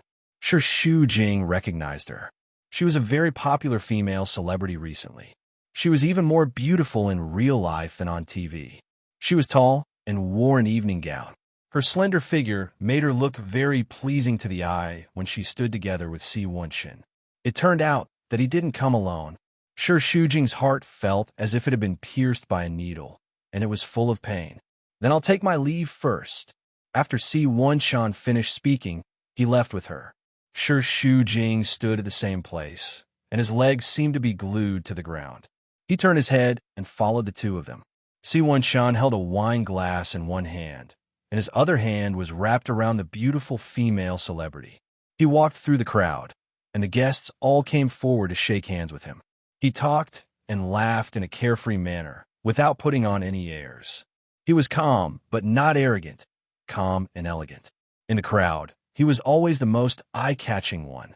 Sure, Shu Jing's whole body was soft, and the pain was like poison, spreading throughout his body. The dazzling Si Wenshan in the crowd became unreal, as if the distance between the two of them was like a ladder to heaven.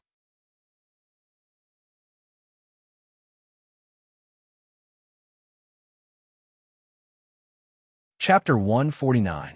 But it gave her the feeling that the whole world she lived in had been taken away by someone else. A big hole had been dug in her heart, and it was dripping with blood. Sure, Shu Jing wasn't sure what was going through her mind. She stayed behind and waited for Si Wenshan in the corridor when he went to the washroom. He walked past her without looking sideways. Sure, Shu Jing hurriedly pulled him back, but as soon as he turned his head, she withdrew her hand in fright. She calmed herself down. Boss Si. At this moment, she felt very humble. Si Wenshan turned around with both hands in his trouser pockets and looked down at her. Under the contrast of his suit, he looked even more serious and unapproachable. His temperament was very cold. You actually made manager Sure wait for me at the entrance of the men's washroom. It seems that this Sky Beauty Domain project has really caused you a lot of trouble. It's good that Boss C knows. I don't understand. Hasn't it been going smoothly for the past half a month? Why did it suddenly stop? Si Wenshin was calm and composed. Why do you think it is? If I knew, I wouldn't have used such an inappropriate method. Sure, Shu Jing was a thin-skinned person. It really took a lot of courage to ask her to wait at the entrance of the men's washroom. The people coming and going were all looking at them. If it's because I said something inappropriate and offended you, I apologize. Inappropriate words? Si Wenshan raised his eyebrows, his gaze like a deep spring. What is manager Sure referring to? She bit her lip, feeling embarrassed. The things that you said at the hospital. Oh, I've long forgotten about that. Even if someone wants to apologize, it shouldn't be you. Instead, it's me who disregarded the occasion and status to go to the hospital. It's my fault. I didn't mean to say those things. I was just under a lot of pressure at that time. My father-in-law was hospitalized, me and you, and the company's matters. At that time, I felt like I was about to collapse, so I understand. Si Wenshin interrupted her and said casually, everyone is under pressure. It's understandable. By saying that, he obviously didn't want to hear her explanation. That kind of feeling was indescribably uncomfortable. Sure, Shu Jing's heart was in pain. She felt that she was asking to be humiliated. No matter what, I'm very sorry. I don't want that matter to affect our cooperation. So, you think that I'm taking revenge because of what you said? Si Wenshan seemed to find it very interesting. How old is Manager Sure this year? 24? Ha!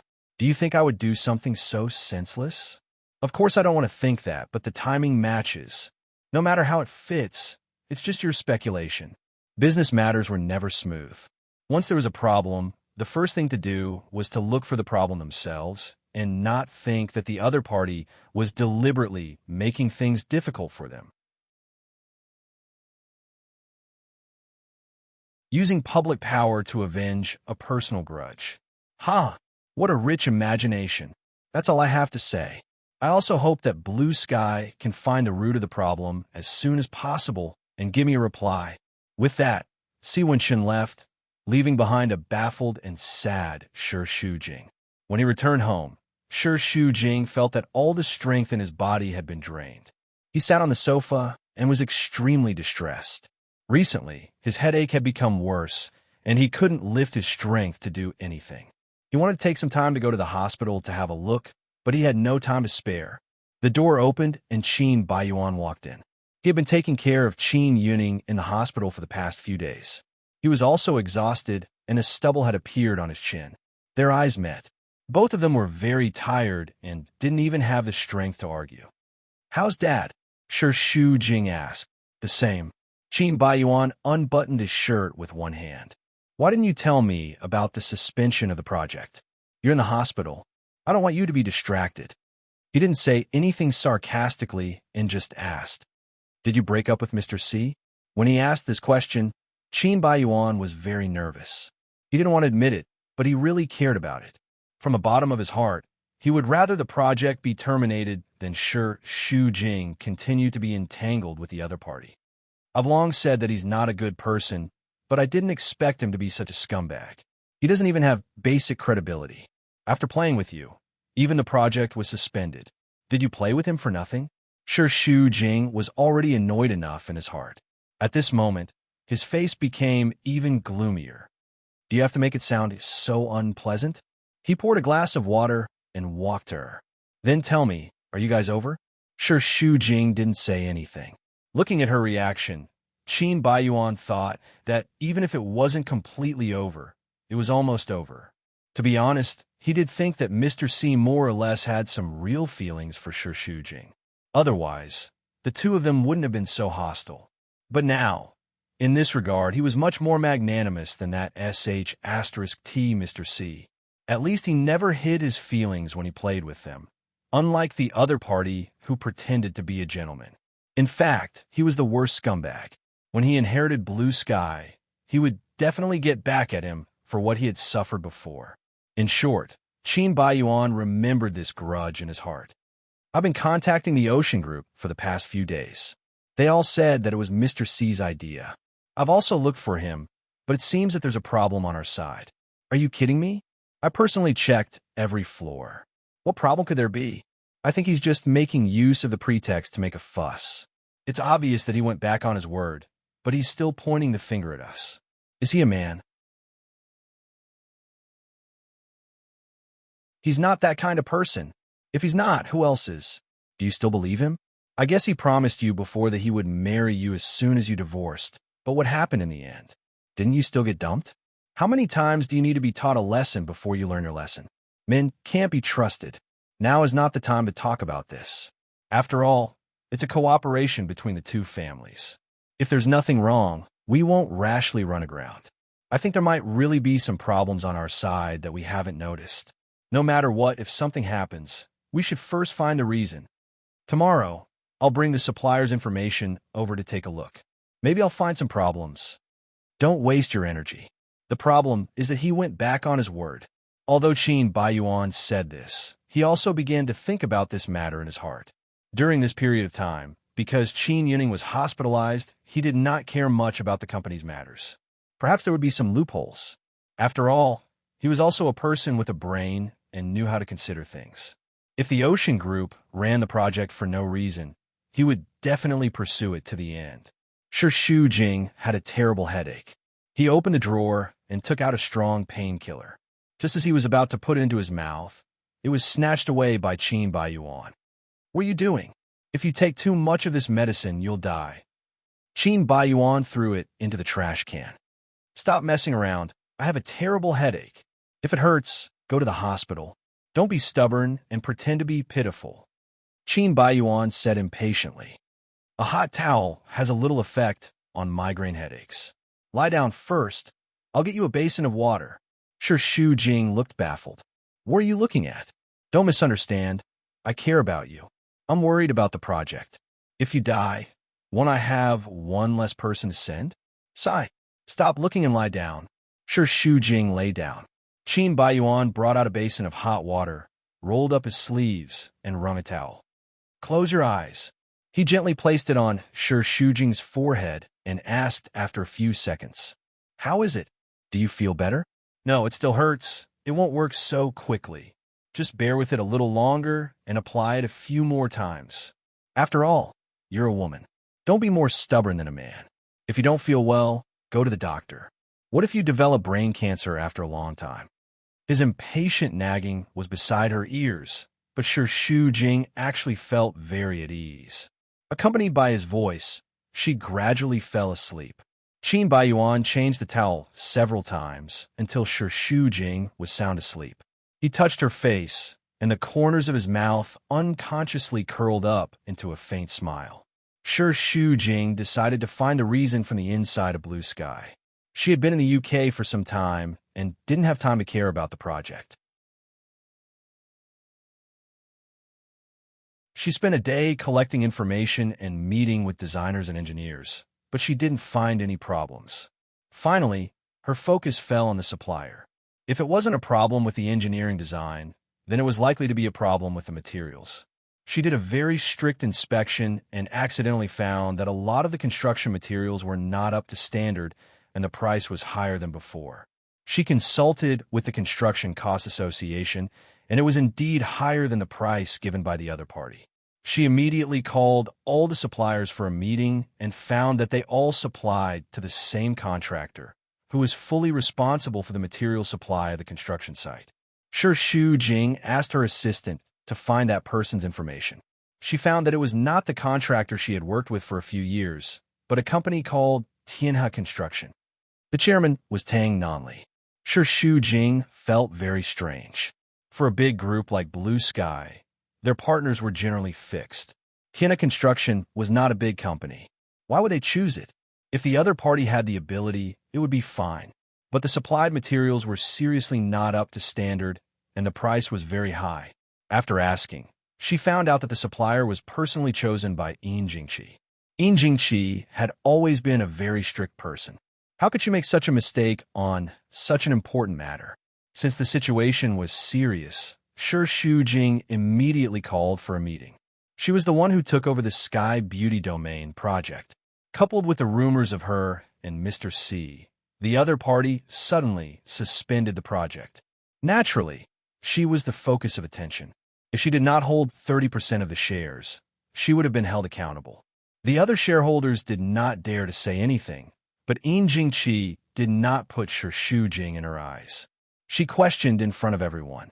The project has been suspended for a full 10 days. As the person in charge, shouldn't manager sure give us a reasonable explanation? You were the one who negotiated the cooperation. What do you mean by stopping it now? Are you playing with us? Shu Jing signaled his assistant to pass out the documents. There's a reason why Ocean Group suddenly suspended the cooperation. It's because our construction materials are seriously not up to standard, and the price is too high. I have already done a detailed comparison, and everyone can see it clearly when you look at the table. Yin Jingqi frowned. She could not sit still anymore. She did not expect the situation to be so serious.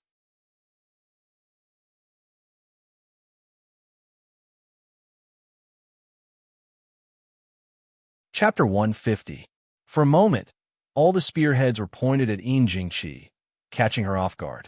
She was a little flustered, but she still managed to calm herself down and asked, "What does manager sure mean? Does he suspect that I'm working with outsiders to earn money from the company?" "Of course I don't think so. I'm just afraid that Director Yin has entrusted the wrong person.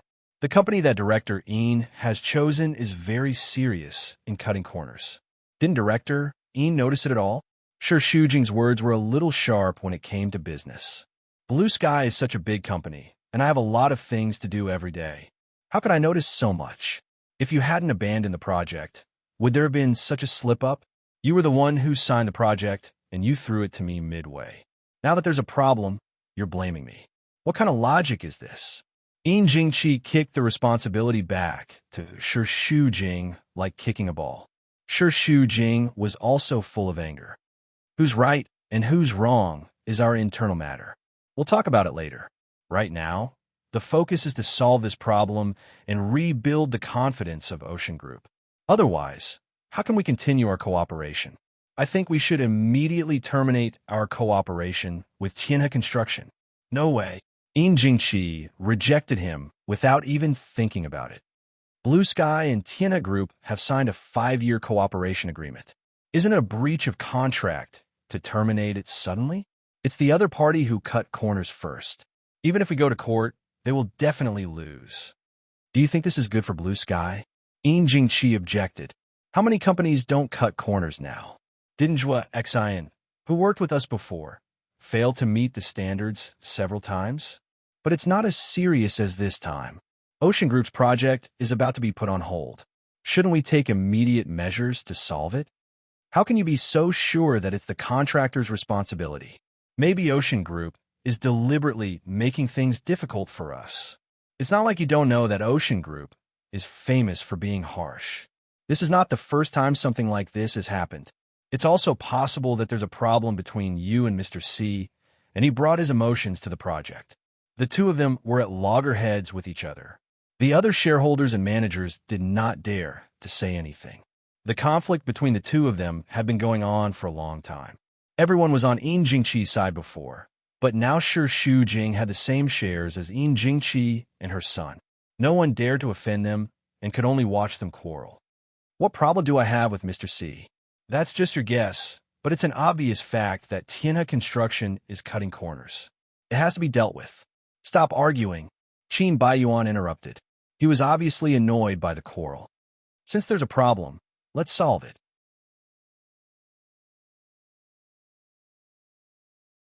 Regardless of the reason for Ocean Group to suspend cooperation, substandard materials and false prices were all very serious problems. If we do this well, the other party won't have any reason to make things difficult for us. Yin Jingqi also understood that it was useless to continue arguing. It would only attract suspicion, so she could only suppress her anger for the time being. I didn't say that I won't solve it.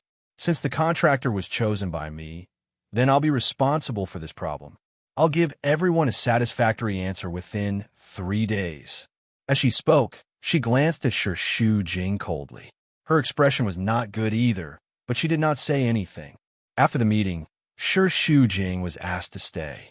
There were only 3 people left in the meeting room. Yin Jingqi did not need to pretend anymore. Her anger flared up immediately. Shi Shujing, you were so impressive just now. Sure enough, your attitude is different now that you have the shares in your hands.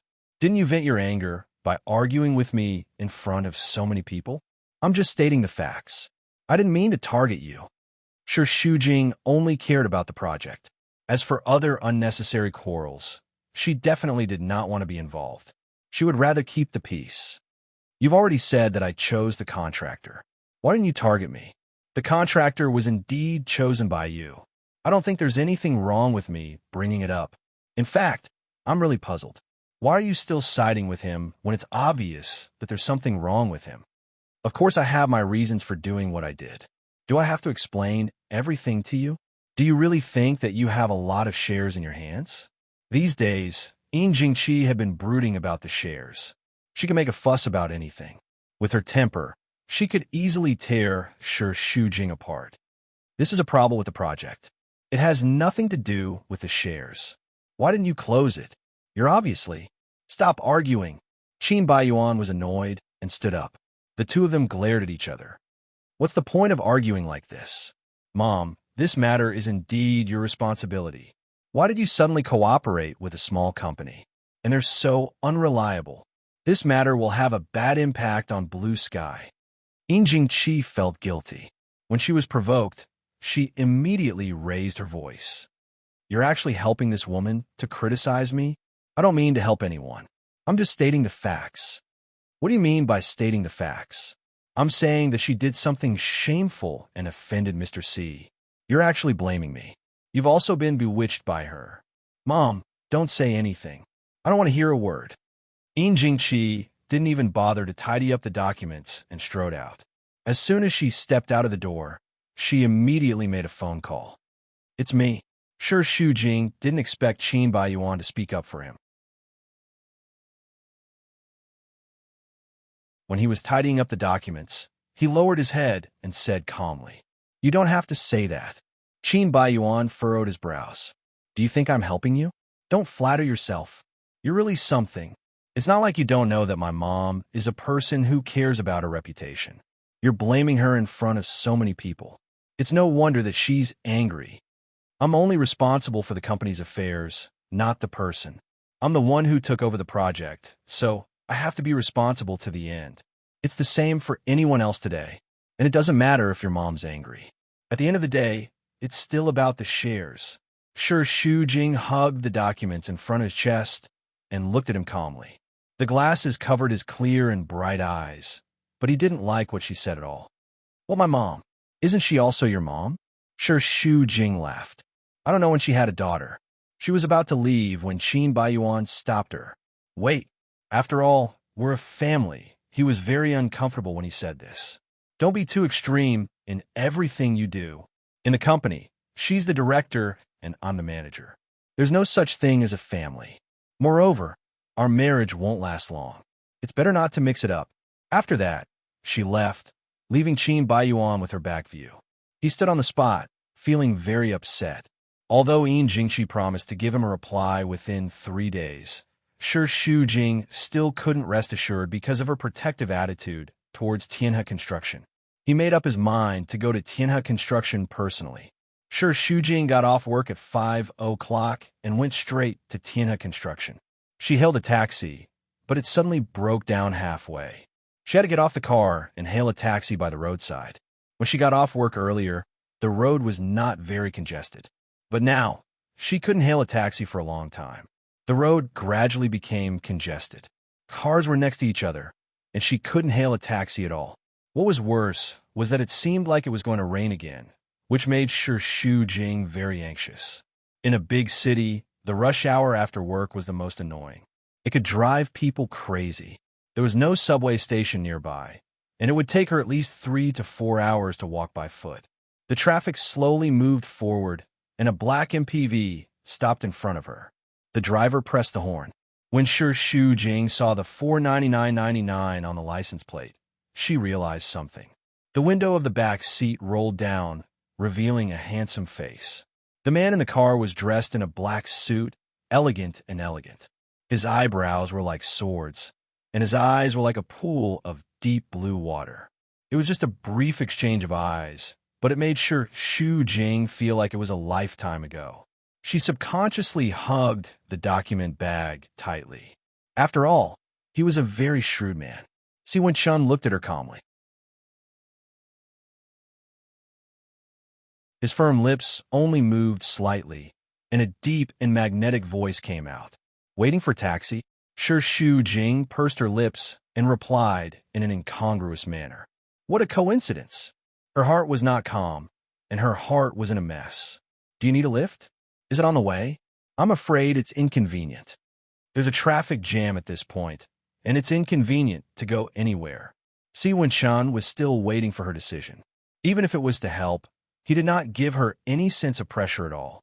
He was very gentlemanly and elegant. Shu Jing looked at the sky. If she dilly-dallied any longer, it would start raining. She nodded her head. Then I'll have to trouble you. She sat in the car and integrated into his space. The feeling of uneasiness in her heart became clearer. She could not figure out her inner thoughts. Was it because of the situation, or she wanted to see him?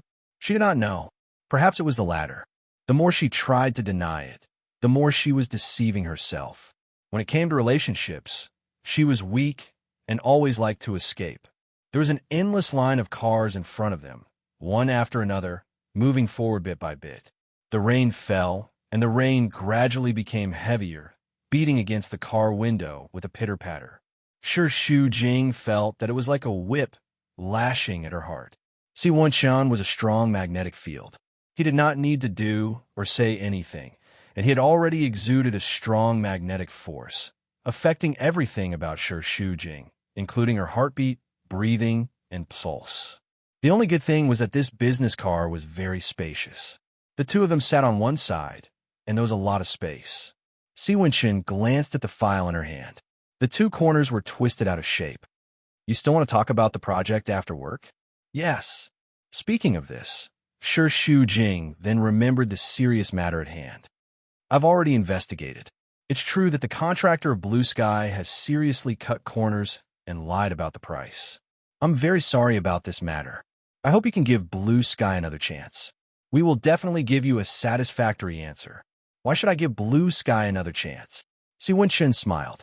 His eyes were like the calm waters, and there was a kind of magic in his dark eyes.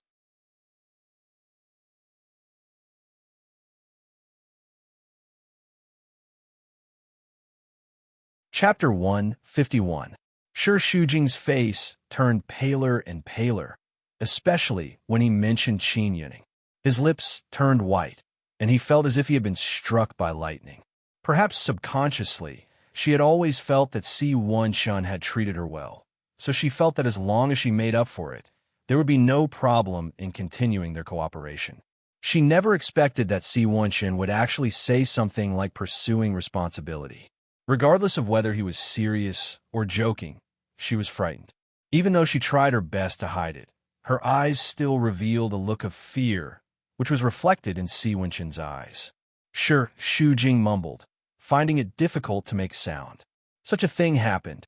Blue Sky didn't want it to happen either. To a certain extent, Blue Sky is also a victim. The contractor was chosen by Blue Sky. During the construction process, he turned a deaf ear to the shoddy work and turned a blind eye to it. Now, he wants to shirk his responsibility?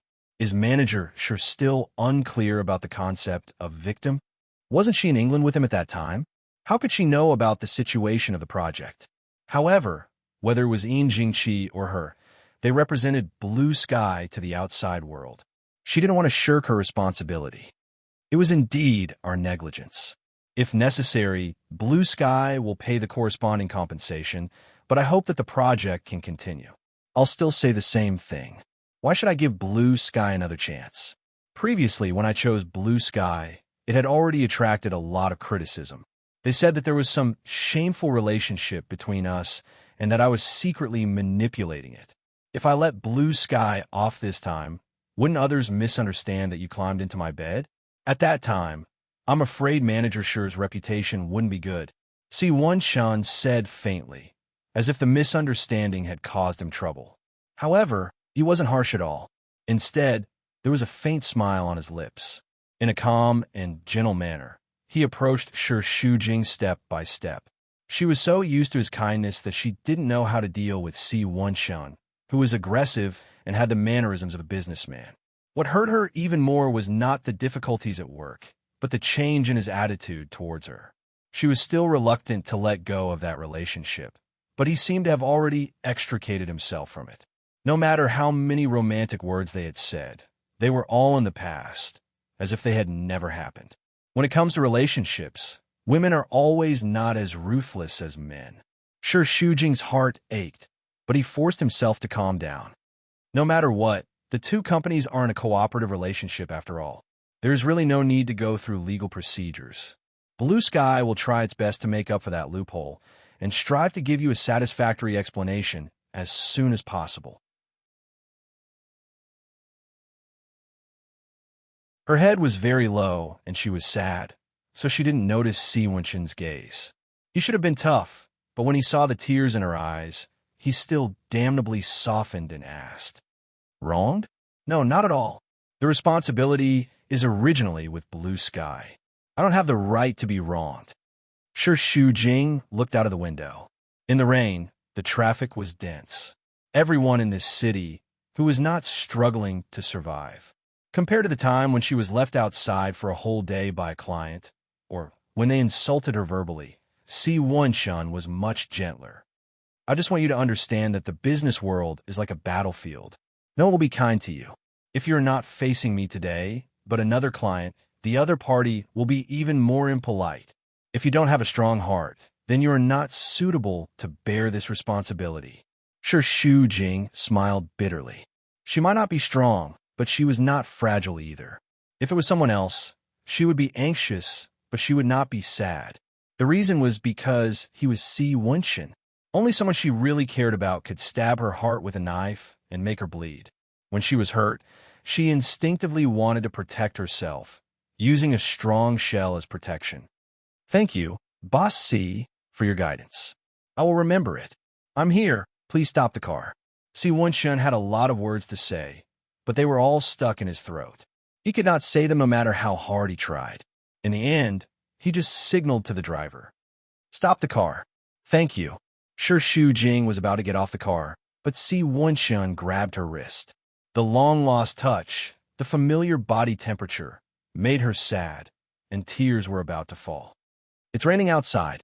Si Wenshun put the umbrella in her hand and silently watched her push the door open and get off the car. She did not open the umbrella and let herself get wet. Her back soon disappeared in the waning lights. He still stubbornly watched, and his heart was as depressed as the gloomy sky. Shu Jing walked for a while and turned back. The car had disappeared. Just like their relationship, he would not wait for her in the same place. But her heart was taken away by him, the sky and the building. The secretary was on the phone when she saw a figure rushing over. Just as she was about to stop her, she was scared by her fierce eyes and sat back down. Jingqi stormed into the chairman's office, slammed the door, and opened her mouth to curse. "Tang Nanli, do you want to die?" At that time, Tang Nanli was leisurely drinking coffee with his legs on the desk. He was startled by the loud noise and almost spat out the coffee in his mouth. He quickly put down his legs. "Why are you here?" Jingqi threw the document in front of him. "Look at what you've done." Tang Nanli casually flipped through 2 pages, as if he had already expected Jingqi to question him. He smiled mischievously. "You said on the phone that you were coming to find me." "I thought it was something big, but I didn't expect it to be just like this." "Just..." Jingqi raised one of her eyebrows. She was furious. "Is there something wrong with your brain? Do you know how big of a deal this is? Because of you, Ocean Group and Blue Sky have stopped working together. It's my fault." "Calm down. You won't be pretty if you're angry." Tang Nanli quickly smiled and comforted her. "What do you want to drink? I'll make you a cup of tea." "Get lost. Don't touch me." Jingqi angrily pushed his hand away. Her eyes were red and her body was trembling. "I trusted you so much, and you actually treat me like this." Jingqi was extremely heartbroken. Tang Nanli was the most handsome guy in their high school. His grades were outstanding, and the two dated for a period of time. Later, Tang Nanli transferred schools, and their relationship ended. She didn't expect to meet again at a cocktail party a few months ago. She thought it was an old dream, but who knew that Tang Nanli went bankrupt? She couldn't resist his sweet words and gave him 10 million to start this company. She even gave him the Blue Sky contract. Who knew that she would shoot herself in the foot? "How did I treat you?" "I'm innocent." Although Tang Nanli was almost 50 years old, his facial features were still very handsome. "You still have the face to say that? I'm the one who opened this company for you. Not only did you not do a good job, you even made such a big mess for me. You're deliberately trying to kill me." Jingqi grabbed her bag and smashed it at Tang Nanli. "Go to hell, go to hell." "Don't be like this." Tang Nanli was extremely annoyed with her, but he still pretended to be gentle on the surface. "It's my fault, okay? I just wanted to earn more money to support you." He kept holding her hand. When she calmed down, he took the opportunity to pull her into his arms. "You don't know how uncomfortable this feeling is. Every time you rush to the hospital to take care of that old man, it's more painful than killing me. I was anxious, so I did those unscrupulous things, but I did it all for you." Under his kisses and coaxing, Jingqi's emotions gradually calmed down. "Even so, you shouldn't have done this. Do you know how much trouble this will bring me?" Shu Jing used this matter to question me at the board meeting and even said that he wanted to sue you, but I stopped him. "It's not easy for me." I know, it's been hard on you." Tang Nanli pinched her chin and smirked. "I'll make it up to you later." Jingqi's cheeks turned hot.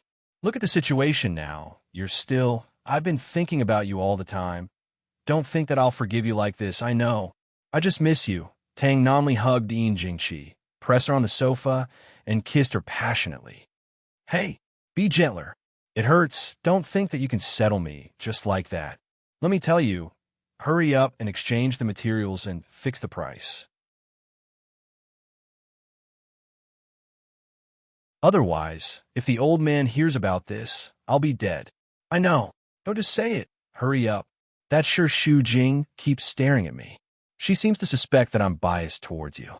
I don't know if she'll investigate. Be careful. So troublesome? Do you want me to send someone to deal with her? No need. We'll talk after you've settled the matter of the materials. Don't worry about the materials. Let me settle you first. The secretary's voice came from the internal line. Chairman, Blue Sky's manager, Sure, is here. It's Sure Shu Jing again. Yin Jingqi anxiously pushed Tang Nanli away. What now? You can't let her see me here. She'll be suspicious. Then you go hide in the bathroom. I'll quickly send her away. Yin Jingqi hurriedly packed her things and hid in the bathroom. Tang Nanli tidied up his clothes and composed himself. Let her in. As soon as Sure Shu Jing entered the office, she smelled an unusual smell. It was a little fishy, but she didn't show it on her face. Tang Nanli changed his frivolous look and put on a serious face. Manager Sure, nice to meet you. This was the first time they met, and Sure Shu Jing instinctively looked at him. Before she came, she had done some research. Tang Nanli went bankrupt more than 10 years ago and disappeared. Recently, he opened this construction company. He was in his 40s and belonged to the type of man who looked more attractive as he got older. His facial features were still handsome, and his figure was well maintained. He looked like a serious and dignified man, but Sure Shu Jing felt that something was wrong. She couldn't put her finger on it, but she didn't feel very comfortable. Hello, Chairman Tang. Tang Nanli asked his secretary to make a cup of coffee for Sure Shu Jing. What brings Manager Sure here? As he spoke, his gaze fell on Sure Shu Jing's chest. She was drenched in the rain, and her white shirt was wet. It stuck to her body, and the color of her bra could be seen. Is Manager Tang listening to me? Tang Nanli regained his senses. What did you say?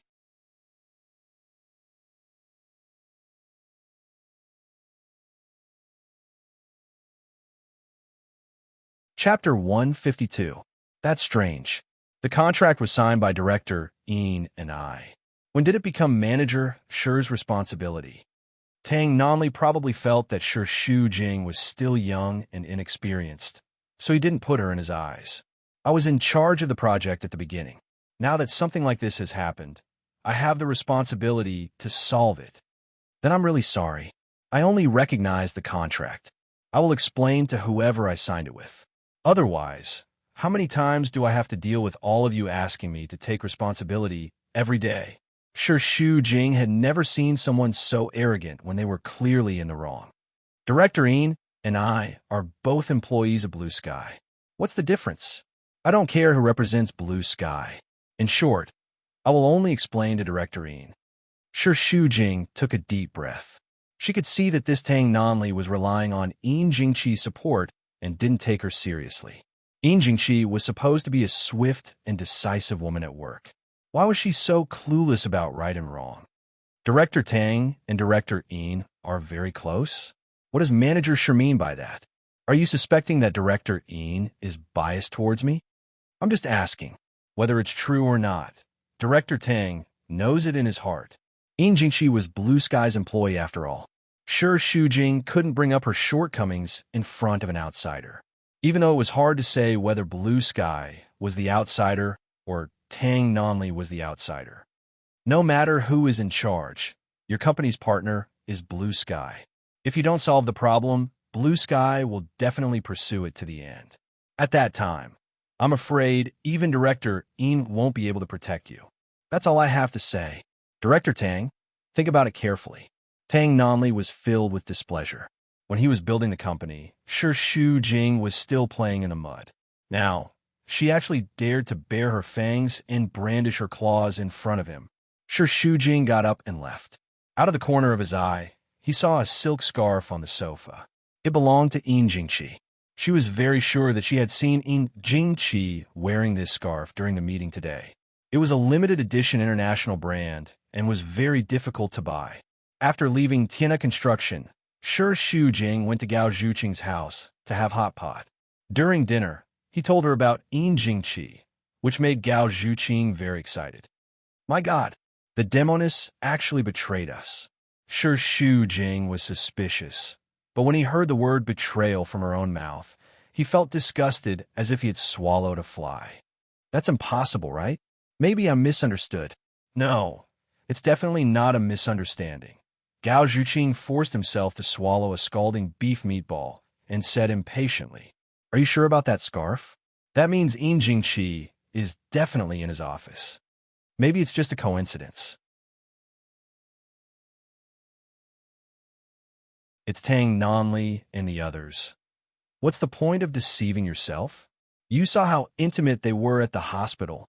I'm not sure if I'm seeing things. Actually, you know what's going on, you just don't want to admit it.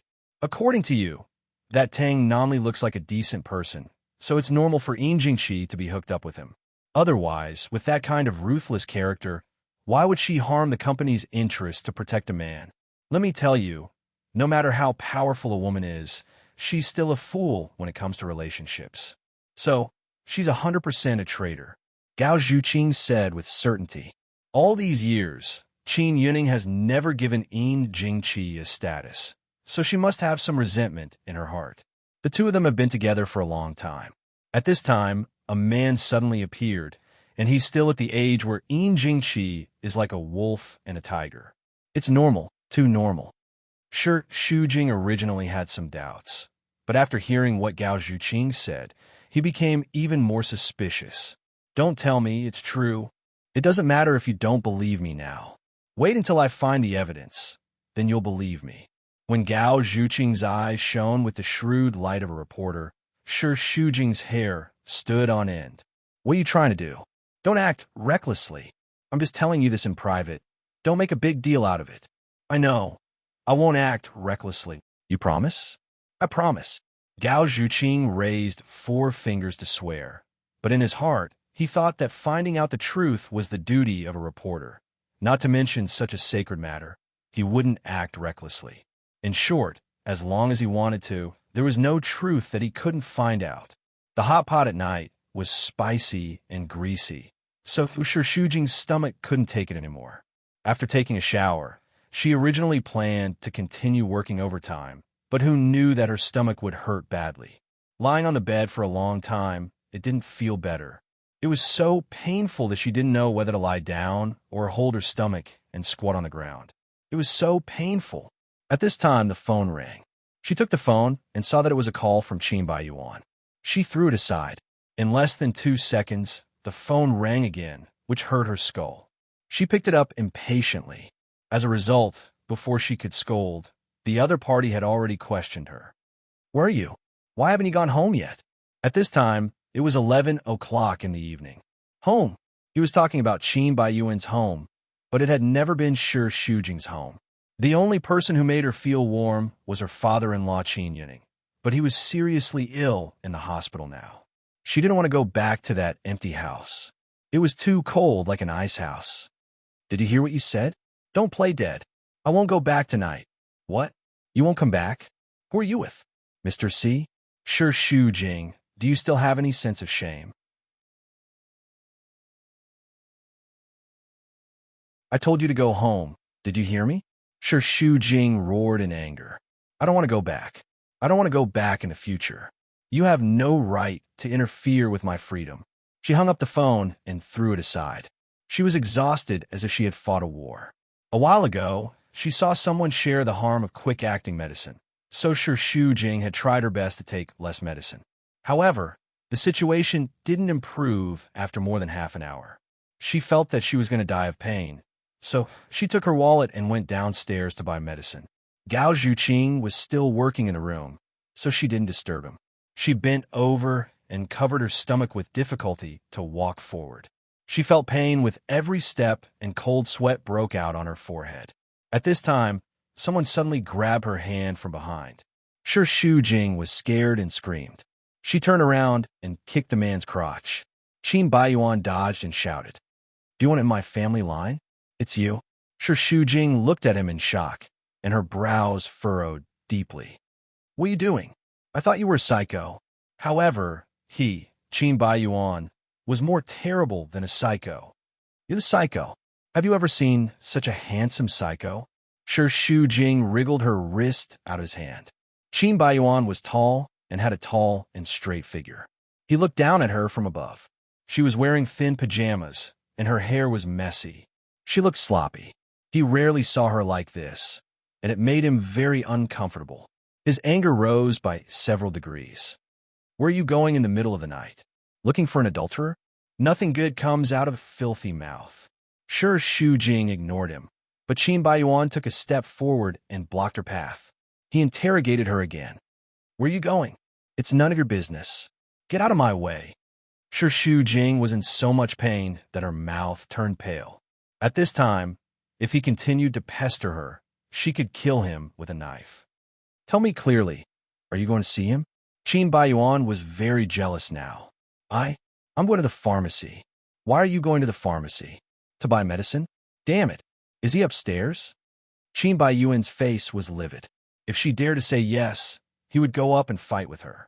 Sure, Shu Jing's breath was very weak. It was almost doubting the structure of his brain. In his mind, besides the idea of betrayal, there was probably only how to play with women. He was getting more and more unreasonable. You tell me, are you going to buy medicine? I'm going to buy your head. Sure, Shu Jing bit his lips. His teeth were stuck in his lips, and he was trembling all over. Qin Baiyuan, go to hell. Just now, Qin Baiyuan had only realized that Sure Shu Jing's expression was very ugly. Her face was as white as a ghost's, and it was quite scary. He wanted to taunt her, but he couldn't hold back his worry, so he asked with a long face, What's wrong with you? My stomach hurts. Sure Shu Jing supported himself with one hand on the wall. He couldn't stand steadily, and his whole body was shaking badly. Go to the hospital? I don't want to go now. Get out of my way. I'm going to buy medicine. She was about to leave when she was stopped by Qin Baiyuan. Enough. How many steps can you walk in this state? Where's the pharmacy? I'll go. It's none of your business. You. Another wave of pain hit him. It was so painful that Sure Shu Jing couldn't force himself. He could only point with his finger. It's behind that alley. Fine. Wait for me. Qin Baiyuan quickly bought the medicine and came back. The two of them sat in the car. He bought a bag of medicine, and Sure Shu Jing held his stomach and gasped. You brought the pharmacy back? I don't have as many problems as you. How would I know what kind of medicine you want? He took a few boxes and shoved them in front of her. Which one? Qi Kongling? Lei Bella? Sanji Wei Tai? Qi Kongling. Qin Baiyuan took out 4 pills and gave them to her. He also took a cup of warm water from the pharmacy. Sure Shu Jing couldn't wait to swallow it. Are you feeling better? Sure Shu Jing's face was pale, and she was speechless. Didn't I just take it? Do you think it's a panacea? Qin Baiyuan didn't say anything. He just wanted her to stop the pain as soon as possible. Seeing her in so much pain, he was anxious and uncomfortable, but he couldn't help scolding her. Why do you have so many problems at such a young age? Don't tell me it's an occupational disease. We Blue Sky don't mistreat our employees. But in fact, Sure Shu Jing's current problems were all caused by Blue Sky. She used to be in good health, but in the past 2 years, she was too anxious to prove her strength to Yin Jingqi and Qin Baiyuan. She worked hard and often couldn't eat on time. In addition, she stayed up late and so on. Her body was gradually hollowed out. It was said that 25 years old was a hurdle for a woman. She was now at the edge of the hurdle, and her physical strength was declining in all aspects. She gritted her teeth. Don't worry, I won't ask Blue Sky to compensate for the work injury. Not at first. I think it's karma, retribution for your betrayal. Sure Shu Jing was in pain and didn't speak. Qin Baiyuan was still pestering her. I didn't believe in karma, but seeing you like this, I believe it. You'll have to pay for what you've done sooner or later. Do you really think you can be safe and sound after doing those things? As he said these words, he was actually unhappy in his heart. Even if you don't speak, I know you're not mute. If there was really karma, he, Qin Baiyuan, would only be qualified to be reborn as a pig in his next life and the life after that. What? You're the only one who can betray, but I can't say it? That you're tuning in to the Romance Rendezvous YouTube channel. We're so grateful for your support, and don't forget to subscribe to join us on this incredible journey through captivating stories. Your generosity through donations truly makes a world of difference, as it's the primary source of revenue that allows me to expand and enhance this channel for you. Thank you from the bottom of my heart for being a part of this adventure.